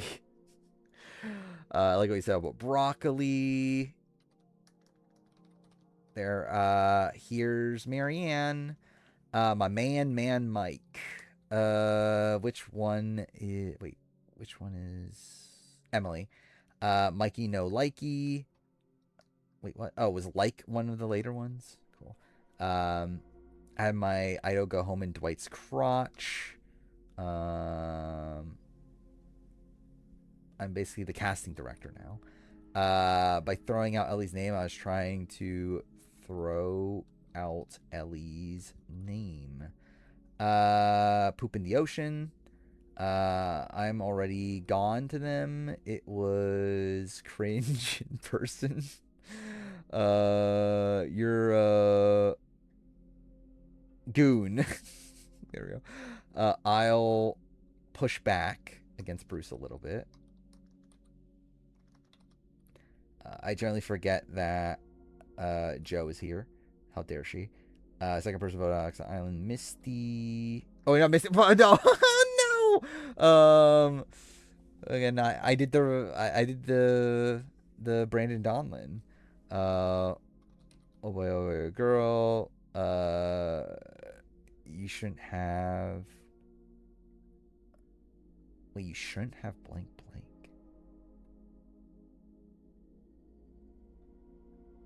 Why am I forgetting that one? Big mistake. Cancel Christmas. Q's gonna show up and show out. Debatable is what that one blank is. You shouldn't have blank. What is that one? Why am I not remembering that one? Your blank are big and I don't like. Oh, your toes are big. Anyone who eats pork. Sometimes you come off as you think you're better than the show. Is not better? Bigger than the show. Are you blank? Are you stupid? Are you dumb? As I always say, stay positive, test negative. Jelinsky is the monster. Mother of Eve. The scales be tipping. Hi, I'm Andy. Please like me. I just wasn't listening. That's my daddy. It's the biggest joke in the game. Should have made a move. Fried chicken and waffles. Blank is honestly the worst. Cedric is honestly the worst. Baby. What is this?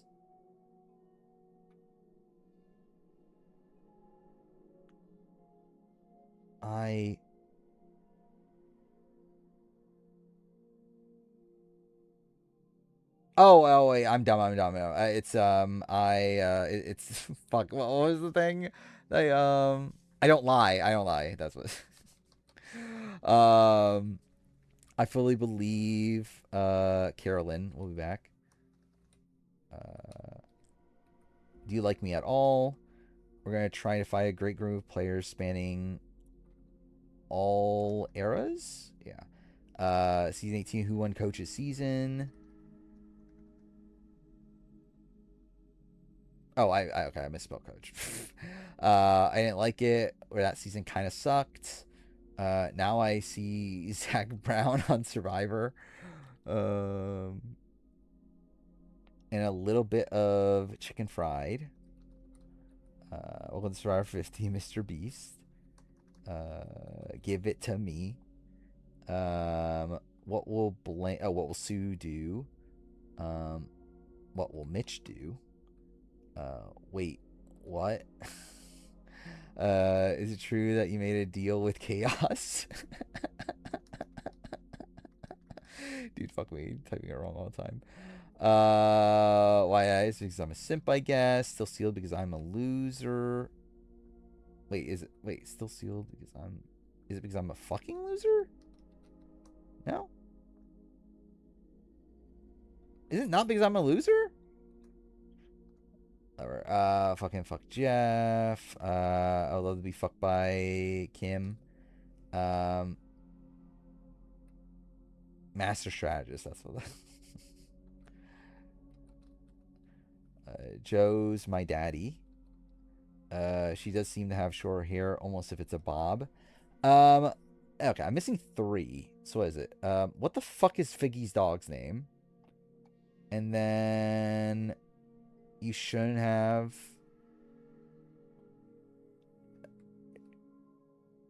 done that? Okay, you shouldn't have done that, yeah. Still sealed because I'm a loser. Isn't that what I said?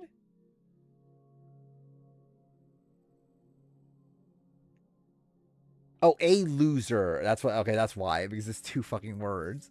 What the fuck? Okay, so legitimately, this is bullshit. What the fuck is Figgy's dog's name? Oh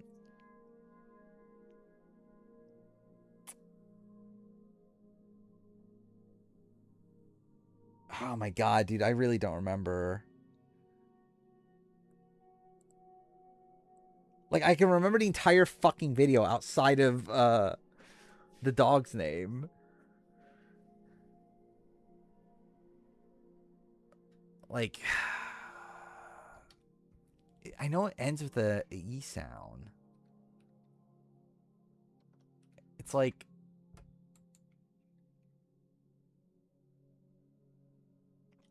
it's not like Pookie or something, right? No.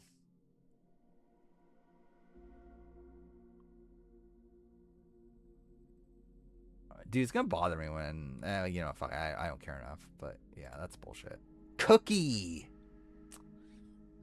Damn. Yeah. Yeah, I should have gotten that. What a travesty. Wait, how come it says I got it 100%? I didn't get 100. Oh, I guess it's because like it averages out and then rounds up. Average score 92%. How dare people not get 100% on this? What's the like Cookie has to be last, right? What the fuck? People remember fucking how do people so like I mean only 5 people seem to have done this, but also or I don't know, actually how would that make sense with 92%? But either way. Like actually no, that would make sense. That means yeah, that would make sense. But either way, how's Cookie not last? 3 people got Cookie that have done this. I mean, if it's 5, so I assume it's 5 people that have done this, which means, like 92 times 5. So like someone could have gotten a. Actually, no, that'd be weird, right? Like if I theoretically got a 100, that means everyone remaining got an average of 90.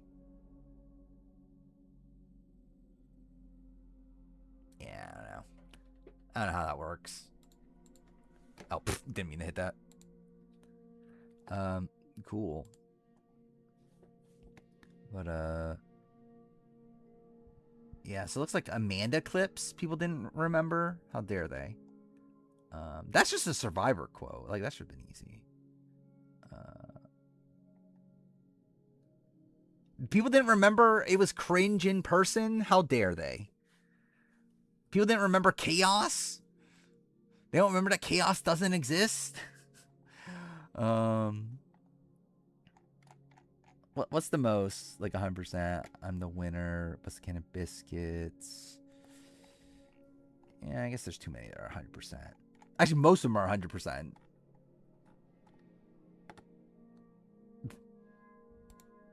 That's the thing. Should I do this? Can I name Russell Hance's top 100 players?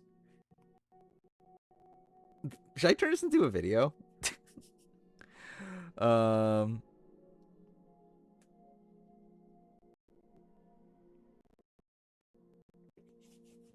Let's see. Yeah, I should have opened this up in Opera GX so I didn't have the ads everywhere. But still. Yeah, I'll try this out. Why not? Fuck it. Yeah, even though I wanted to play a fucking game tonight, fuck it. I guess we'll fucking do Sporkle quizzes. All right, top 100 players from Russell Hance. Let's see if I can get this. So this is as of 40, right? So Tony, Sarah, Parvati, Rob, Richard, Sandra. This would have been better if I didn't just see the list like 30 minutes ago or whatever, but still, Yao Man, I remember he was on. Boo, Earl, Troyzan was number 100, right? Natalie White. Who the fuck's number 99? Is that like Laura Murat or something? That's okay, cool. Good for Laura Murat. Devin Pinto was barely on it, right? Kenny was on it, right?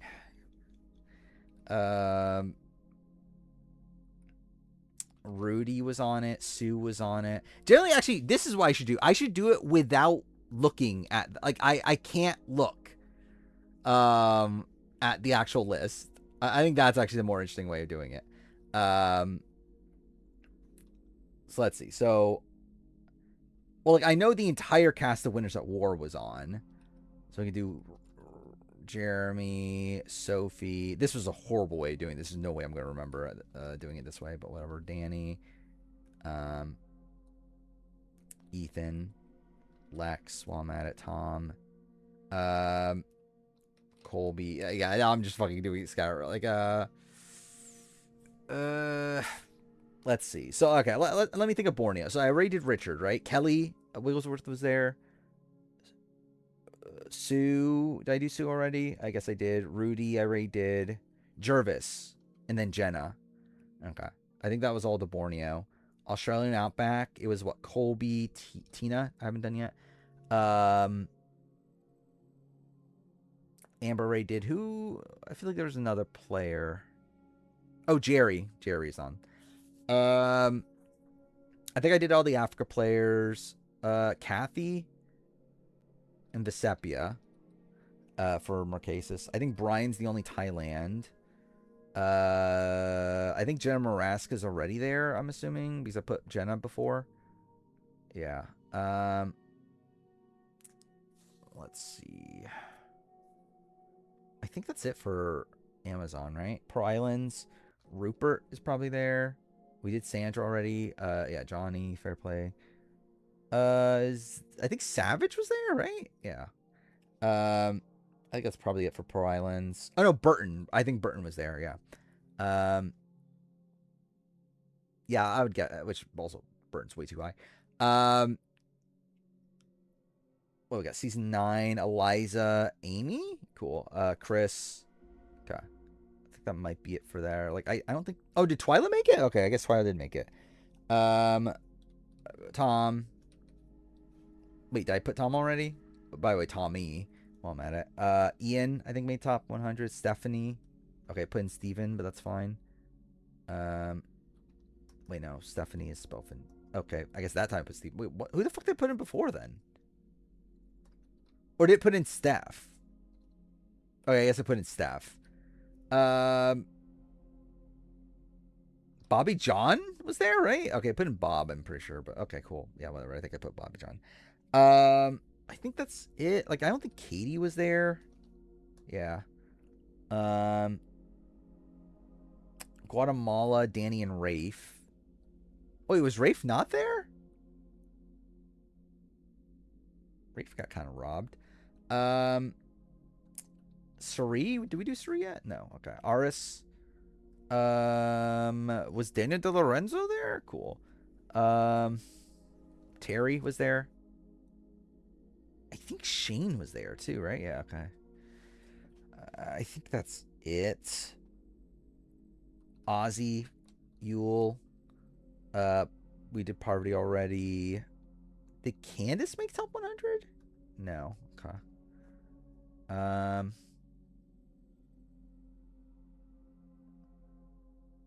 think that's it, right? Penner. Yeah, I think that's it though. I already did Fiji, China, Todd, Amanda, Courtney, James, who's way too high. Is that it? I think that might be it for China. Micronesia, I don't think any newbie there. I'll try and Eric just... Oh, did Eric actually make it? That's kind of crazy. Then yeah, Gabon. I think Corinne we haven't done. Yeah. Bob, I think we already did. Sugar, is she there? Cool, good for Sugar. I think that might be it. Token Cheens, JT. Did we already do JT? Tyson. We probably got put in with James, didn't he? Was it Tyson, JT, Stephen Ray did Coach? Did I do Coach yet? Did Taj make it? No. Okay. I think that might be it then. Samoa. Did I do Natalie already? Okay, I guess I might have. Russell. I think that's probably at this point. Fabio is there, I remember. 22, Andrea and Philip. 23, Cochran.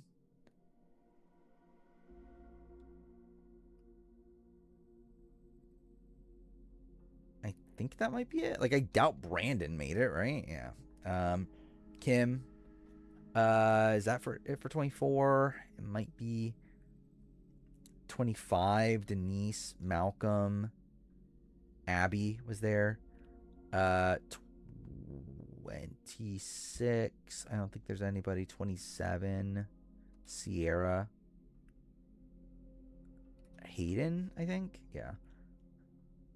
28. Spencer. Tasha. Oh, did Tasha not make top 100? That's pretty crazy. We did Tony and Sarah already. Woo? Yeah.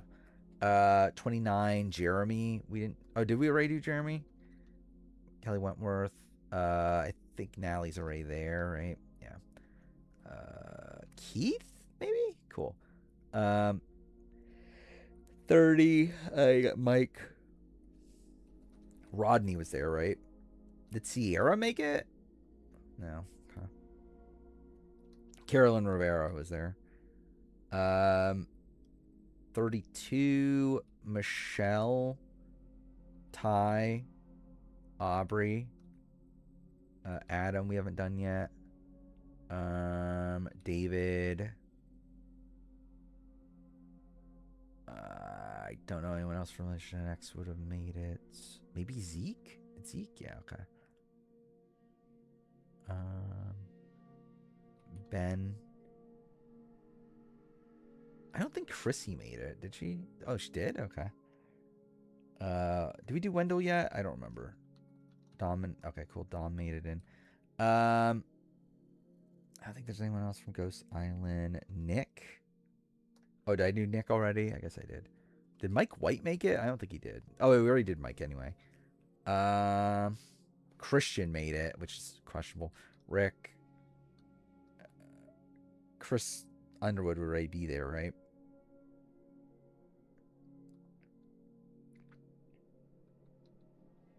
Joe. We didn't do Joe yet. Shit. Now it's tough. Who's agent from Australian Survivor? How dare you not know?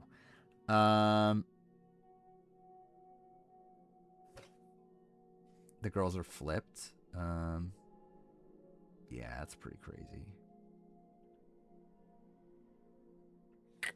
Who am I not remembering here? Sabrina, maybe? No. Chelsea, I'm assuming, isn't there then. Shit. Who'd I miss? I don't think Victoria made this, did she? She should have. Even though she's not even my top 100, I don't think. I don't think Gavin's in here, right? Yeah.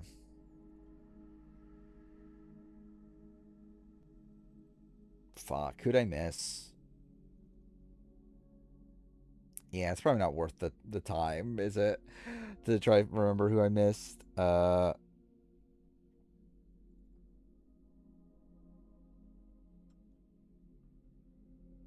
Thomas tries to vote this week over Angela. Yeah. Yeah, if he stays over Angela in particular, like, that is really crazy. I got Zeke.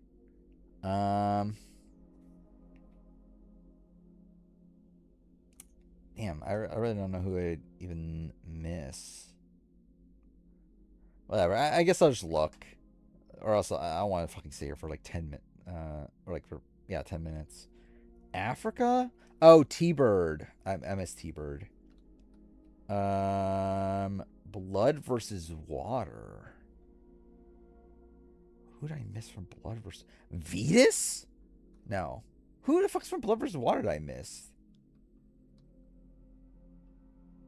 Caleb? Oh, Brad. I forgot about Brad. Okay. Yeah, that's fair. That was a fair, like, miss there. Oh, these were honorable mentions. Oh, Ian was only an honorable mention? It's pretty crazy. Oh, Natalie Bolton was there as an honorable mention. Susie Smith? When the fuck did I type in Susie? Whatever. Kagiyan. 55.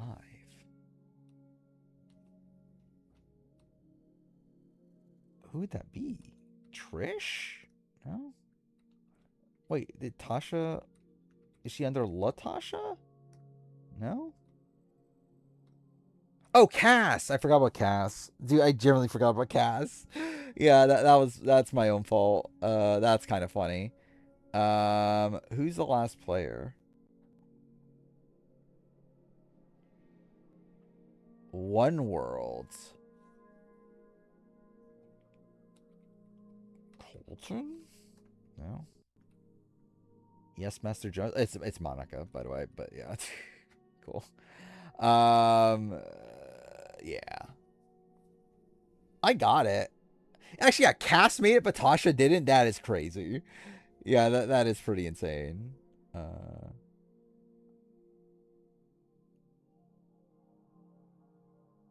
Yeah, could end up being crossovers with everyone else to a degree. Again, I don't think Mallory and Melody are gonna fully turn on Drew and Barrett, but yeah.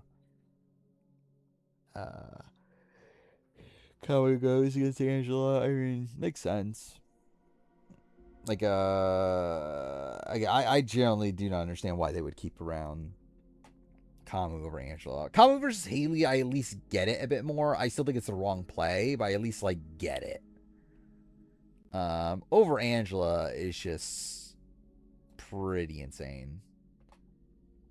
Okay. I think I actually will play Pirate Yakuza here. For like, I don't know, 30 minutes or so. I kind of want to just get my bearings in the game because I generally don't remember where I'm even at this point. So let's see. So let's do this, which you might get an ad when I change category.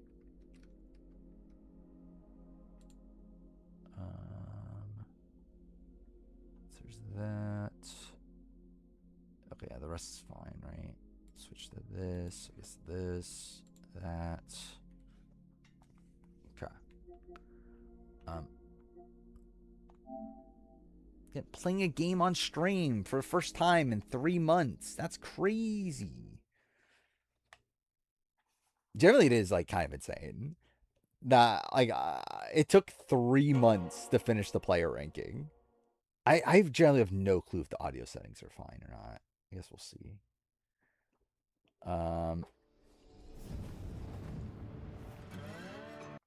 Yeah, I can skip all this, right? I have no clue where I left off in this. Like, it's been so long. I'll turn down audio just in case. I'd rather the game audio be too low than too high.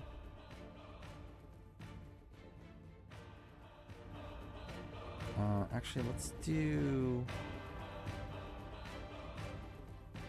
desktop audio the same. Move Elgato audio down.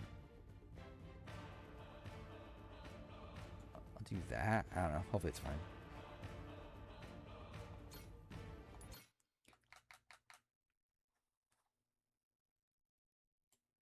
Yeah, I'll turn it down even more then.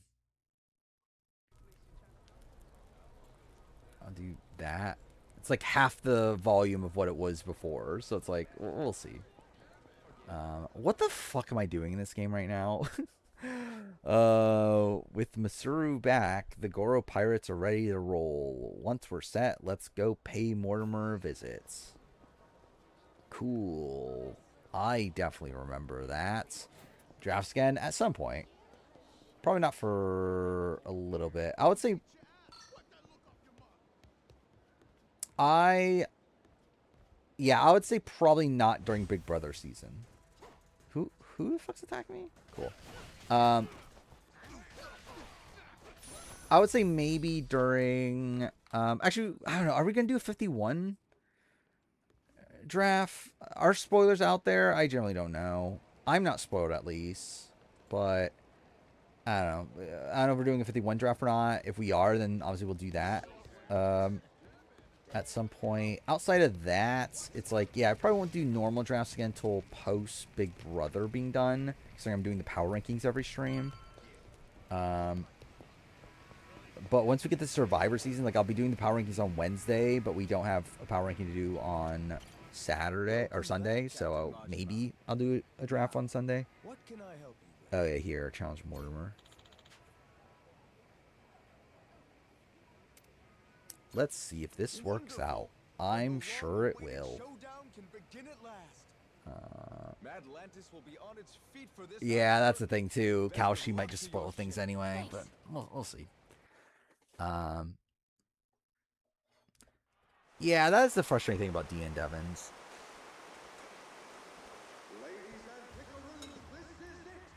Yeah, I think they're playing the game way too much like Survivor. Think that they're able to like kind of just do a lot of things at the last second without doing the legwork. Remember how the we'll see.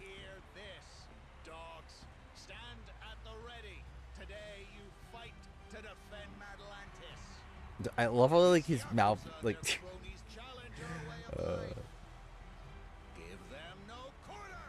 like that voice does not match that character.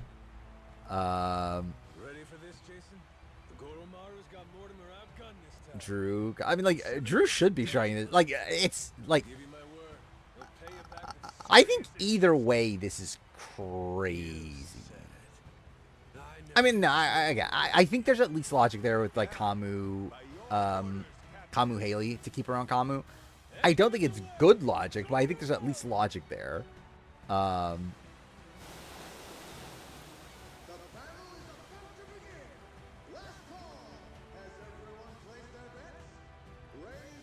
Yeah, I think they're trying to have like it's like I think they obviously are still trying to win, but yeah, I think they're thinking about like what would be the most fun a bit too much, I guess. if they are actually trying to win. I constantly just blame Drew, probably. Probably would think that Drew like led it. All right, let's see if I could do this. Can I do this, Captain? I doubt it. What the fuck are the controls to this game? Cool. I definitely know what I just did. I definitely knew I had lasers on this fucking pirate ship.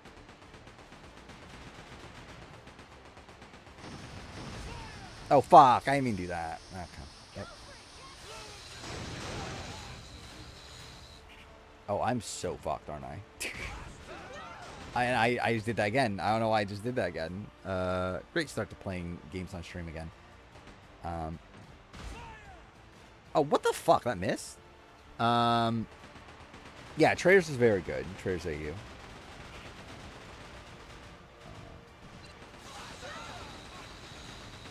I think the elimination was kind of like, sure. Like, yeah. But, everything rolling around AJ, though, was incredible. Okay. This isn't good. I don't think this is actually that hard, though. I just need to, like, actually not play like shit. Really? That didn't hit? Oh, wait, I forgot you can repair. I forgot the thing you could do. Wait, this is really fucking easy, then. What? That didn't hit? How did that not hit?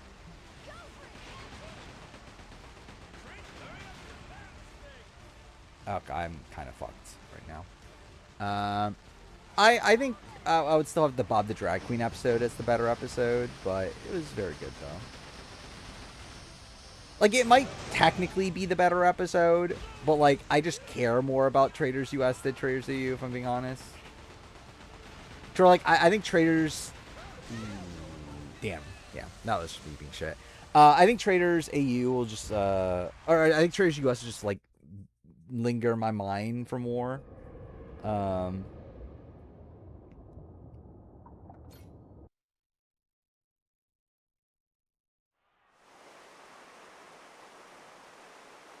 I mean, I don't know what they're actually going to do, but they should. It is funny how, like, Drew always, like how Drew's going to, like, get the blame for, like, pretty much everything, despite, like, he always does, despite the fact that he's, like, almost never actually the person doing the things that people suspect that he's doing. Okay, this is actually just generally kind of easy. I just need to, like, just not play like shit.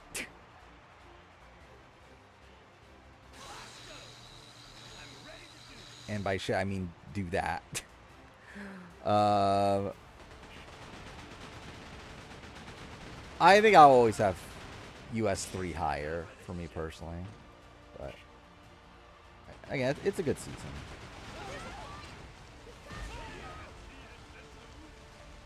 Like, I generally would still have AU 1 higher.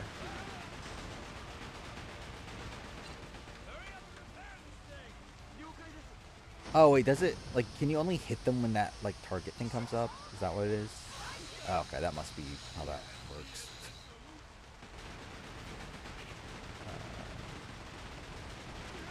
Yeah, I think I'm just kind of, like, I don't know. I don't really have that much enthusiasm for Traders at this point. Like, it kind of just feels like we've kind of seen most of what we're going to get from the show. It's like, yeah, this has been pretty good, but it's like, it's still not, like, elite reality television to me.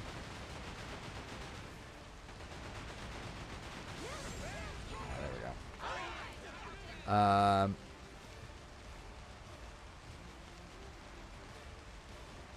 Oh, wait, what? Oh, we do deck battle. Cool.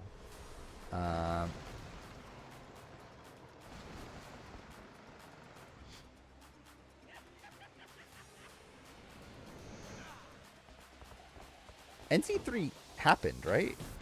Yeah, NC3 happened, right? It was fine.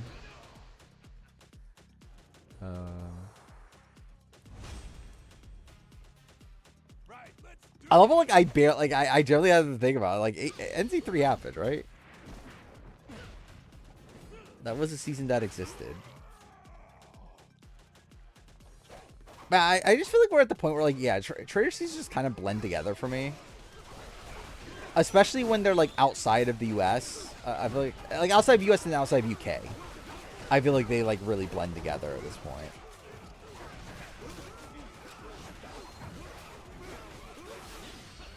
Like, especially when we're talking about, like, Ireland and, like, New Zealand and, like, Australia. Maybe Australia is, like, the more definitive. Like, I feel like AU3 feels more in line, though, with, like, a lot of the more recent other seasons. Or, like, I feel like AU1 and 2 feel very different. But AU3 feels like, okay, this is just kind of what I would expect from, like, like, New Zealand. What the fuck is happening? What the fuck was that? Okay, that was bullshit. Yeah, I'm just fucked.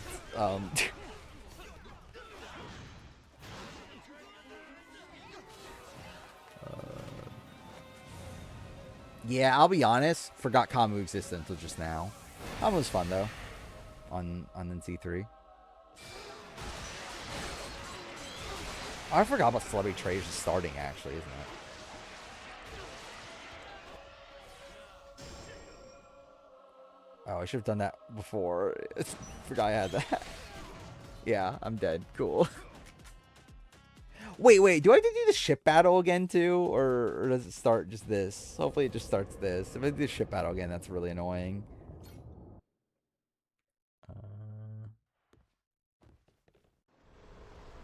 Okay, we don't. Cool. Melody also said she'll not be friends with Drew if he's in an alliance.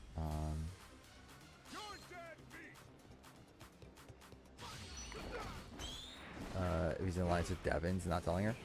Does she not already assume that he's not in, like, I feel like she's got to have already assumed that he's in an alliance with Devon's. Like, with all the icons, okay, maybe that's a bit different. But, like, just with Devon's, though, that should be, like, so fucking aberrant.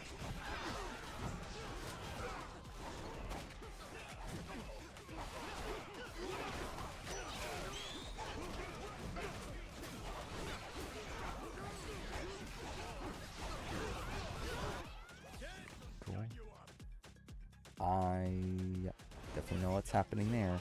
I mean, I assume it's whatever people... Or was that the enemy using that? I don't have no fucking clue. Whatever. I'm just going to use this now. She's using it, but it's not confirmed? Yeah.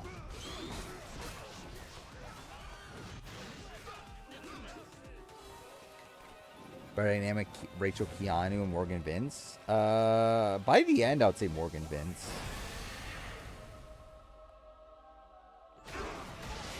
I think it's kind of like a tale, like a two halves or whatever, where like the first half of the season is like really fucking good because of the Keanu, Rachel dynamic. Can this guy die?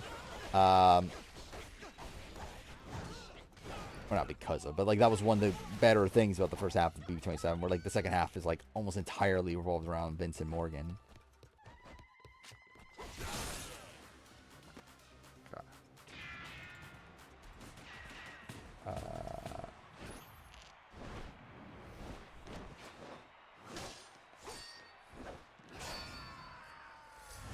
I think A's getting murdered. I think I would lean towards this plan not working, just because it feels like it would be too obvious if it did work. Because like they've kind of just laid out the rest of the game at this point, if it does work. So I'm like, I don't know. The fuck is this?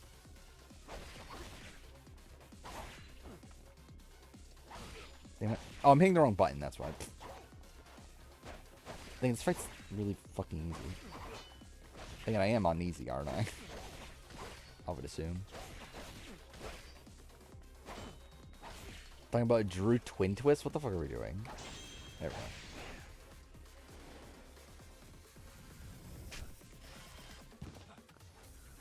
we go.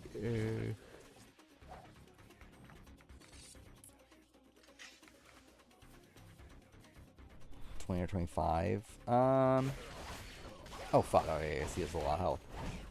I would probably lean 25. I don't know.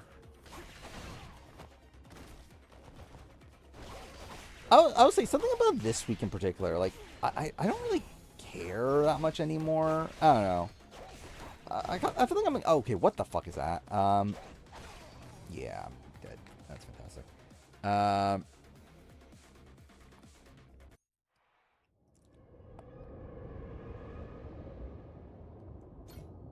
Where I just feel like the Dime Power veto, like, yeah, Kamu got put up, but like, it feels like kind of a flop at this point. Like the fact that Kamu, like, even now is like potentially even staying after, it's just like, okay, that's kind of like whatever then.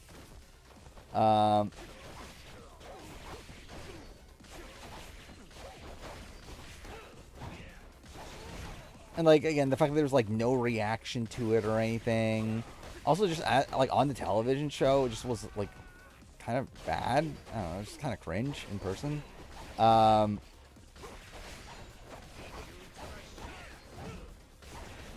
I'm so fucked, aren't I? Yeah. Yeah, yeah, I need to heal.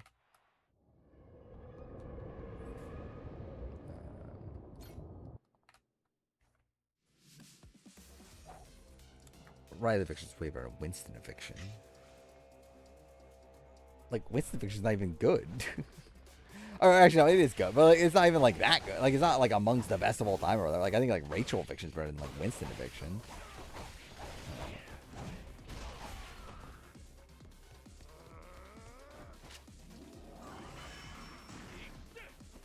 Oh, that did like almost no damage. I guess I should take the game seriously. I can't believe it. Okay, and by that I mean fucking do horribly. Okay,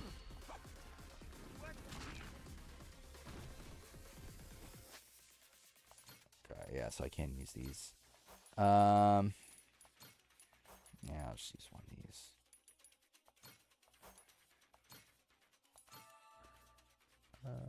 Another pitching voting out Haley over Kamu to Drew. Yeah, they shouldn't. But it doesn't shock me that's where the head's at, considering how they've been talking recently. I mean, didn't they literally said it this like earlier today, right? That they wanted to do it anyway.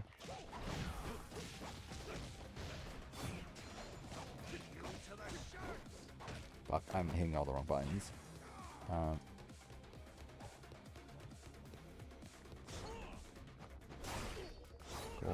Yeah, I'll heal. I think it's good. I don't know if it's like the best of all time or anything, but it's good.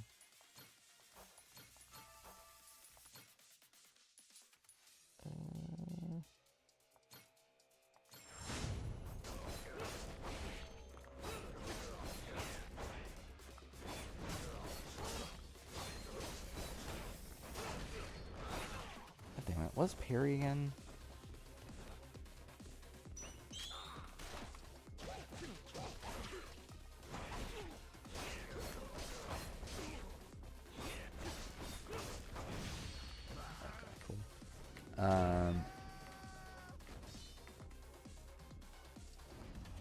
Okay, that was a very awkward ending to that fight. What the fuck was that? Yeah, I think Devin's HOH. I don't think Tea Party's the best moment. I feel like that was just cringe. In person. Dude, I'm so fucking broken. Yeah, Haley's a great character. End of the line, Mortimer. Damn it, this is impossible. I think the lead up to the Dime Power video being played was fun, but then the actual Dime Power video being played was just kind of like, that's lame. Yeah, Jason and Angelo fight was great. Yeah, I was kind of including that as part of like Devin's HOH. Jason, Masaru.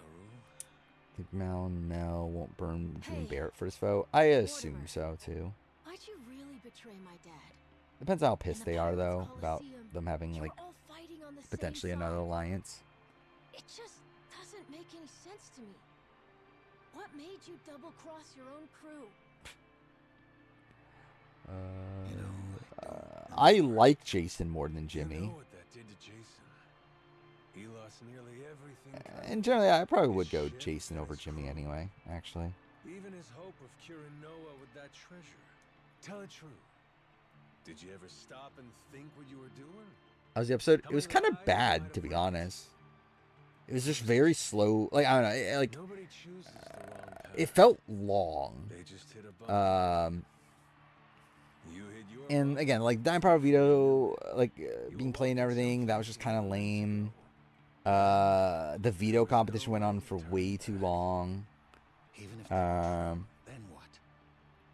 Then you and me. Line between us is paper thin. I'm trying to remember what else there was with the episode. Like, 7 years ago, like yeah, I don't know. It felt like a long one. You'd be standing here and Yeah, Big Brother doesn't need 90-minute veto episodes. I do think some of the other ones have been fine, though. This one, though, just felt long. Yeah, punishment. Yeah, a lot of focus on the Melody punishment. Guess he got me, huh? After that, I didn't. Can't believe we sold out Jason. It's crazy. But time brought the truth to light. Imagine Selena S. Titty shows up in the game. That'd be pretty funny. It's funny that I didn't even know who Selena S. Titties was last time I played this game. Yeah, Drew got a pretty good at it. Like, Drew's definitely getting a time capsule. Well, blow me down. Never thought I'd hear you sounding so small, Mortimer. Is that right? Thursday should be 90 minutes instead. Well, yeah. So it goes. Even Sunday? Actually, no. What am I talking about? No, yeah, actually, no. Jason, Thursday should be 90 minutes. Your call. You want to settle the score? Ah, forget it. I don't care anymore. Maybe I finally. Yeah, actually, Sunday would be the worst, actually. I guess Sunday would be worse than Wednesday. Doing what needs doing now? It just means I'd have to rip those wounds open all over again. And actually, that would probably even make them even more incentivized to I'm too damn do old. some bullshit twists to waste time. In that case, how's about you get that bounty on our heads called off? That ought to I think make Drew things aimed for a right. punishment. Sound like Knowing a Drew would be a spot where he's like, Hi. you know what? I don't need an advantage right now. I'm not even You try to and get an men can go in advantage. peace from here on. Okay, that was really rough. Oh no. You disgrace yourself, Commodore. You disgrace us all. Cutting deals to save your skin. Rick did use a Dime Power Veto on his side piece. That is true.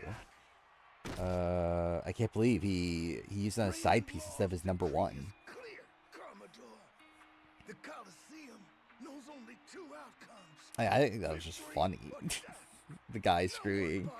Like I made a video about it, right? It was like, it was even like a Haley fan. Like it was more so just like, he was like happy Haley was staying because he hated Chuck and didn't want Chuck to stay in the game or whatever. Just because like obviously Haley's better TV, but it's not even like a person that like loved Haley. It's obligated to uphold. Am I wrong? Not at all. Drew in the Utah would be kind of crazy. Occasionally. Will wonders never Yeah, no cease guy has ever had the to unitard, your right? health?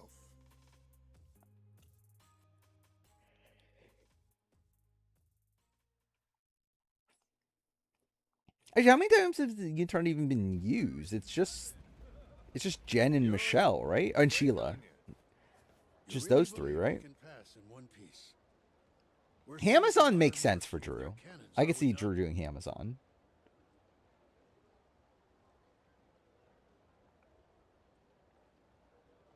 I'd put our odds somewhere around. What were the other punishments? I don't even remember anymore. So what, Amazon? We're Atlantis' champions now. Law promised us safe passage after we Like, won. how many more are These there? things There's... now Oh, wait, there's only sound one like more it. after that, isn't there? Because Guy's a 3 of them hard have been ass and he taken still now. answers to the people. And besides, if he wants his piece of the Esperanza So it's treasure, Amazon, we Unitard, will fight it. and... I suppose there's some sense to that argument. It's true. Dude, I generally don't remember. From Fuck. killing us. Um, There's far more he stands to lose, in fact.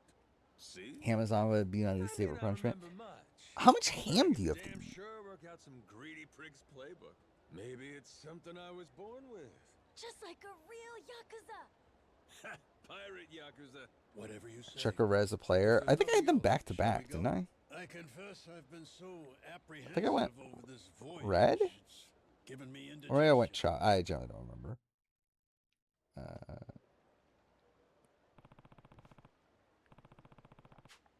I think Yakuza needs a game with a female protagonist. Actually, there hasn't been one, right? Which is too fair. Like how many women are there in the Yakuza? Or I mean, in actually, it is called like in the Yakuza anyway. But like still, then I guess people would complain that's oh my god so woke. Game, fuck. Cool. Like wait, yeah, that was something.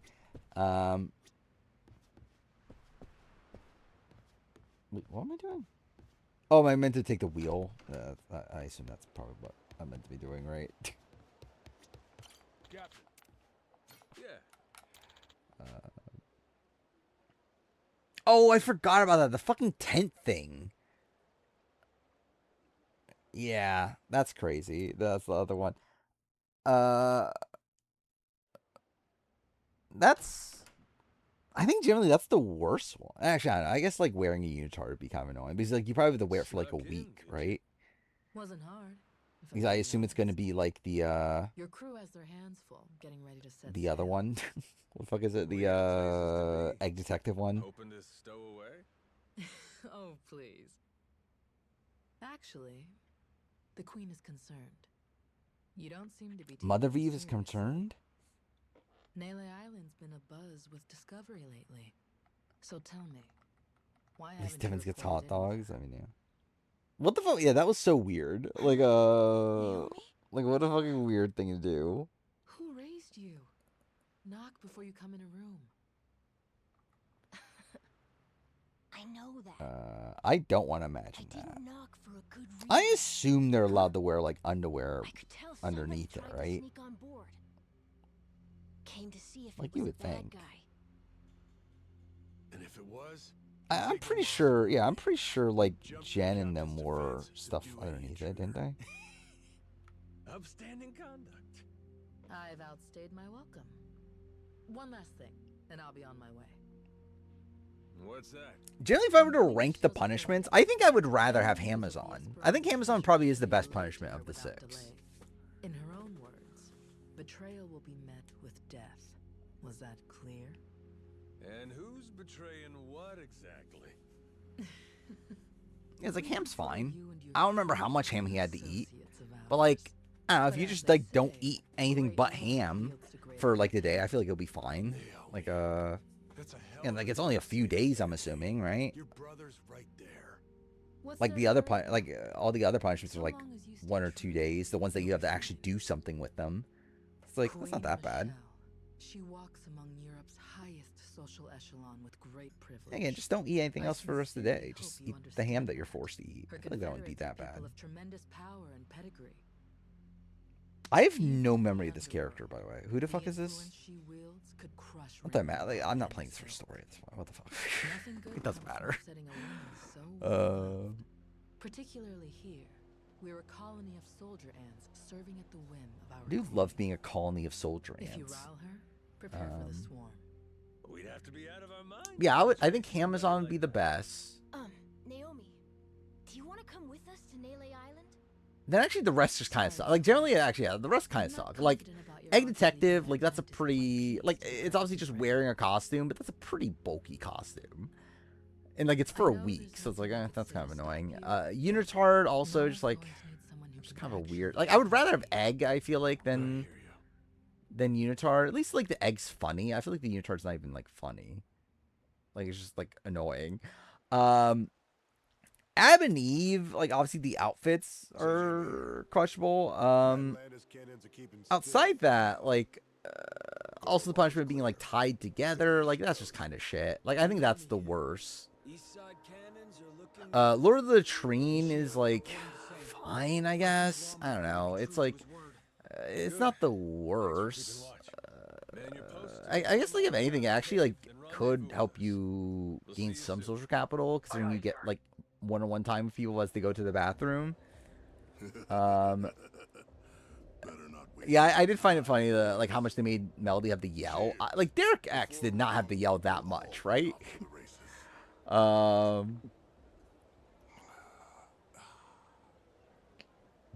yeah, it was funny how much like she yelled. Then what's the other one I'm missing? Oh, the tent one. That one's pretty rough, right? Wait, isn't that the one that you also have to make like hot dogs too, or is that a different one? Wasn't it that you had to make it? You had to make a tent and then like cook hot dogs or something? Or am I mixing up multiple ones? Yeah, so like that's kind of a pain, right?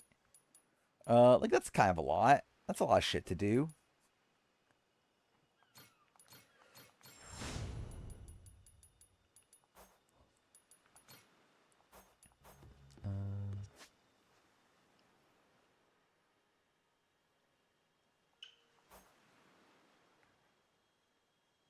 Wait, why is there still a thing here? Something floating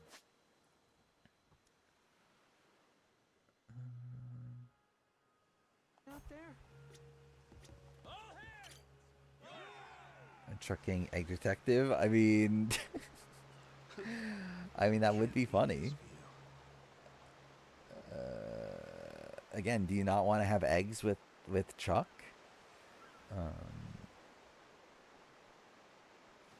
I think you're being targeted. Don't let your guard down. Same because I remember Corey's DR, but trying to flip it onto Elena.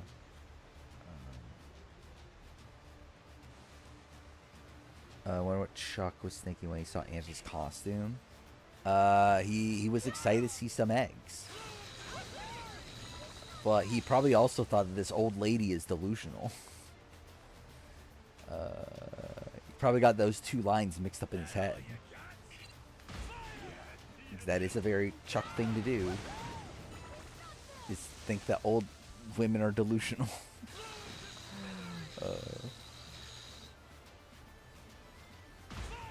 Dude, fuck me. I can't believe Chuck is real. Like,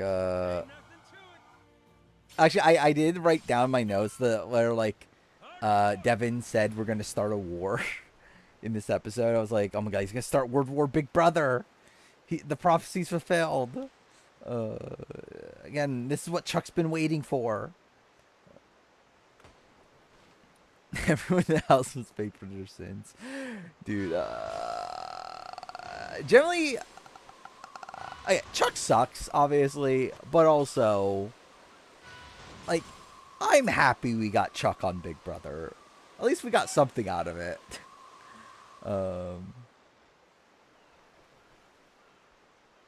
And there's been worse TV from... I found it very funny how they...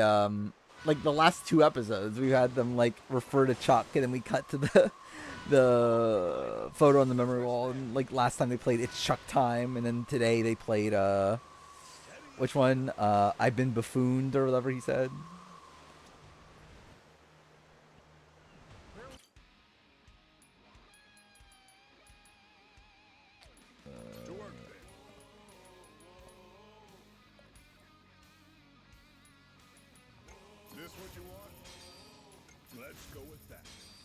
I love how like, I barely upgrade the ship at all.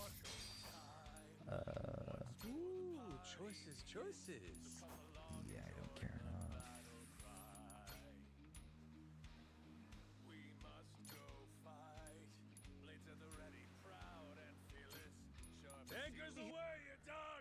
enough. I don't have any of them downloaded yet. So, Rodriguez and Shigaki now. Hope they're both I haven't downloaded any clips outside of the Fap Alliance fapping. That's the only clip I have. Yeah. By now they must have found this village of heretics. I haven't worked on the 28 review yet. Once we pull our info together, the treasure of the Esperanza makes its grand entrance. Oh, we're almost Check there, out my aren't we? DRs, then Ashley for like a month was funny. Yeah. Gotta say, hard to believe it took a giant team of criminals to get us to this point. I mean, for them, for casuals, it's probably like, oh my god, I guess it is Chuck time because don't know who you fuck you are. Magic elixir or whatever. Dude, I generally wonder, like, in Chuck's mind, is he also like being like, hey, years Now it's old, time for isn't it, people to Dad? know who I am. That's why I'm saying it's That's Chuck nice, but time. should I really How many trust times him has he like said it's Chuck time? Is it just the one time, or has he been saying it the entire time and they just haven't shown it because like he's just not on the show? Um,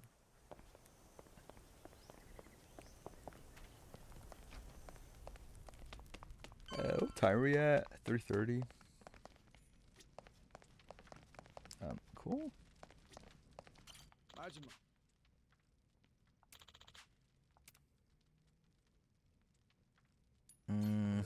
feel like I should probably get supplies and stuff. You know, fuck, I have enough. It's fine. Watch me regret this.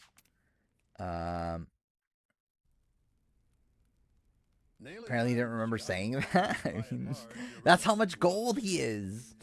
And he just naturally says these lines. Our heretics knowledge, discovered 2 centuries ago. And that's how you know he's TV gold. You'll be able to Chuck needs to be on he needs to be on Survivor and Amazing Race next. He needs to be the first person to finish the trifecta. Absolutely clear, however, that my share is 10%. Captain Majima guaranteed me that. Yep, that's the deal. I'm curious. Once we get to the village, I think Chuck could be a what is good it Big you're Brother planning player. to Do use you to though? guide you to the treasure? Do you actually? Yes. Walk Chuck west Vince 100 Survivor paces Captain from the season? hammerhead. I wouldn't be opposed. Now, is it necessary? No, you need I Chuck and know Joe this? Hunter. Those are the 2 captains. Why? That's the Battle of the Daddy season. What if he lies about where the village is? Yeah, I did see that he wants to be on the challenge, which, I mean, I wouldn't be opposed, genuinely. Do you imagine he's on the challenge saying it's Chuck time? Tucker's the one who tries something funny.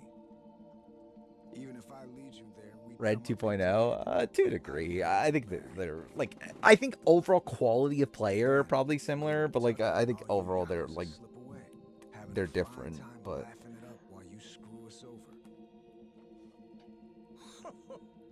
You guys really ought to work through these issues. Hey, cut this shit out.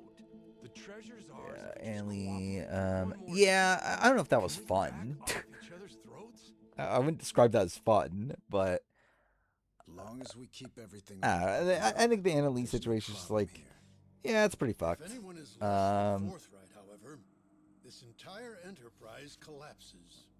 Like, I feel bad for her husband in particular. Now, are you willing to as long as they, like, obviously, again, if they don't have like some sort of open relationship, which I'm assuming they don't, considering how things played out. Arbo, what? What's that mean? Means everybody lays the cards down. Then I go hunting for. Or at least like with the like Anna Lee like America comparisons we were making, it's like at least with Anna Lee we have like tangible stuff. To I come back for pinkies. Tucker's and Rodriguez's. to like I don't know, like there's actually like footage there. Or like with America, it's just like fucking gamer claiming, oh, America slept with Leo, which is like, you fucking hate America anyway. I don't know what the fuck. Like, I'm not gonna take this too seriously. What happened? Anna Lee got drunk, and so Anna Lee from The Amazing Race, that's on the challenge now, got drunk and like flirted with Leo on the challenge, and told him that she's so horny right now, and talked to him about like having sex after the season's over or whatever. Stop it. Which like she's married, so that's something. I don't know. They just slept together. Who the fuck knows? Kind of a courtesy. Make sure you can still feed yourself. So anyway, that means on day 4, I might end after this cutscene. we start with the pinky on the right hand. You've made your point. Can we move on already? And once I'm done with fingers, well, that's when we get to toes. Once I'm done with fingers. What a fucking line. I do love being done with fingers. We only leave the island when we're rich or we're dead. How's that sound to you? Ready to start playing nice? No more secrets or skullduggery? Yes, damn it. I swear to you, all right? How far into this game am I? I gotta be like somewhat close, right? I think there were 5. Was there 5 chapters? I'm just tired. Been on this hunt for too damn long. I'm assuming this gotta be like towards the end of chapter 4. I won't let any more of my life slip away on this thing. Take a good look. You want the village? There it is. Sure about that? That's it exactly. They're currently top blocking, but I think Mal and Mel have flipped back to putting out Kamu. That's good. They should. Right there's where we're going. Your turn. As I've been saying that, like, I ideally would like Kamu to stay and be taken out next week. Would be my ideal, but also for Mallory and Melody, for them to not take the shot would be insane. Somewhere between the 2 points you can like, see. What is that? Like, are Annalie and his husband still dating? There's meant to be a secret cave which only reveals itself at low tide. Supposedly. Are they still together? Yes. But like outside that, what the fuck is that? You know full well this information is Chuck completing the trifecta is the darkest timeline. Is it though? I think it's the best timeline. Do you imagine Chuck finishes the trifecta before Suri does? That'll be very funny. Written record of a single man is never beyond the follies of memory and hyperbole. But I do see that Roman lyric are together, thank God. You're willing to admit yours wasn't everything you'd said it'd be, huh? I'm sure they're gonna get married I've given you soon. an earnest account, the whole truth and nothing but. Fetch me a Bible. Yeah, I need World War Survivor. Dude, just imagine Chuck at Tribal, like talking to Jeff and says, I'm gonna cause World War Survivor.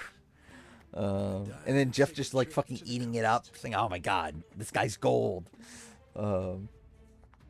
Like, who else would say World War Survivor? That's a crazy saying.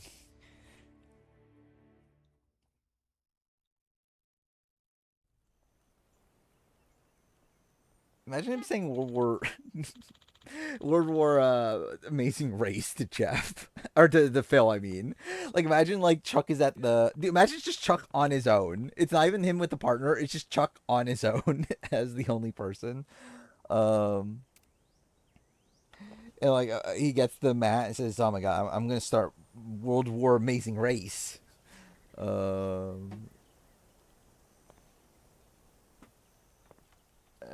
I end here?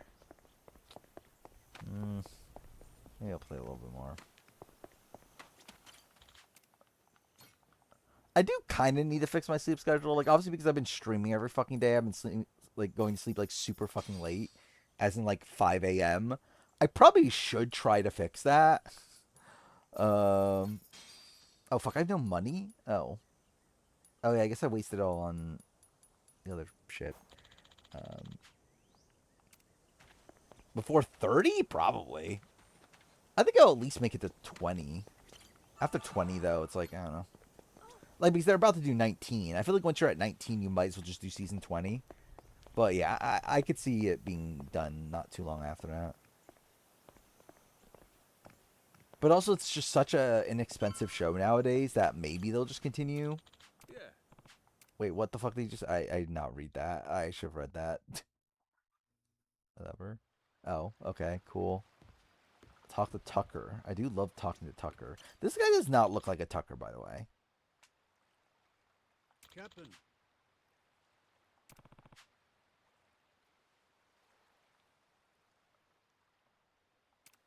Huh. I think it's better to end here. This feels like a big moment. Level 5 plays for 15 and a half hours. That's pretty crazy.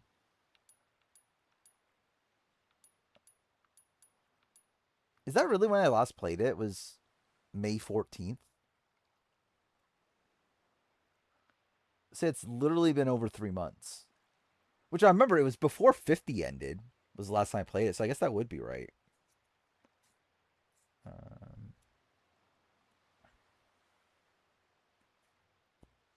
Yeah, like obviously I do too with the A&W, but like it's just not coming back though. Like I think that part of A&W is over, sadly. What is this? The this tweet, which I guess go to here. What do you think the twist will be for 1000th episode? I don't know actually. Hopefully, yeah, just anything but White Locust, please.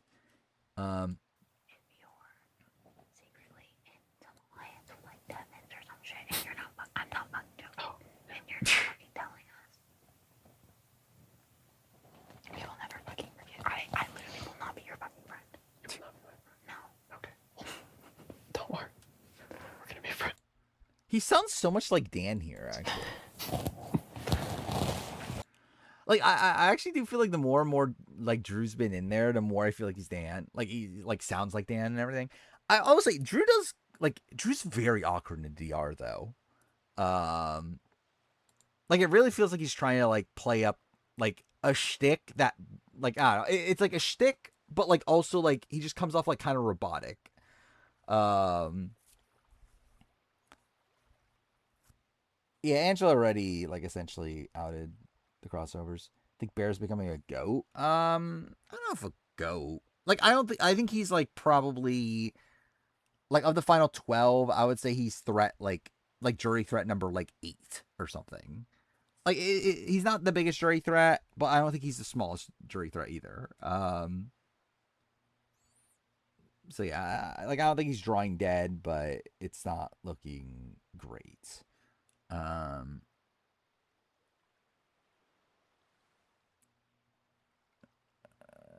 Yeah, I think Devins, as long as there's not the anti-vet sentiment, I think would be the biggest jury threat. I think outside that, it's Mallory and Taylor. I don't agree that D and Angela are the next biggest jury threats. Like I talk about the power ranking. I don't think it's looking great for D in particular.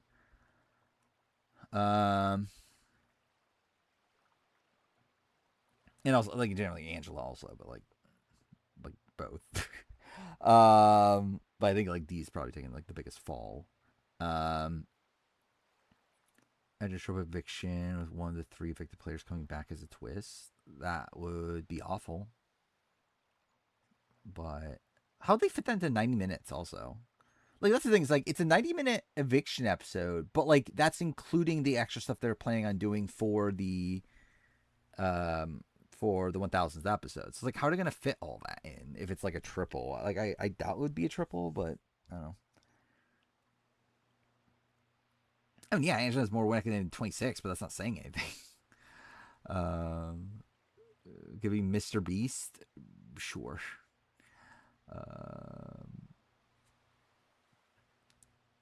Blake Taylor and Yash are the only true anti-vet jury votes. I agree. However, I don't think like Mallory and Melody are particularly pro-vet either. Again, not because they're anti-vet, but more so just because they have better connections to people that aren't the vets.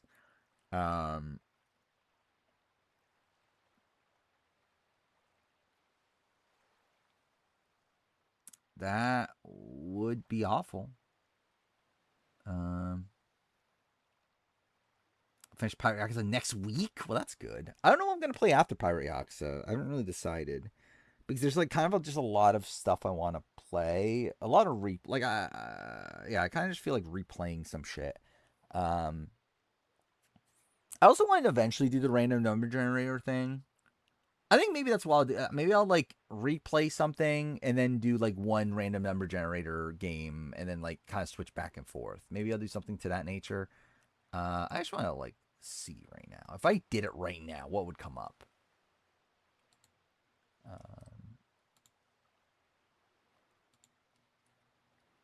I'm just trying to think of how production can ruin the 1000th episode. There's a lot of ways. If it was this is my daughter, I swear. Okay.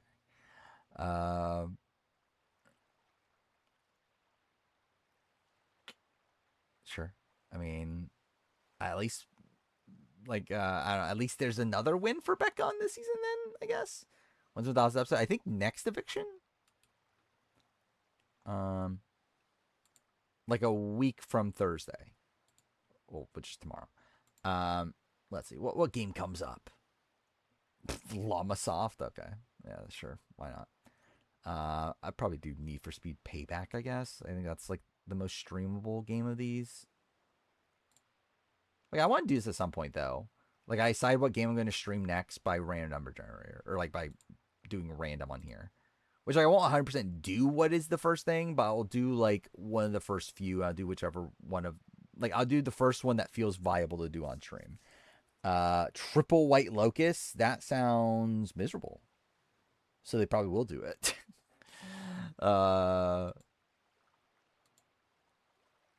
Generally, like, how bad could it be?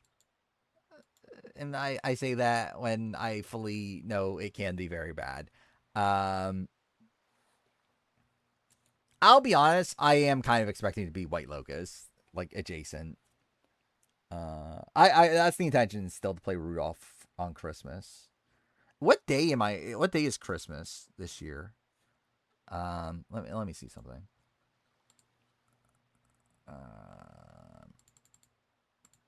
Christmas is on a Friday. Maybe we'll do it on the 23rd then. Like the Wednesday stream before Christmas. Maybe that's when I'll do it. Yeah, gotta play Rudolph. How can I not play Rudolph? Thought of casting videos like casting a Big Brother with only Survivor players. I mean, yeah. I just haven't done it yet.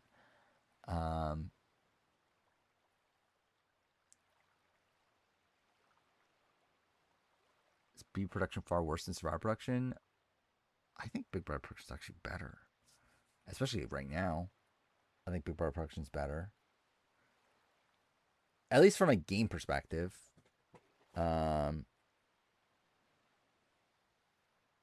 Or, I don't know. What's the best way to phrase it? I guess it's like, in comparison to what they used to be.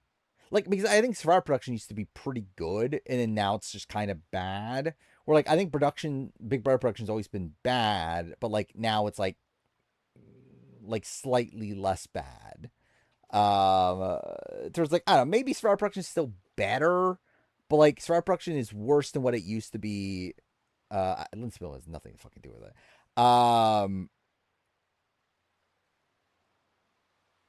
Underrated BB twist? I don't know. What's underrated? That's like a BB twist. I don't know. The problem is that I think most twists are bad. So it's like, I don't know what I would even say is underrated.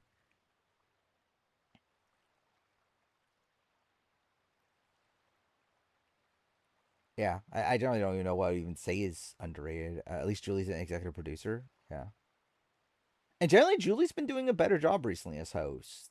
Like, I think she's been a fun, like, presence on the show for the last, like, couple seasons. Like, that's cool at least. Double eviction. Yeah, are we considering that a twist? I mean, that's not underrated though.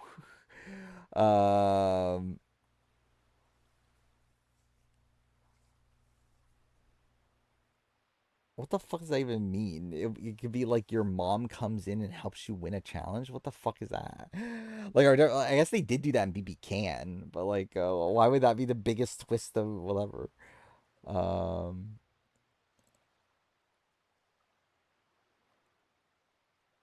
Where are Melly and Mallory? Melly and Mallory thinking they have the votes to blindside the icons this week. From what I understand, they're not going to go through with it, right? But they technically could, but they shouldn't, because that'd be really dumb. Does Saboteur Twist have potential? Not really. What is the twist that like flopped but had potential in Big Brother?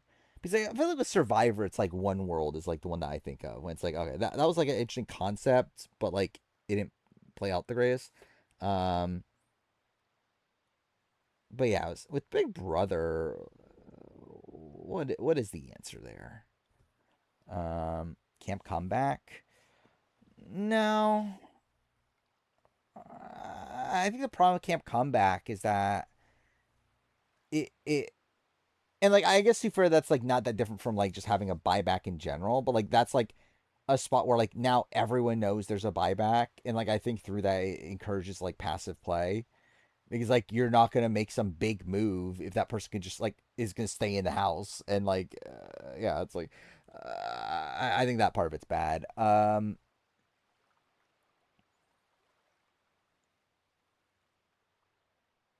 Mm, I mean, in terms of like casting twists, it's like Secret Partners is cool, but like I don't know if that's underrated, right? Um,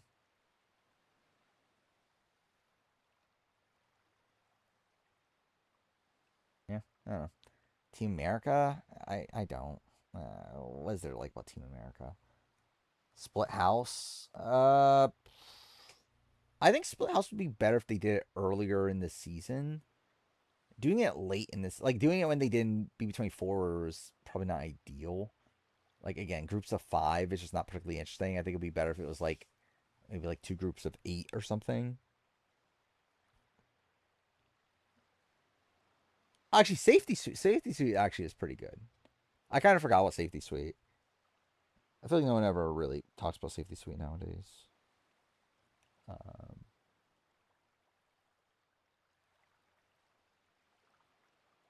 week 1, yeah, pretty much, or maybe week 2.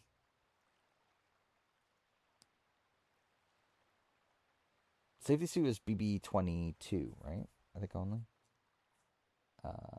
How the App Store work in BB20?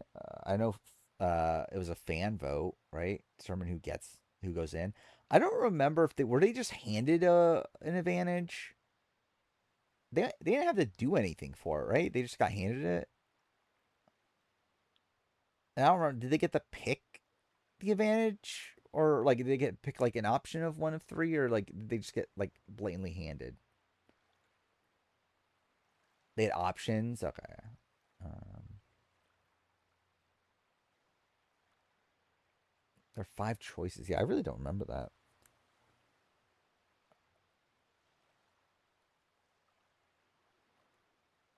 I wonder what the other ones were then.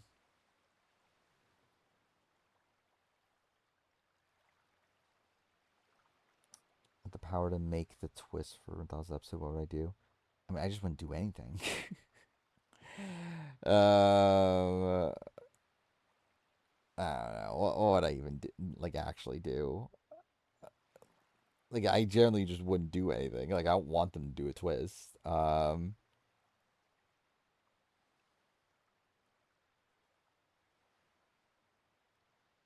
Yeah, I think Bloodlust's just here to stay. They raised the BB20 powers and BB21. I mean, I could see that. No, I think Battle the Block and everything's bad. Um,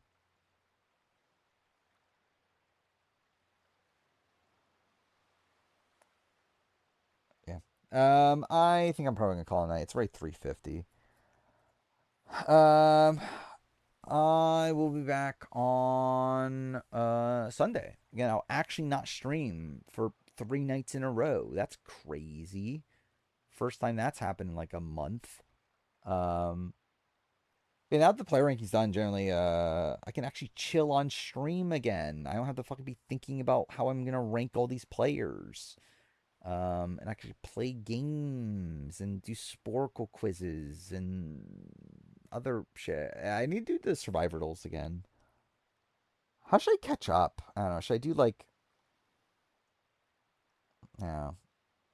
And yeah, I still haven't. I've never actually even played the Big Brother duel.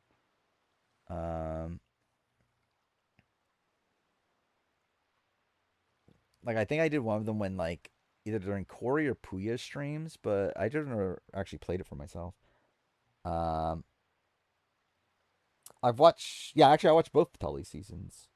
I don't have much memory of her first season anymore, but like I did watch her most recent one.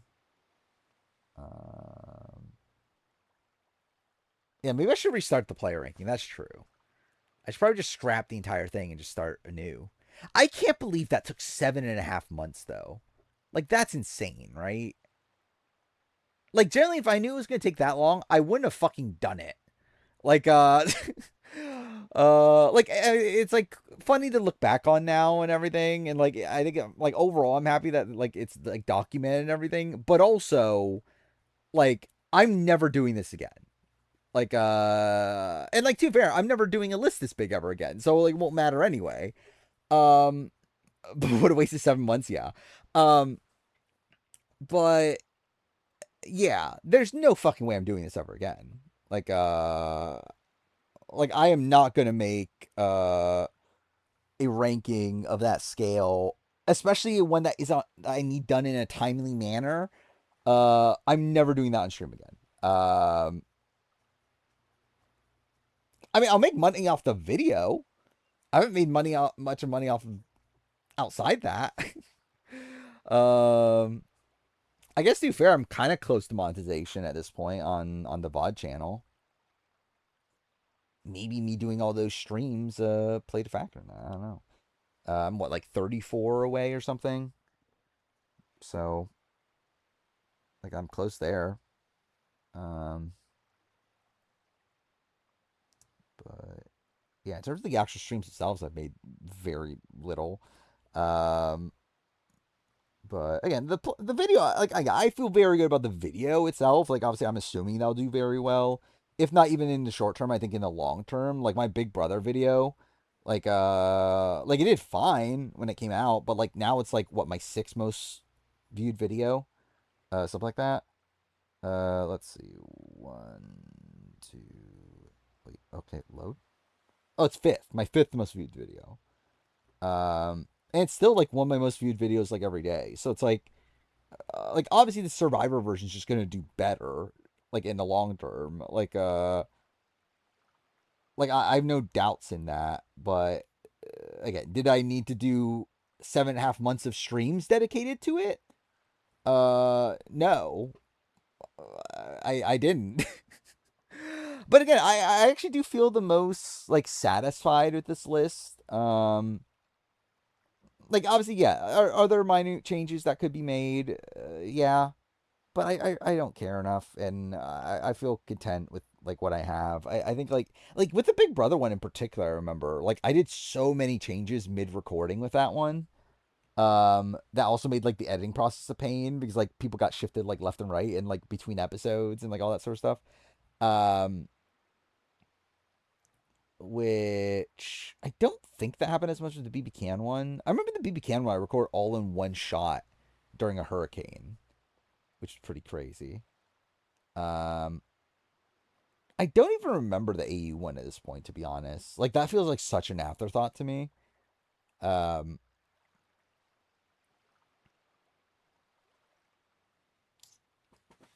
Ashley is circle coded.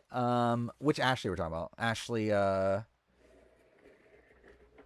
from the season, which yeah, 1 billion%. She actually reminds me of that one girl that dominated last season.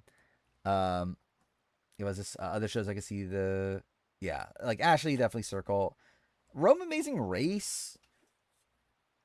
I feel like Rome's the challenge. Oh yeah, I guess if we're doing him and Lyric, yeah, I guess Amazing Race.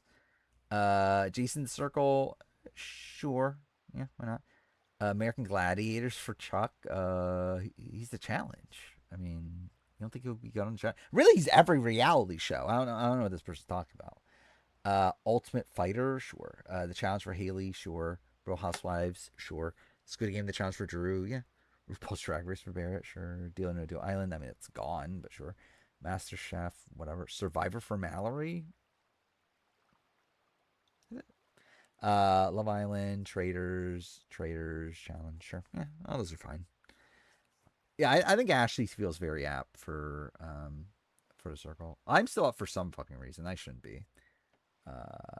Again, now that we're done with the player ranking, I should be ending stream earlier. Like, there's no reason to be streaming until 4 a.m. Like I was before. Because at the time it was like, okay, I need to finish this fucking player ranking. Like there's actually a reason for staying up this late. Now there's no fucking reason. I'm just fucking oh my god, dude, I'm so fucking out of it. I'm just up late for like no reason. I mean, Riley made the chance to accept anybody essentially. Like talking to you, not at like 4 a.m. But no. Bedrock Challenge season 2? You mean season 4? Because last season was actually season 3. Which is kind of weird, right? Yeah, Chuck completing the trifecta is what we need. Everyone in the chat must pay for their sins. That's true. Should that be a stream? Actually, I should make the stream title. Yeah, fuck the beta and submissive at this point. I should make it Chuck related. Or maybe just both. I can keep beta and submissive and Chuck. Like now that I can take out the ranking of the alphas out, I can add time for yeah. I already saw Roman Lyric making a lot of content, which makes sense for them. Yeah, I need Chuck quotes in my stream titles now. But what was the game that I stayed up to like 5 a.m. to finish? It was Watch Dogs, I remember.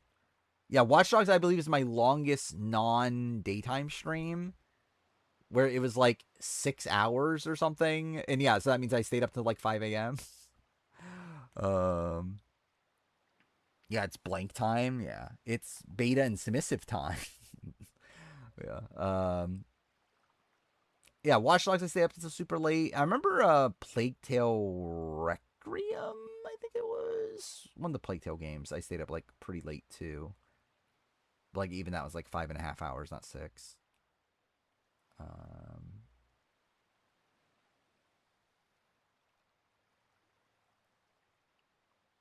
Yeah, it's not the bad. Well, I mean they're all bad, but like, or like they're all not good at least. But like the better one of them was the one I finished. I didn't even finish Legion on stream.